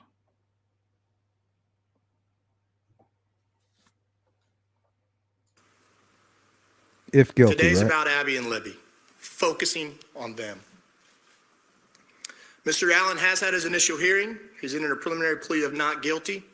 The matter's been set for a pretrial on January 13th at 9 a.m., 2023, and a trial date of March 20th, 2023 at 9 a.m. He is presumed innocent. We will have an opportunity and day in court when we can present the evidence that we have against him. But until that day, he is presumed innocent. I want to open up to a few limited questions from the audience. But again, keep in mind, we are not going to talk about the evidence that we have in this case or about the charging information. We cannot. Those things have been sealed by the court. And so I want to open up a few questions. Prosecutor, when did Richard Allen become a suspect? And do you think he acted alone? Again, that's part of the investigation, so I'm not going to talk about those things. What I can say is that we have probable cause established by the court for his arrest, and he is in custody. He's being held currently without bond. How long has he been a suspect? I'm sorry? Again, that gets into the evidence we have of the investigation. And I know from everybody, it's frustrating. I know everybody, not only reporters, but the family, everybody wants to know more information. I understand it's frustrating, but my goal is to maintain the integrity of this case. Superintendent Carter, you had said that you believe that you had spoken to the suspect or the suspect's family 2 years ago. Is this man one of those people? Again, we're going I appreciate the question, but we're getting into the timeline of events, and today's not the time to do that. Can you talk about how rare it is? Family, I know you've had a lot of conversations with them, and we were almost in tears pretty much when we started off this press conference. Can't imagine how emotional it is for everybody that's worked on this case. What was your conversation first like with the family that when you were able to tell them you finally got the suspect? It was a very personal moment for me, and I think it was a very personal moment for them, for all of us that have had interaction with the family. We developed a relationship that I think is going to last at least one lifetime, and maybe a second. So it was a very, very, very sad yet a very humbling experience. Superintendent, you asked for tips, you detective work, there was a reward for $325,000. Did this all come together to make this nexus? Is that a combination of all three things that led us to this day, or is it one or the other? Well, eventually you'll be able to see what led us to this day, but again, today's not that day. To include the reward, you mentioned that, Raphael, about the reward itself, and again, very premature for us to talk about that. There's still a lot. He didn't say tremendous amount of no. work to do. How would you say that Abby and Libby have taught you in depth that we can remain to continue on with?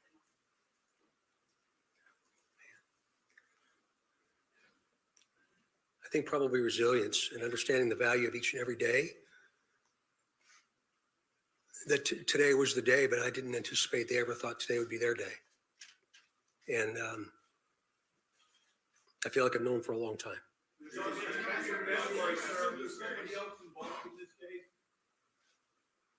Excuse me? Did you assume there's any other individuals involved in this case? We haven't closed the door on the investigation. And so that's why we keep the tip line and the tip email open. And so we're not presuming anything at this point, but we're going to continue to take tips, continue to take any information anybody has. And as we've done with all the information we've gathered, we're going to look at that and examine that and see where it leads us. See, what I think was happening is they followed Kagan Klein and it led them to Richard Allen, in my opinion. Right now we have no facts to back that up, or, well, I wouldn't say support it, but to prove that, right? But I think that's what happened. And I think that's what they were hoping to do with Richard Allen, was to have him follow him now and lead to who these other folks might be. You've asked the court, based on this investigation, that these documents should remain out of the public view. Can you explain, without getting into the details of what's in the documents, but this is not regular. Usually a public hearing is held. We should be able to see all the documents, right? Sure, But sure. you made a decision. Can you explain your decision as to why you believe that maybe for the next 30 days, no one in this room should have access to those records? Sure. It is unusual. We don't do it very often in all the cases that we Good handle point. here in Carroll County. We did it in this case because the investigation is still open. And while all cases are important, the nature of this case has some extra scrutiny with it. And so my office, felt it was important to seal those records. There will be a public hearing on whether or not those records are going to remain sealed or not. There'll be public notice for that hearing so that everyone can attend, but there will be a hearing to determine whether or not they're going to stay sealed. But for now, to me, it's about protecting the integrity of this case. I want to have an opportunity at some point to have an opportunity in court to explain the evidence and for that not to be tarnished or tainted or anything like that. Again, he's presumed innocent. And so it was important for me in this case to do that. Saying presumed innocent, and I plan to show you what I got. Hold on just a minute. We're not going to comment on that right now. Okay, did you guys hear that question? To have an opportunity in Listen to court the to question. explain the evidence and for that not to be tarnished or tainted or anything like that. Again, he's presumed innocent. Right And here. so it was important for me in this case to do that. Hold on just a minute. We're not going to comment on that right now as part of the investigation. Did you hear what he said? How did the Kleins fit in? He said, we're not going to comment on that. It's part of the investigation. Again, we just encourage everybody to continue to call in tips if they have them about anybody, and we'll examine those tips. How does it feel for you guys to have searched nationwide for nearly 6 years, going all over the place, only to find your guy, down the street from your office? That's a hard question to answer. It's a mixed emotions. Okay, and if you were running for any kind of public office, do you think this is a good thing or a bad thing? Do you think it's a good thing that they finally got Richard Allen and the bridge guy, and that's going to help you get elected to this public position? Or does it make you look pretty stupid that the guy you've spent all these resources on, excuse me, is right there under your noses? So I don't know how that helps you. If from I vote, I'm a firm believer in voting. And as a voter, that would turn me off completely. I've been watching the news all weekend like everybody else has, and I think a lot of the members of the public said it right. It's bittersweet. It's a step in the right direction. It's concerning that he's a local guy. So I think just different emotions. Again, this is a step in the right direction. This is the first step into getting into court and having a trial. And so.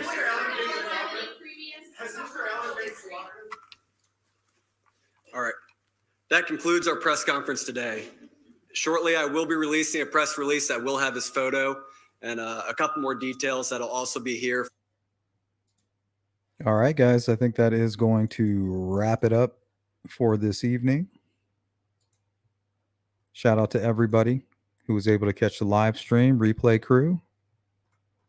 Everybody that supported me during the live stream, Phony Pin, Don, Lisa, Jerry, Don, Frank, Cindy, Leslie, Audrey, Frank, Daisy. Good to see you, by the way, Daisy. Welcome to the Sleuth crew, Mandy. Make sure you guys give her a warm welcome. And Yankee, thank you so much. All right, guys, that's going to do it. Take care. Have a great day. And crew, I'll reach out to you a little bit later and see what you guys are up to. Peace.